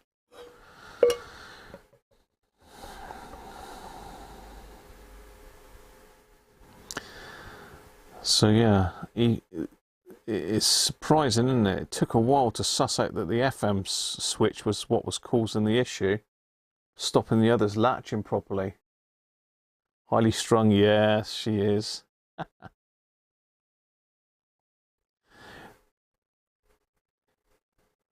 It's like if anybody comes to visit us, she goes bonkers. She jumps all over him. You can't stop her.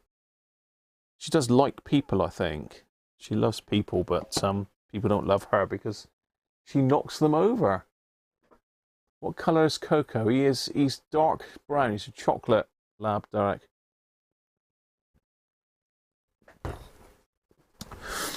Oh. Well, that was a hell of a lot of stripping down just to get to that conclusion, wasn't it?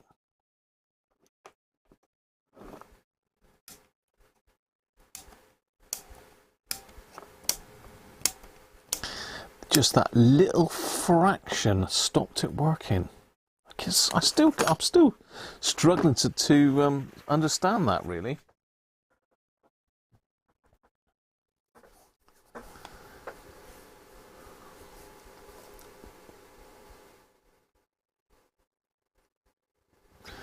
Yeah, machine part, not molded nylon. I mean, I could, I suppose, trim it back a fraction just to make it square, but whether that would just let it sit a bit too low.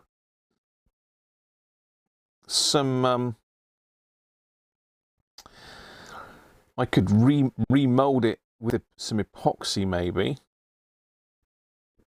So if I'm really stuck, I can maybe reuse it again later, but I'm going to do what Derek says and put an X on it.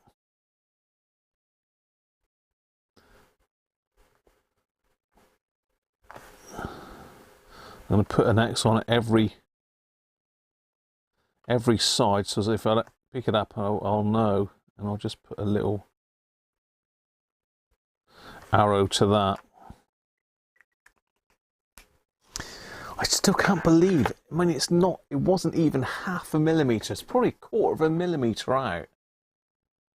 Was it in the bin? Yeah, I think you're right, Anthony. Mrs. Radiocruncher, there she is. Don't tell her about Penguin. Don't tell her.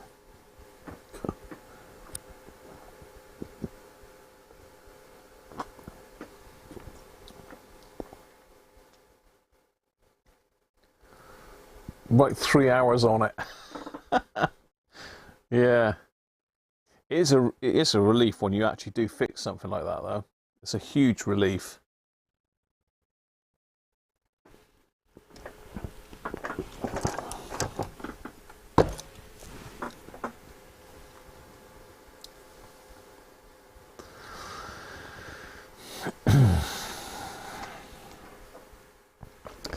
So I have got a nice box of switch banks because I did manage to pick some up on eBay a while ago. So I've got quite a few switch banks of various different types, but the only ones of this type I've got are the ones that I've pulled out of radios myself. I've got lots of the ones from the later ones. You can see I've pulled a switch out of there, so they are very, very useful. So if you ever got to scrap a radio for whatever reason, make sure you take the switches out of it. and save them. Even if they're no good, there could be one part in there that will get you out of trouble. He's off to the loft. Who is? Who is? Yeah, that's right. Who's off to the loft? This box with ice cubes. He's gonna stay, and he gotta stay. Mrs. Cruncher, how can you be so cruel? He's listening to you. I know. It's not my fault. I said you could stay. I said you could stay, Penguin. Look at his little face. Look. His beak's all sad. He don't want to go in the loft. Penguin doesn't want to go back in the loft. Oh dear. Look at him. Look at these lights. Stick some ice in when I like it. Sort of little penguin. Hey, little penguin. He's the saviour of the beer. He's the beer guardian. Penguin.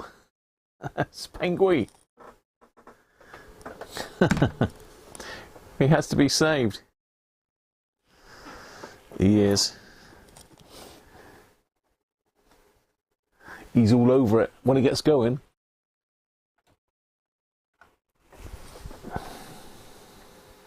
I might be joining him. What, guarding the beer? He's not looking very happy.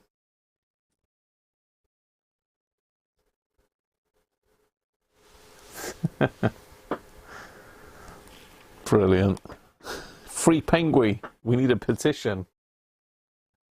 We need a petition. We need a crowd. What do you call it? A fundraiser. Free Penguin.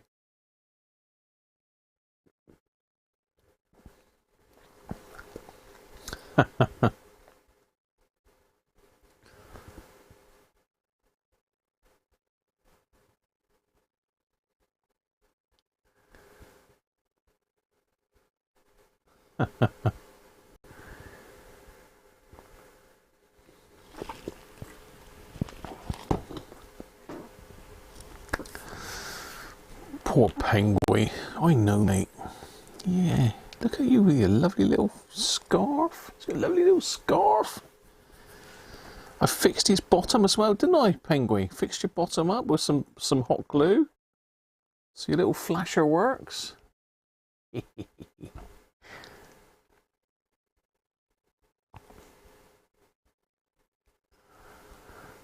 Box loft. No, Penguin, no. You don't want to go, no.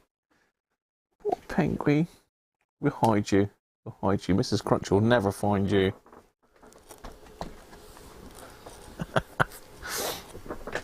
Free Penguin, yeah. We need a crowdfunding site for him.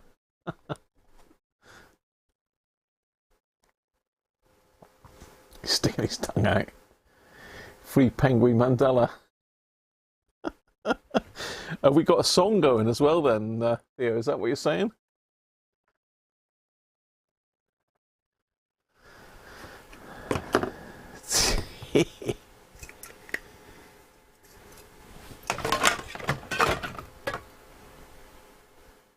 Got to stay to keep an eye on me. GTGF. Did you see a video on the RFM3 by Darren Coe worth a shout out? I did see it pop up actually, Jeff, but I haven't had time to watch it yet. But I will do, because I watch all of Darren's stuff. He's really, really good.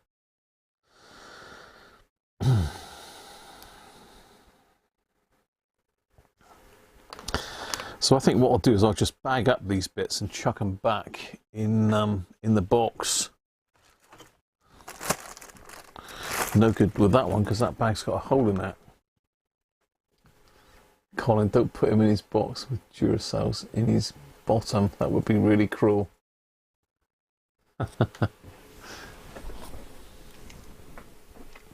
What do you want me to get sorted, Rob?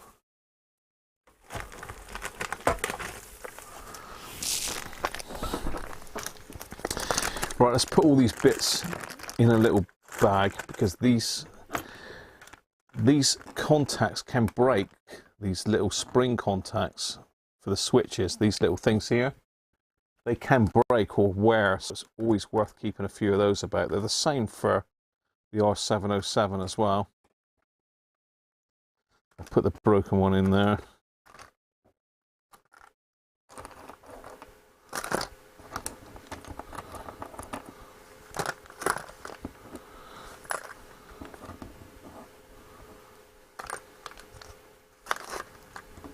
I'll keep the button tops out as spares. I'll put them in my Roberts spares box.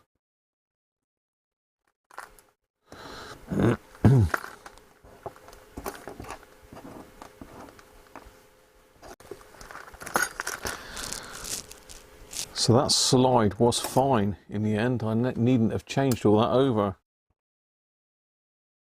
But you know, you don't know this. You don't know till you try, do you?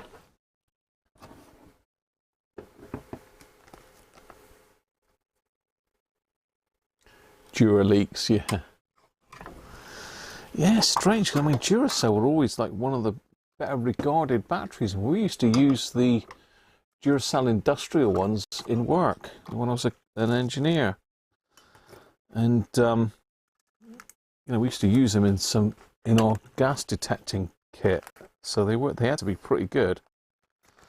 Otherwise, we wouldn't have used them. But I think the newer they've got, the worse the build is on them. I don't know why they leak, but they do. So just making sure I've got all my bits. No, I haven't left one bit there. That.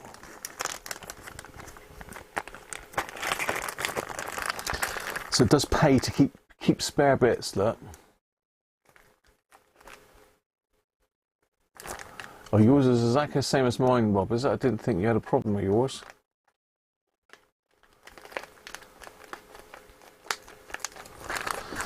Alright, let's just stick that back in the box.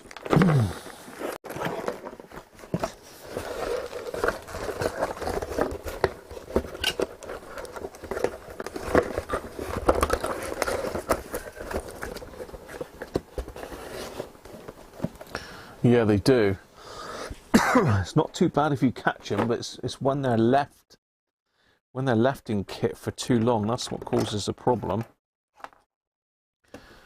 Right, we need a bit of isopropyl and a wipey there.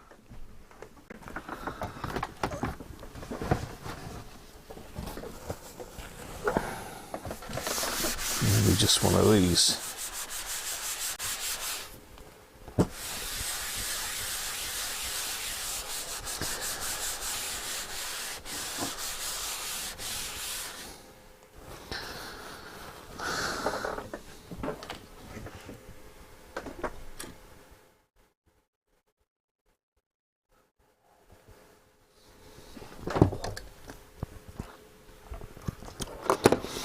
Right. Shall we just carry on a little bit longer and get this switch bank put back in?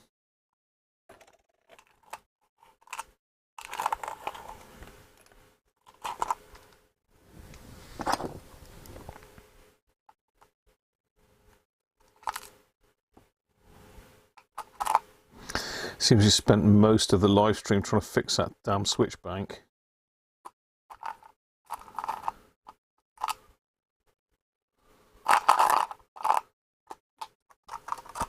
I could call it a lot worse words than that, to be fair, but you know.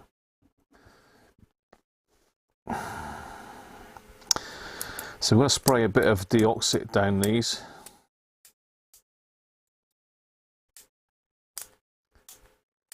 I can't believe that they're all latching now after all that hassle. I can't believe it. And I noticed I've changed my top on my deoxit. This is one off of an old, I don't know, a Servicol can, but some.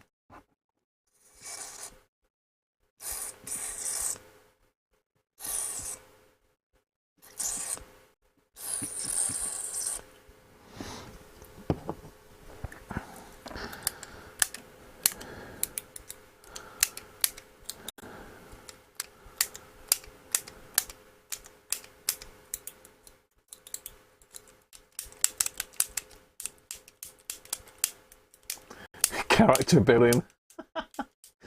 Oh dear, so one of them corporate things, isn't it? What do you call it? And they do like a team building. It's team building, Jeff. Blue sky thinking and team building, that's what it is. Crazy. Don't miss those. It's ridiculous conferences and seminars.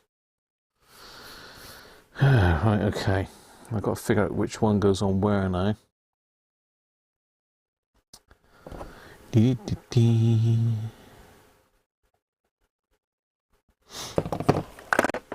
I'm going to get me photos back out. I'll tell you what was wiping out the medium wave was that damn oscilloscope. I've got that still plugged in. I didn't realise that. The switchback's fine now, is it? Cheers, mate.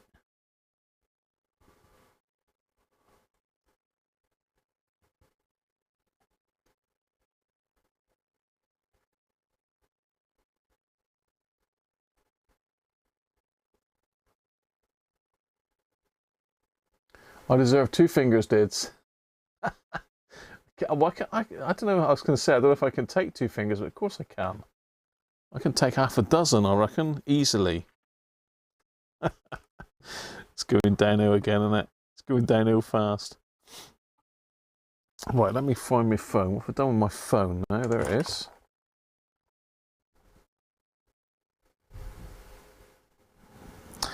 Lithium's the way to go, really.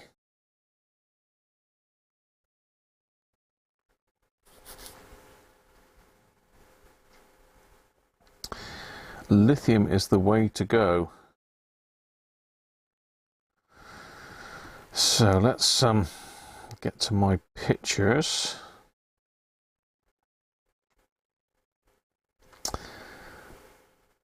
And get to the relevant section where I took this thing apart. Hopefully I took some pictures of it. I'm sure I did. I mean, I've got pictures of the dogs ripping the hell out of everything at Christmas here. They love unwrapping presents, the dogs. They love it. Absolutely love it. No, that's the RPC. And that's Rob's radio. Ah, here we go. Here we go, here we go.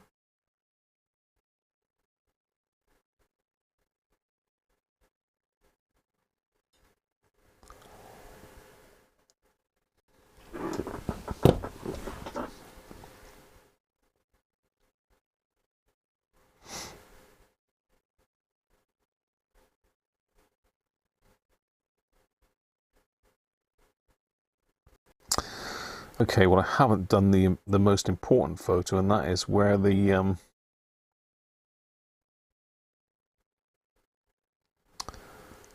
wire is attached to. Great.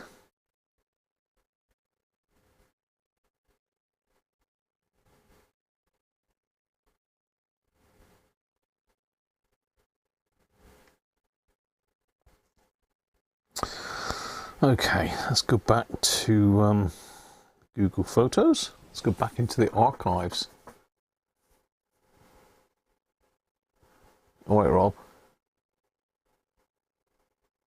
Yeah, I don't think you can. You get lithium larger batteries? I mean, I use AA and AAA lithiums, but I don't think you can get C and D cells in lithium.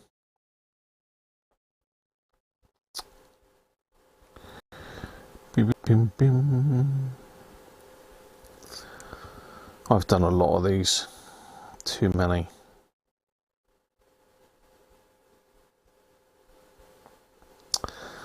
Tom's R600. Let's have a look.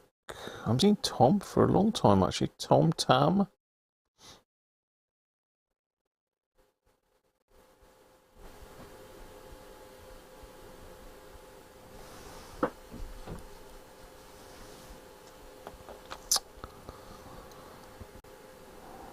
R600 in blue.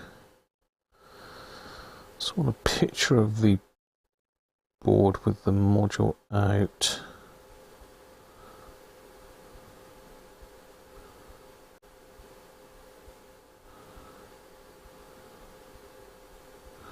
There we go. I knew I'd have one somewhere.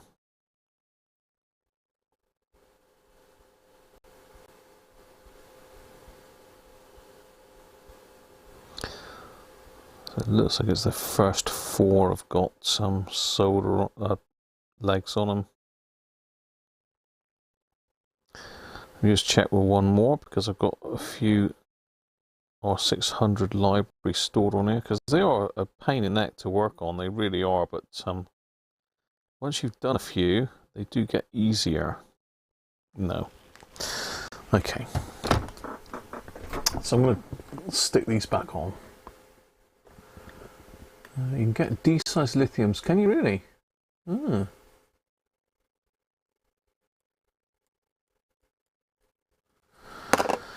And let's just put a little bit of flux on these then.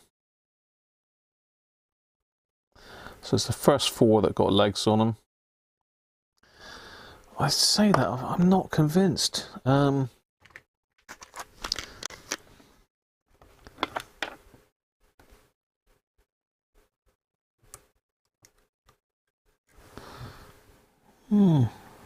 Because that one's got solder on it as well, which is what's confusing me.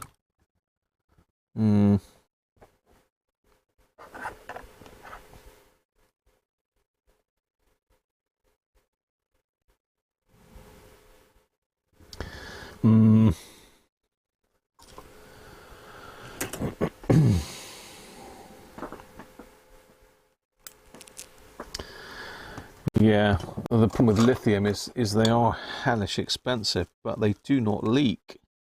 So that's not a problem, it's just the price is the only issue.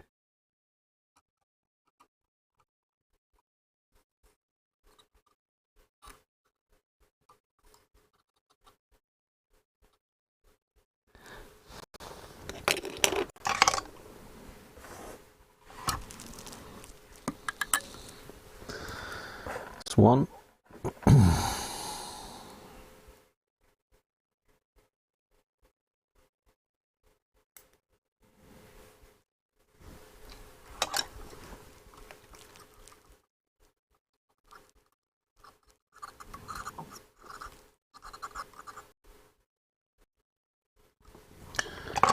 2.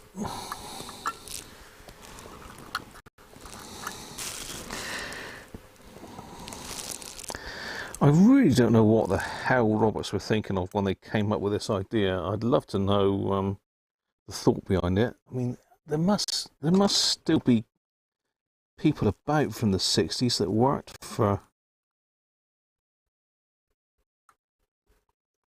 Roberts that designed these things. It'd be interesting to see their thought process. Well, it's almost like they got a load of components together and decided they'd lash them together and see what happens afterwards, and then fix it. If you know what I mean.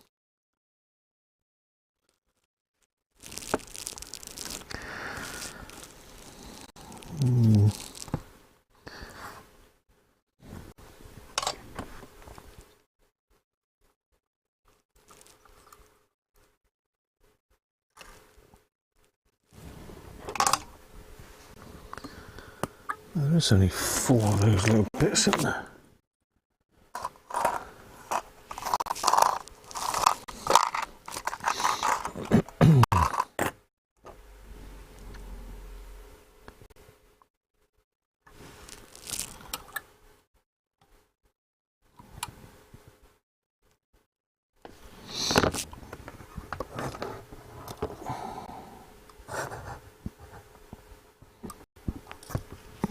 I'm just going to get my little book out and just make sure that doesn't actually go anywhere. Rich, how you doing, mate? Stopped making true D cells ages ago, then they're stuffed with C cells. Really? Oh dear, anything to blimmin' cheap out, isn't it? think so, Derek. What, paracetamol, do you think, or ibuprofen?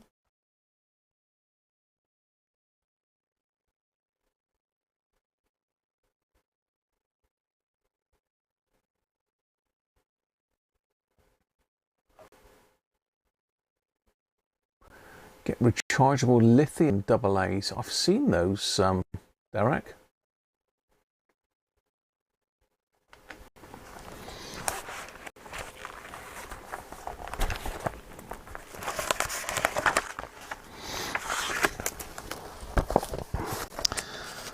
So R2 going to be up there. So that's AMX positive. So this side we've got that one not used and that one not used. Yeah, okay. So neither of those are connected. I don't even know why that one's in there then. Stood up, but yeah, I was right. Okay, can we safely stick this back in now? Let's get some of these wires out of the way.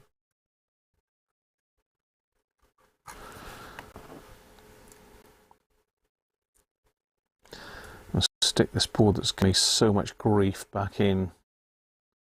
I've got the tops off of the buttons at the moment. But,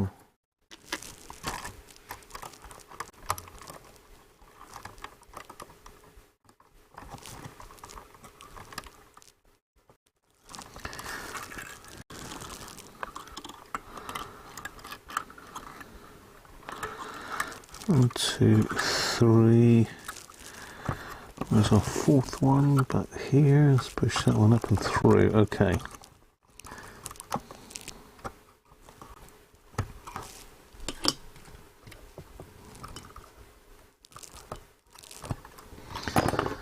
Right, that's the switchboard back in.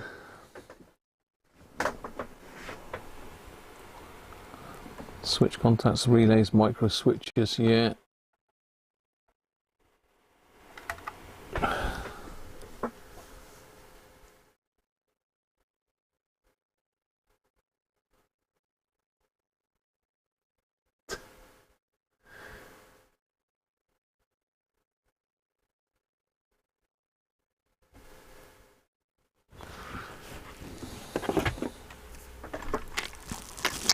So we need to make sure this is nice and flat. Just bend these tabs.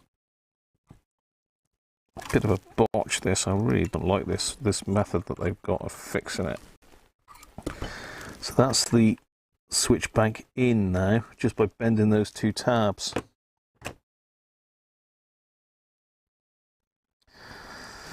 So my wires are going up through there. They look good.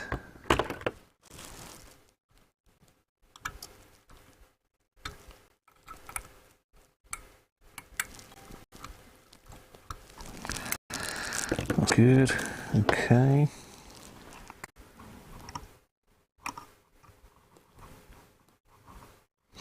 I need to find out where that capacitor goes.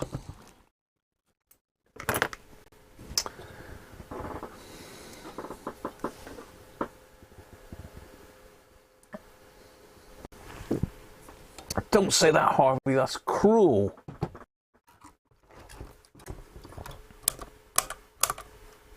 No, they don't. They all work nice now. I'm just being very delicate with them, just in case. Just in case.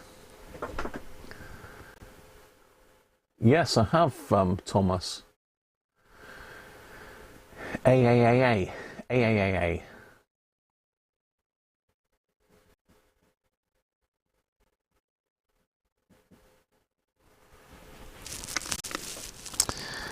Right, it's time to start knitting this thing back together, and it literally is knitting. Some of them are self-explanatory where they go, but a lot of others I've got to look at pictures to get them in the right place.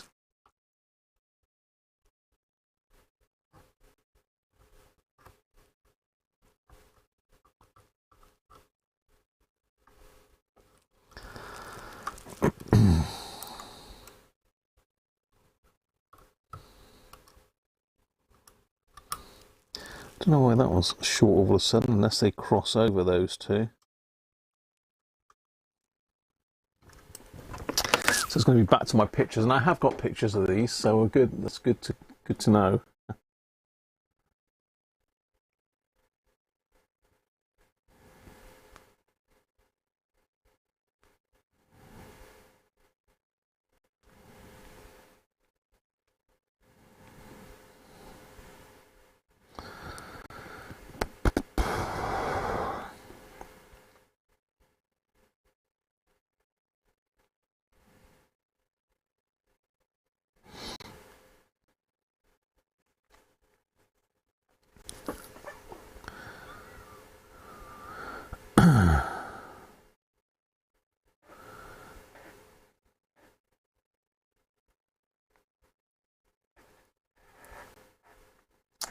No, I've got them right.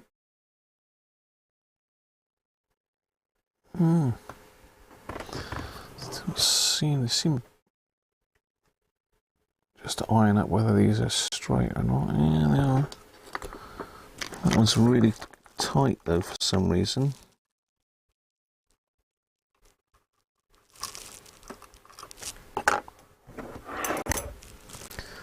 When I say tight, I mean it's really close to the surface. It's not poking through the hole properly, shall I say.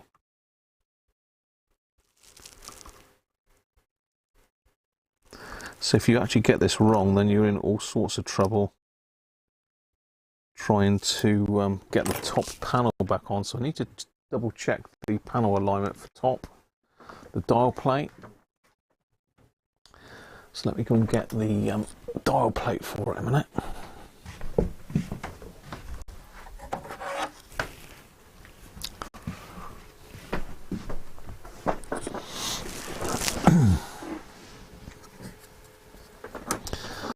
Just double check that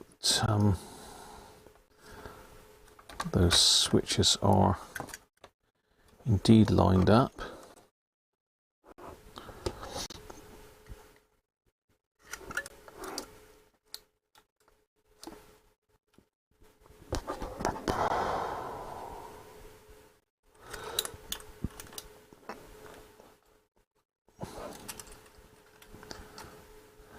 So, yes, they can go down a little bit more.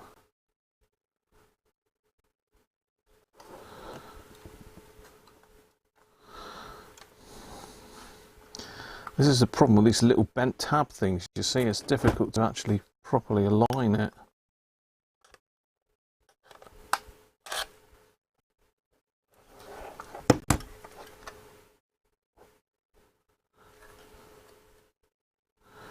That is absolutely smack bang in the centre now.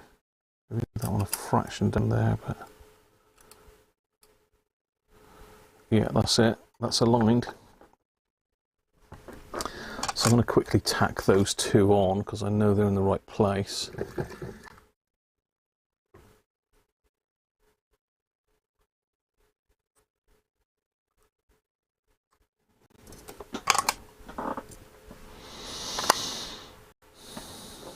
Okay, so that's pretty much held the board solid now, those two legs.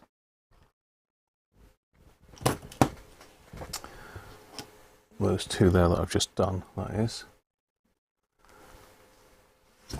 Tom is resting a bit. Just want you to know we appreciate you and your lives too. God bless you, Radiocruncher, and your wife. Your dogs too. Susie, thanks very much. Very nice words. Love the penguin. Needs a bell. Catch you all soon. Cheerio, Thomas and Susie.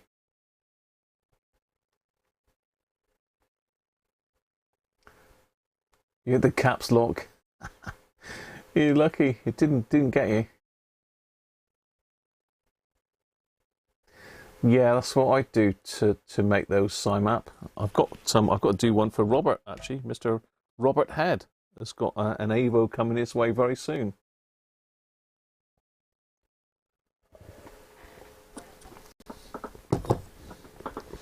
Right, let's crack on. Let's get this board put back on. We're not going to power it up today, so I've got to pull the headphone socket apart yet and do that. I don't think we've done that yet. Although we can bypass that actually. So can we fire it up? We might. Can we go for a power up in the state it's in? I think we might be able to.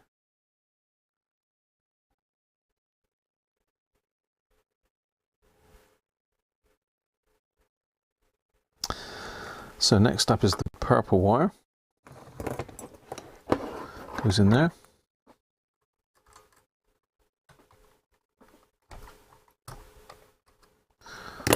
Goes on that. Purpler.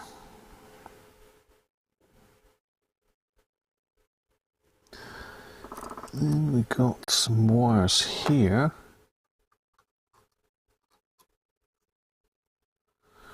So the first one up is that one.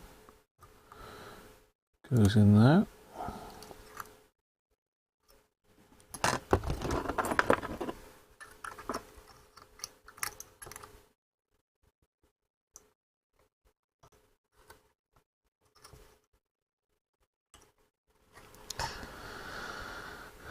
Then the next one is in there.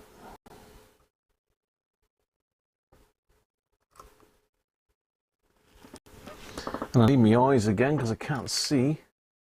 Cheerio. You're crocheting him a blanket for next Christmas or a swimsuit.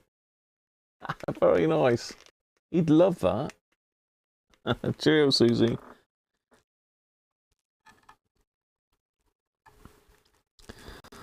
Okay, let's check that for alignment still. Yeah, it's still good. Let's get those soldered on a minute. Let's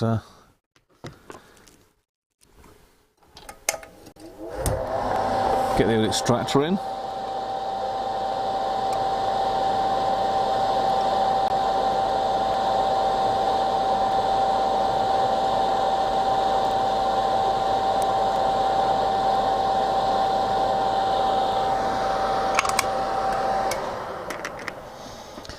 Okay, so we've got 1, 2, 3, 4, 5 in so far.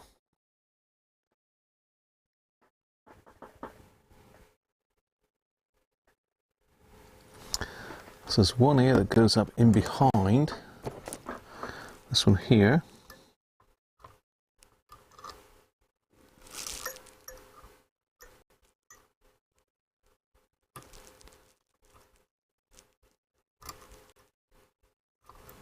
So that.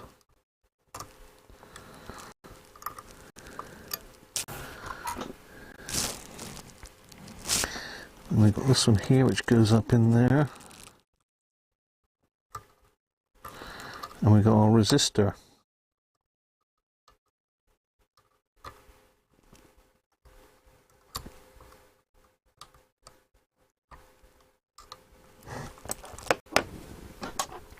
Let's get them soldered up.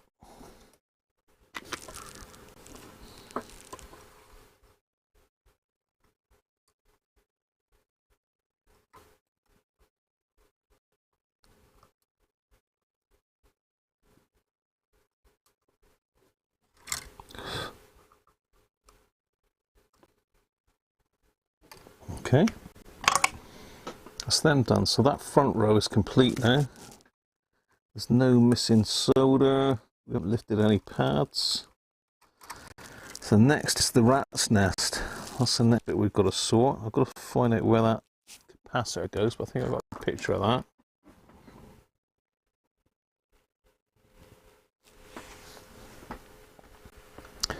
And there was a stray wire somewhere. I probably knocked it on the floor. Oh no, there's a blue one there. Look. Okay, so one of the purple one comes across, goes to that one there.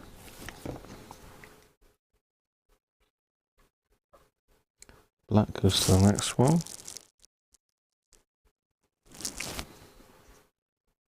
Orange goes to that one.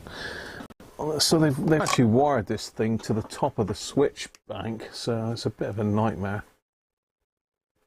This seems easier. Aston, how you doing, mate? Happy New Year.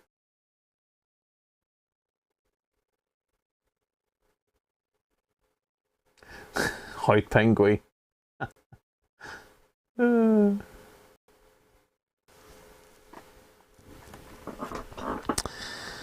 Right.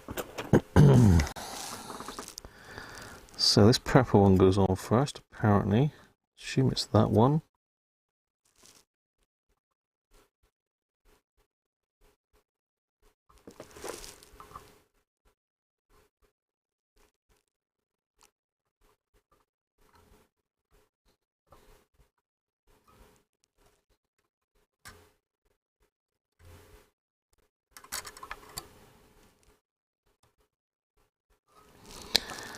Don't like that really, but there you are.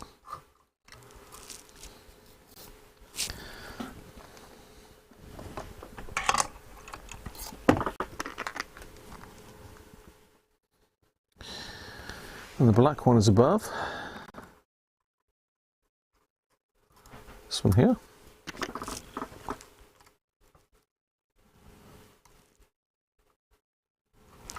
Loads of wire. Snip that back a bit. It's such a long bit of wire as that.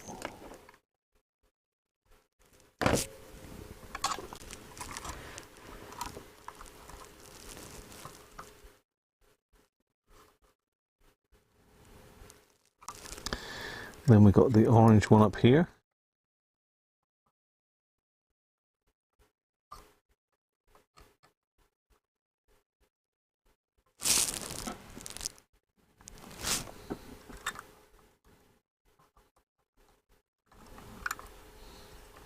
Let's lay that down on its side a little bit better than that. Otherwise we'll have trouble putting the case back on.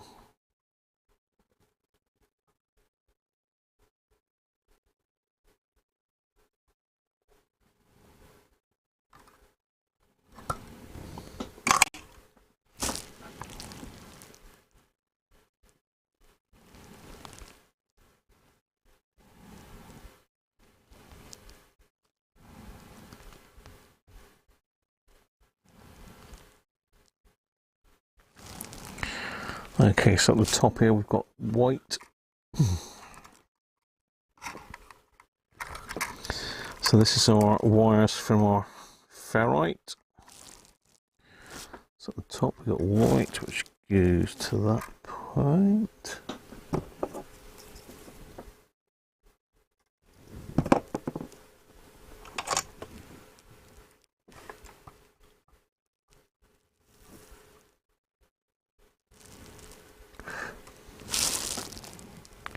Yellow is 2 down.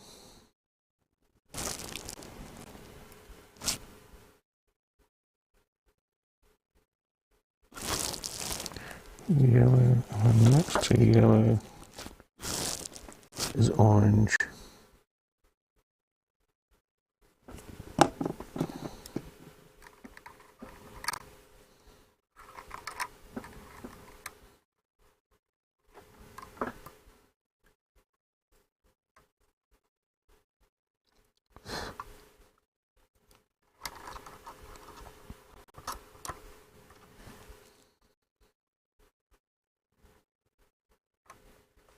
Not great as that really, but there you go.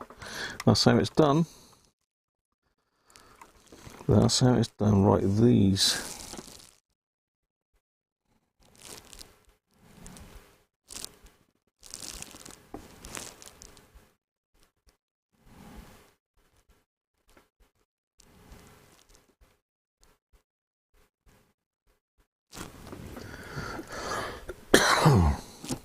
Let's get this extractor on.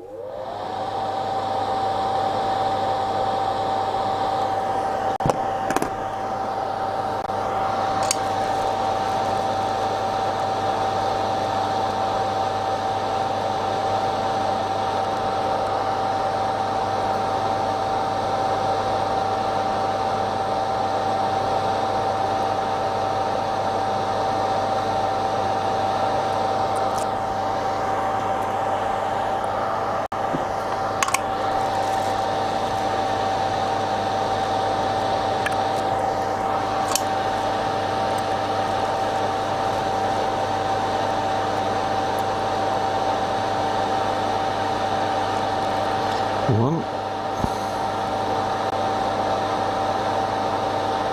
two.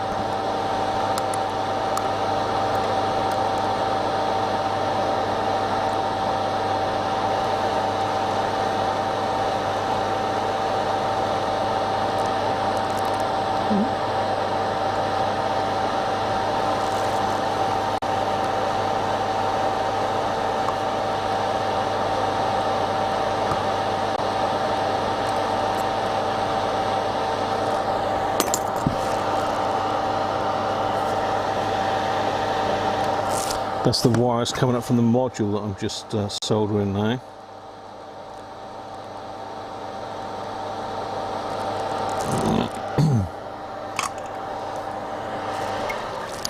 So I need to make sure they're not touching. They're not.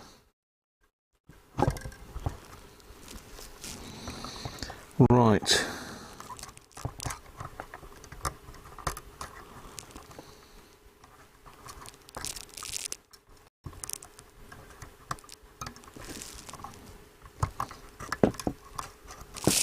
Next.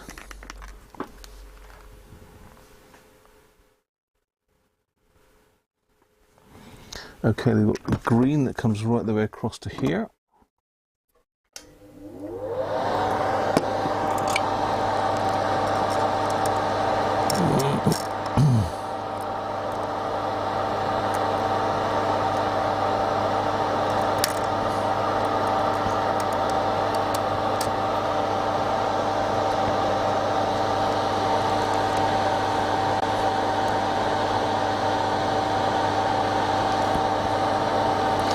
There he is, greenie.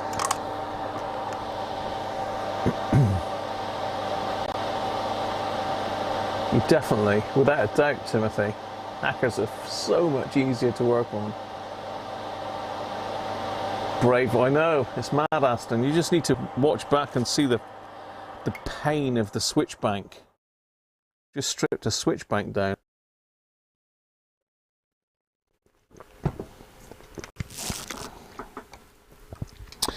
That was painful. Right, okay. Got that. We've got a couple wires here still to connect. We've got that one and that one.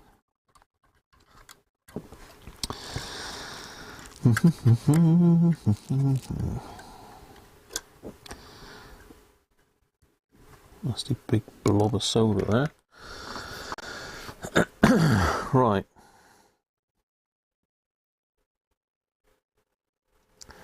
So the blue one goes onto a lonesome peg there.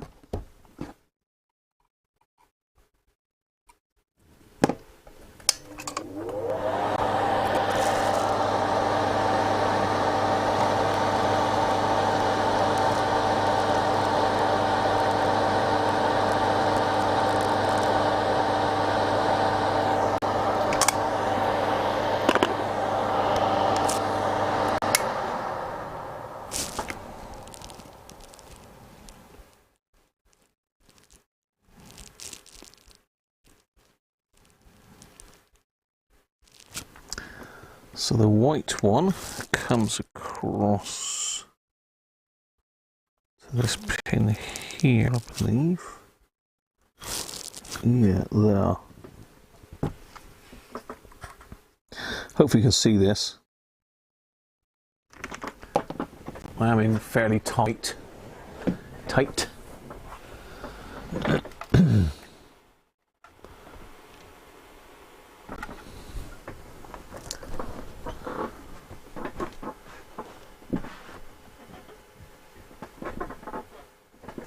Except the RPC one, that's a lovely bit of kit. That performed brilliant, Jeff, didn't it? You've got to admit.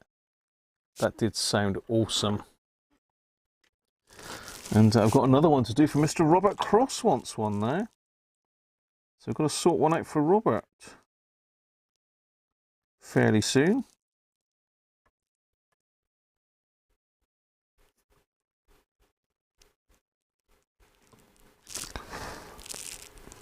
That's the white, and the grey one goes over here.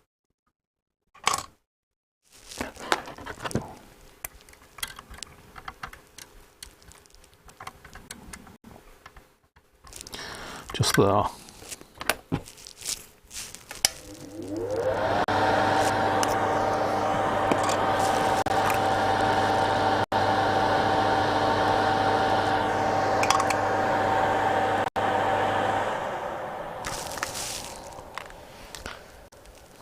Right.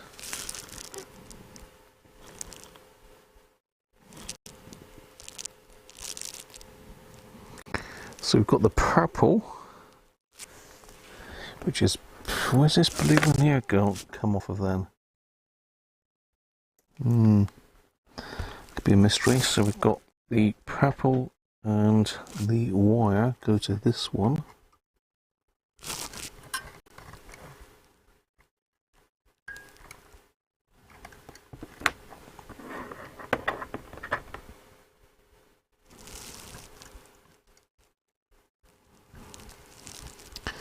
Okay, so where's the purple then? Unless this purple's wrong here. Don't think so. I think that's the one, the FM aerial wire there. That's this one here. Goes in there.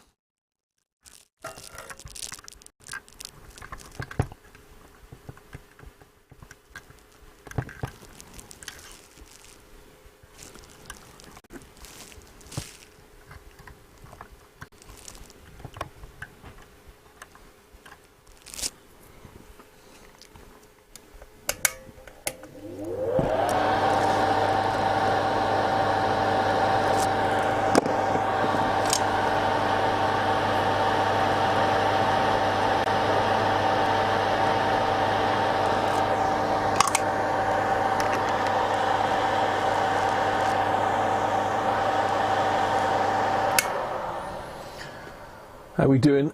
You rewire that radio in white wires only, then cut them and post it to Graham. Thanks very much, Harvey.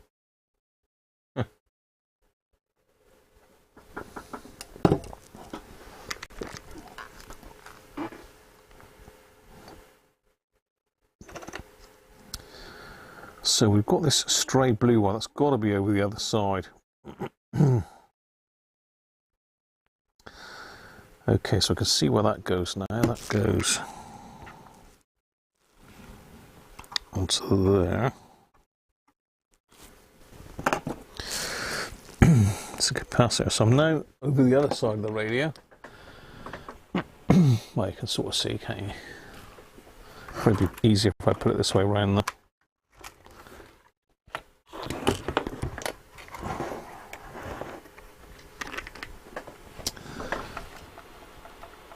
So I'm now on this side of the radio. Everything's done on that side, I think. A strange brown wire that I've got to find a place for there.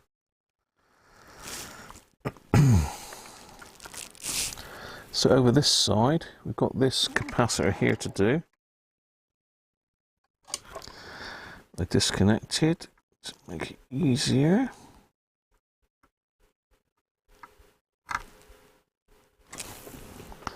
Doesn't look like there's a lot of solder on that.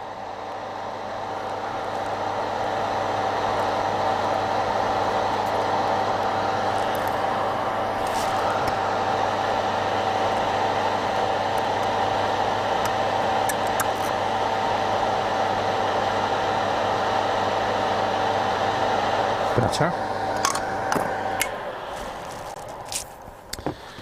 Right, let's get these other ones wired up then.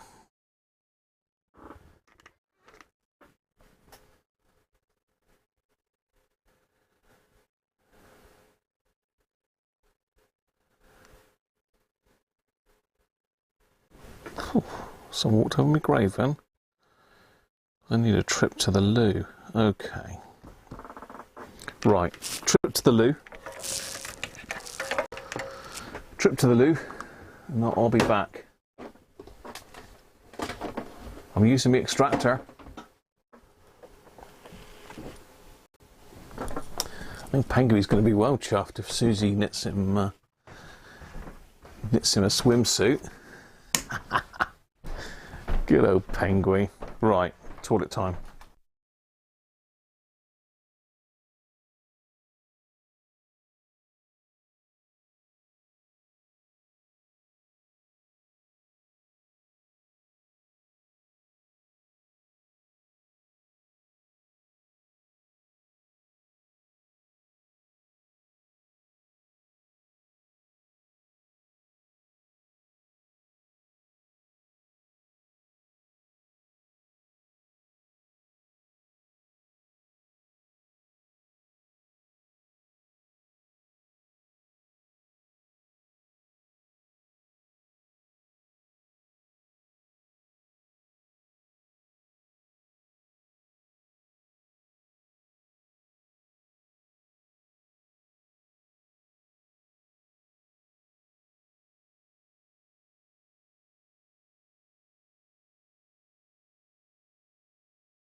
Right, let's get this finished.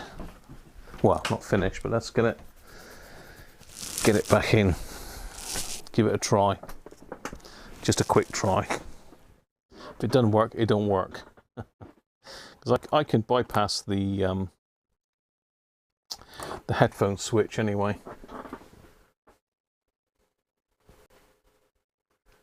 A CB base station for a friend. You use green wire for every connection. Yeah, it's fine. It's great, isn't it? But it'd be a nightmare whoever's got to work on it to try and work out what goes where. If they got a schematic, it'd be all right, but it's take them a lot longer.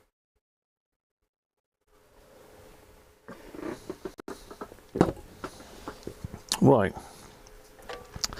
Let's get the eyes back on. So that's this blue wire.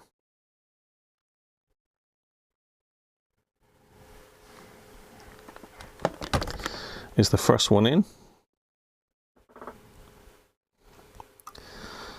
that top hole.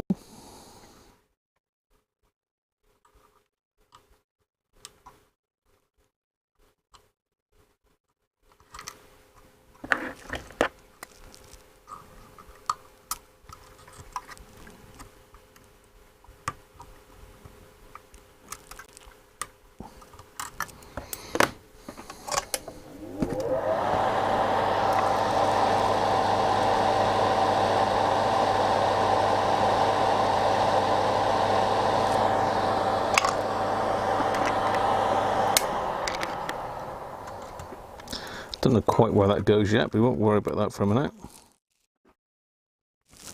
Then we've got the green one.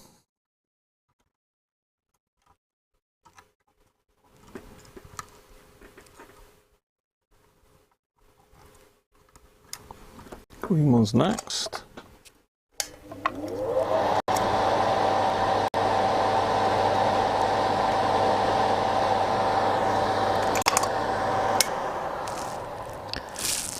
Then the brown one.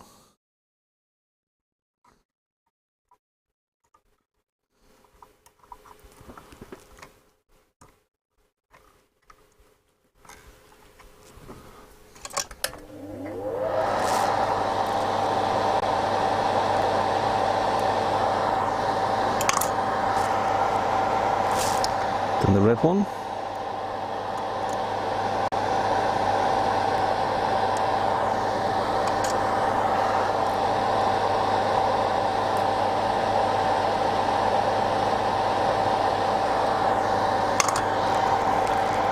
And last but not least is grey one.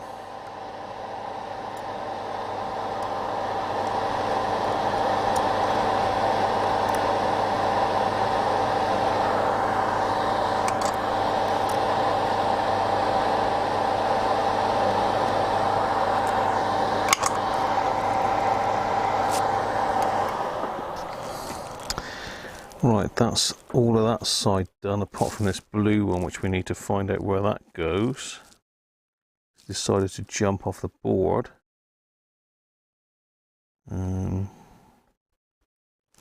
So it goes to the middle one there.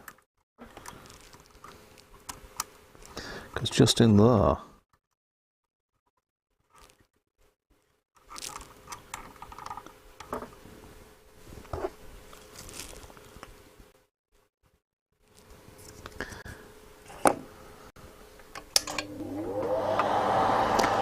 So I've got 8 channel members now as well. 8 channel members. So if you fancy becoming a member of the channel, then just go to my homepage and click on the join. And I'm planning to do quite a lot this coming year because I've got more patrons and more members now, so I can really go for it.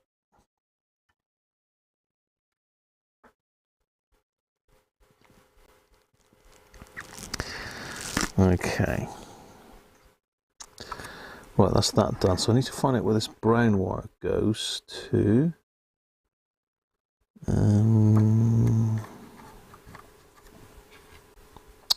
That might be the external area. I think that's got to be that, because that's the only thing left, really.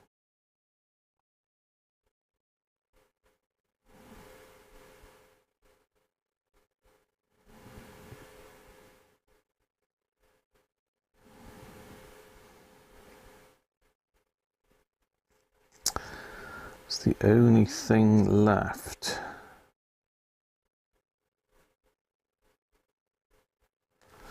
Yeah, got to be the external aerial socket, right?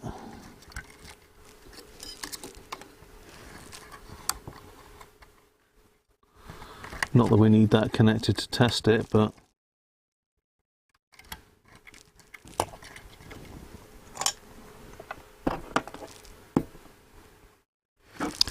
you never know.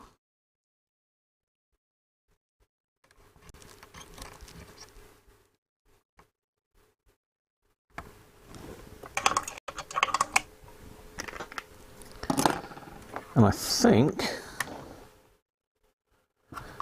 we're rewired. Yes, we are. Any missing? So that's our FM aerial. They're all connected. That's all connected. That one there is the headphone socket. This one goes to the headphone socket. We've got a ground that goes to the headphone socket.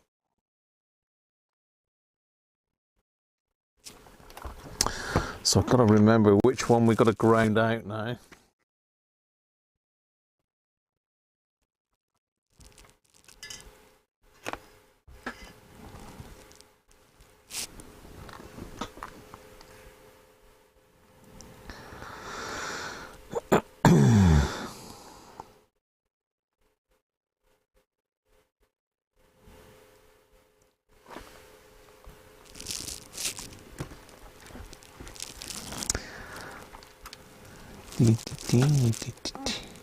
I don't want to wire this up permanently yet. It's probably...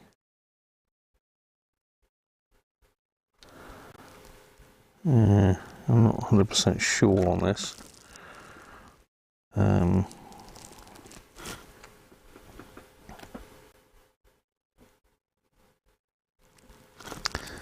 So the switch is in there, and I just have a quick look with the multimeter. If in doubt, get the meter out. So which two are joined? Those two? Yeah.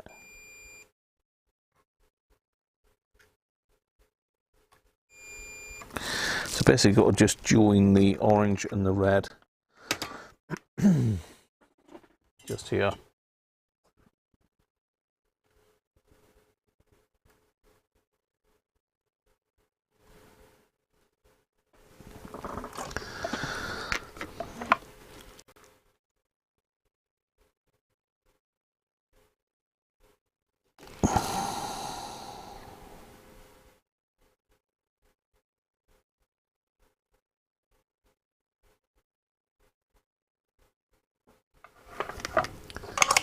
That's that.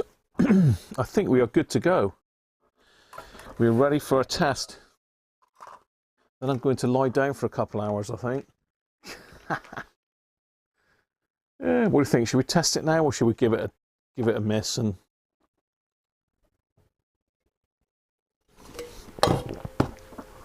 try again another day?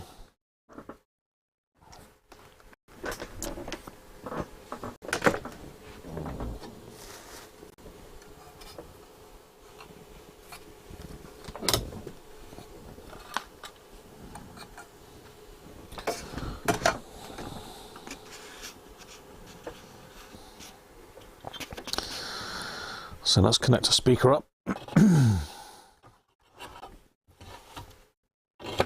Are we all going to sleep? Are we all on sleep?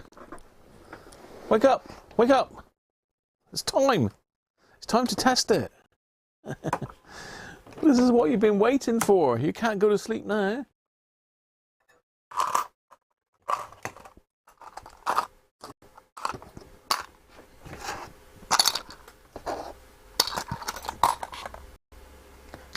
Test or a riot.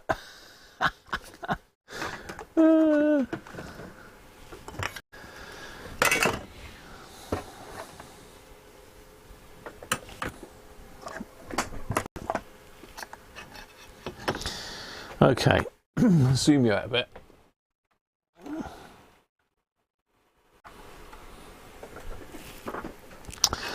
Just connect a speaker up.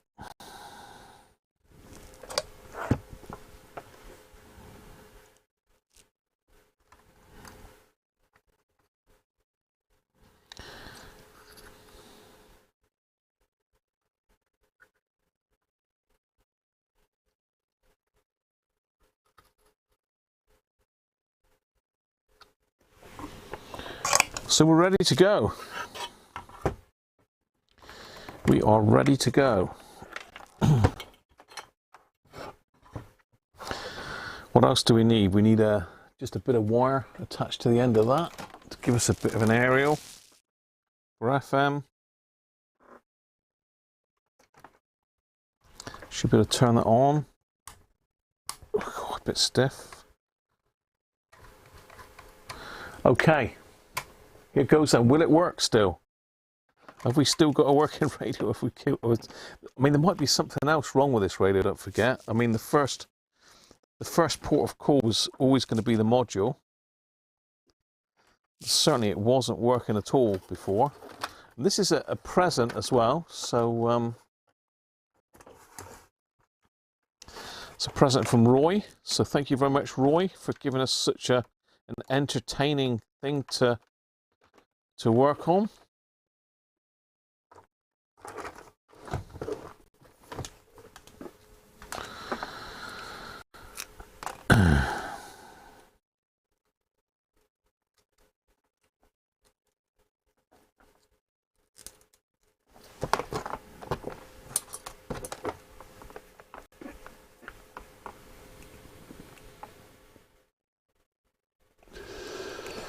Right, fire in the hole. What have we got? 12 volts. We don't want 12. We only want 9. Current limit.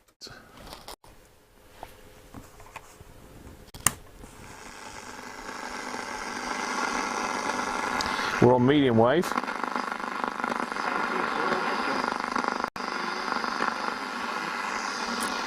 We've actually got medium wave stations now.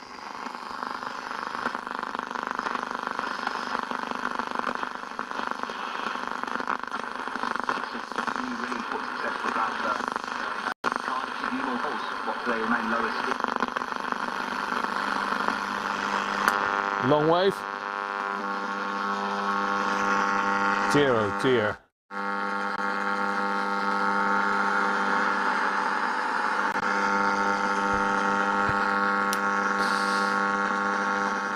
Way too much interference for long wave.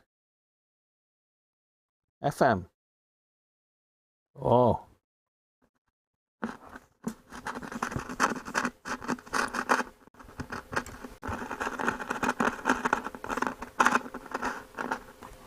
What's going on with FM?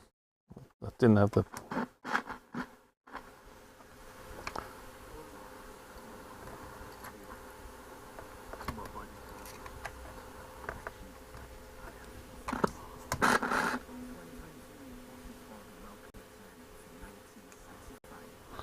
Okay. FM is mega quiet for some reason.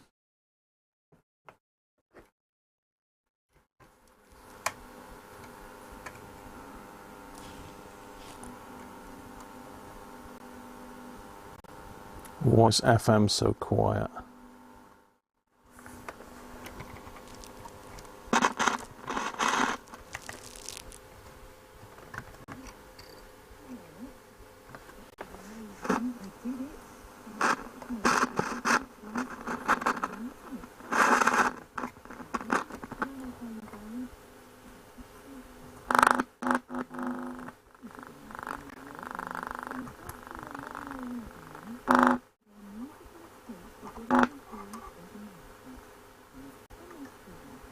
Right, why is FM so quiet?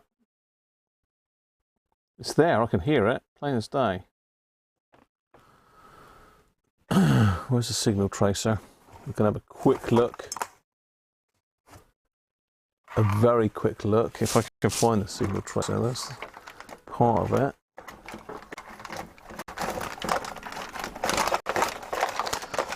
Well, I don't think it's anything to do with the amplifier, because AM is nice and loud.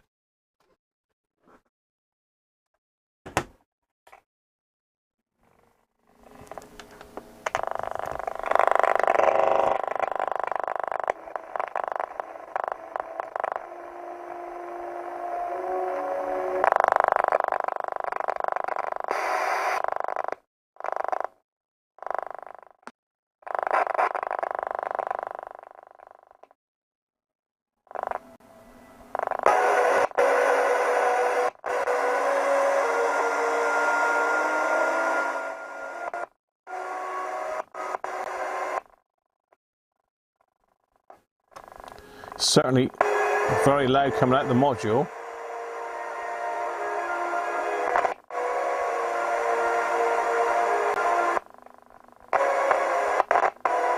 So it's certainly very loud coming out the module. So it's not the module. Let's just turn it off and have a look. Volume on off switch is not great either, but that's another thing. I'm done with my eyes now. They're not still on my head, are they? Nothing in there. It is working. Just wondering whether I've got the wires crossed. No.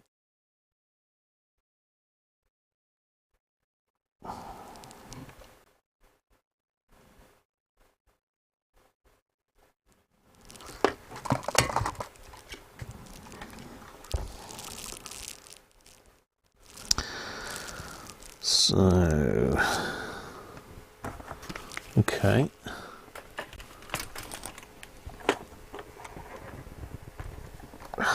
Should have put the knob on, really, shouldn't I? Are all those wires back to the right place? That's the question that we have to ask. Derek, not necessarily. Because don't forget, if I turn it on, let me just turn this on a minute. Let's put the on-off knob back on. If I turn it on medium wave,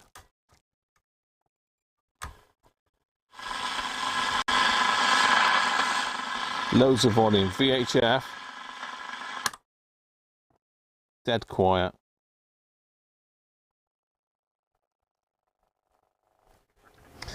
But as I say, it's not quiet when I go to, let's find a ground. Should be ground, shouldn't it?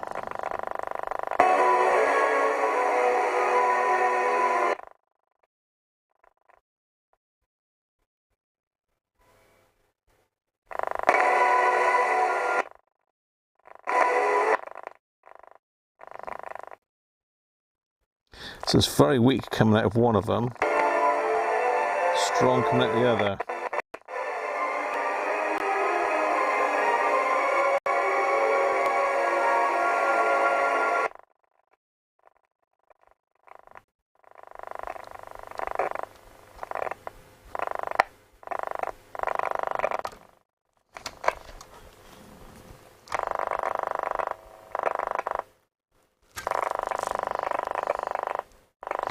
So it could be a problem with the FM front end, you see. We've definitely got it coming out of the module there at good volume.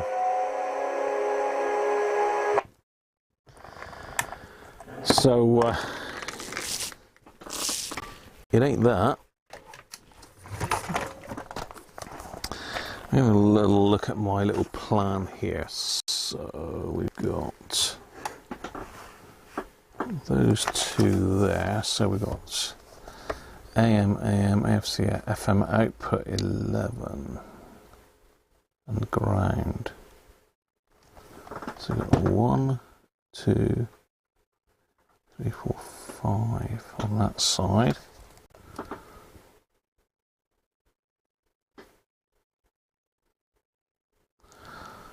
So we've got FM coil earth end, earthy end has got a signal. Signal input is 1. FM output should be over here though, onto that red wire.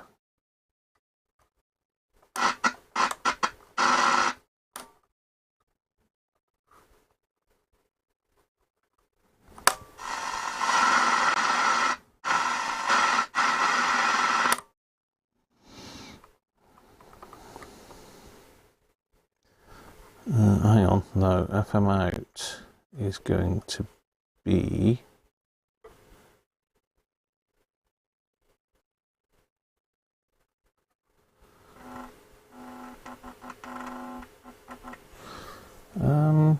I'm just wondering if I've connected that blue wire to the wrong terminal, you know.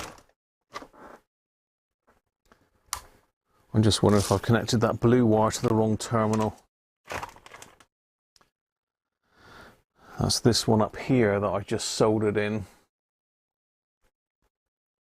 Yeah, I certainly did, Harvey. Yeah, that would have been bad, wouldn't it, if I didn't do that. Let me just check that blue wire again.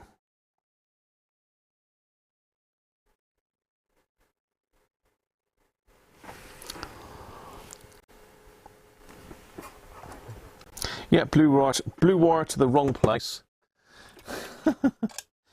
Yes, okay. I had a 50-50 chance there.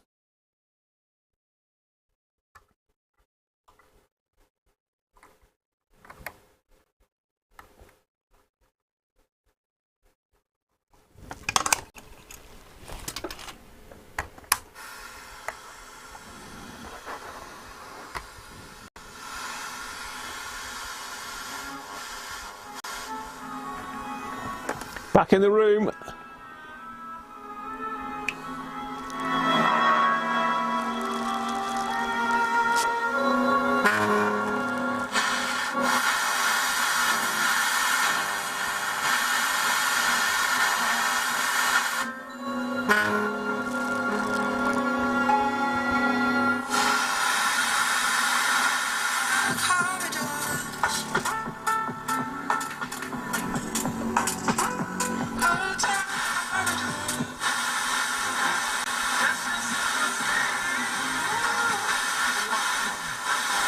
For the best part of a month.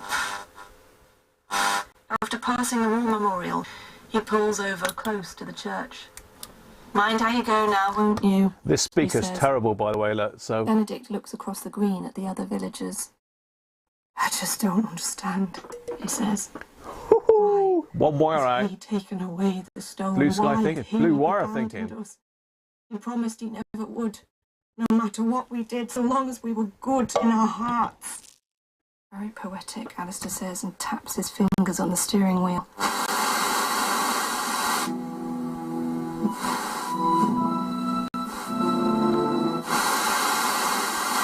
That's why I always asked actors to stick to the lines she'd written and not to change them, because she'd heard them in her head and they had to deliver a certain...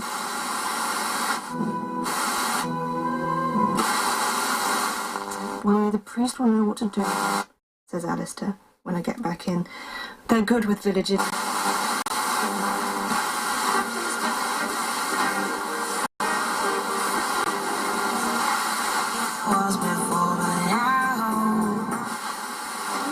Here on Classic FM.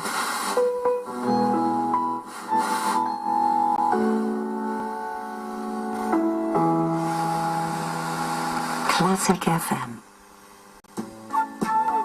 In the Dreams up to 50% off winter sale, till Tuesday there's 50% off all Therapure mattresses. There you go. It fought to the very end, didn't it? It did. Just one wire. I did think that that might have been the case. You know, it's been a long one. It's been a long one. I get tired with these huge, long live streams that I do. But there we go. It is working. It is working. At last. It certainly wasn't working. Was it, mate? You coming up to see us? Are you? Okay, come on then. There you go. There you go. You can come back and say hello for a minute. You can come back and say hello for a minute, Penguin. Yes, what a journey.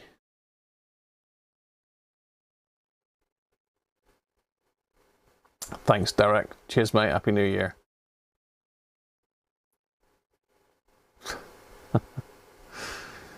Yeah, just one wire out of about 30 that was in the wrong place. That's not too bad, is it? That's a good average. So that's pretty much it for now, people. Thank you all again, everybody. And Penguins, what are you doing, Penguin? What do you want to say? You'll look at that camera up there, look. That one. Yeah, that one. Save me! Save me! No! I don't want to go back in the box. Good old penguin. Okay. Well, thanks everybody for today. Thanks for the super chats and the tips. Much appreciated. And thanks to my new subscribers. And I'll catch you in the week if you're a Patreon or a member. Or if not, I'll catch you next Sunday. So have a good one. Happy New Year to you all. And really going to ramp it up this year, I think. I'm going to put more videos out there. So there's going to be more content from me this year, I can guarantee that. Bye for now, everybody. Have a good one.